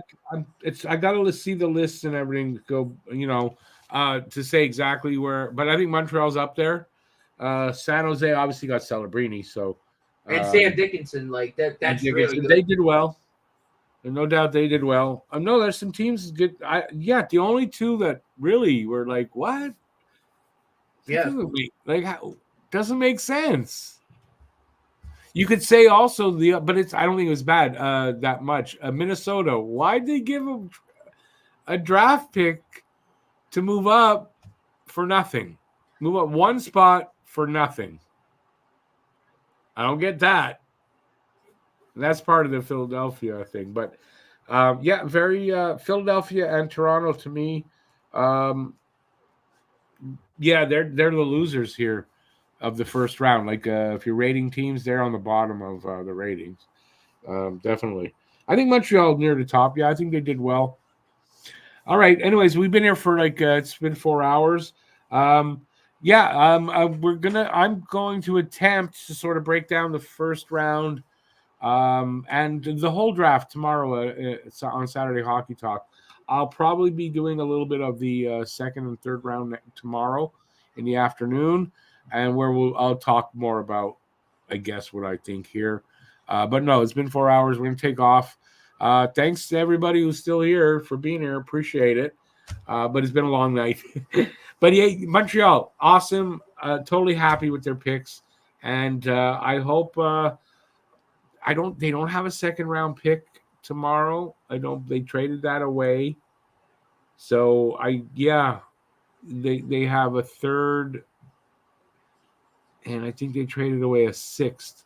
They got a third, a fourth, fifth. Maybe I'll tell you right now. Hold on, let me go to cap friendly. 3 7s. So I think this was their big part of the draft. I don't know how well they'll do it with what I got left, but I mean they're not high picks now. So anyway, I forgot the 7. Oh, I'm expecting they might take Ados Koivu in. Is that Sackman's kid? Yeah, 70th or 74th or 78th. They got two there really close together. I think one of them is going to be Koivu. I don't know. Other than that, I don't know what else will come tomorrow. But we'll cover that. We don't have a second rounder. No, they just traded that away to when we have 2 thirds, a fourth, 2 fifths, a sixth, and 2 sevenths. Yeah, so there doesn't mean there's nobody good there, but I mean I don't, I think they basically the big that's all gone, and we'll see what comes tomorrow. Anyway, I'll recap this tomorrow on Saturday Hockey Talk either way, and at some point during the 2nd to 7th round I'm going to be on. I haven't decided exactly yet, and I got some work to do that, so we'll see. But thanks everybody for being here. I'm going to stop babbling because I don't know. I can't stop, it seems. Thanks for watching. Hope you guys liked the draft. Let us know in the comment section what you guys thought of the picks. If you haven't, given us your opinion here. And that's it. It's getting late. Have a great night. At least it's Friday, so it's not that bad. And I'll see you next time. Till then, stay safe out there. Peace out, you guys. And see you next time. Later, Pete. Ciao, y'all. Ciao, y'all. When I find my cursor now. That's it.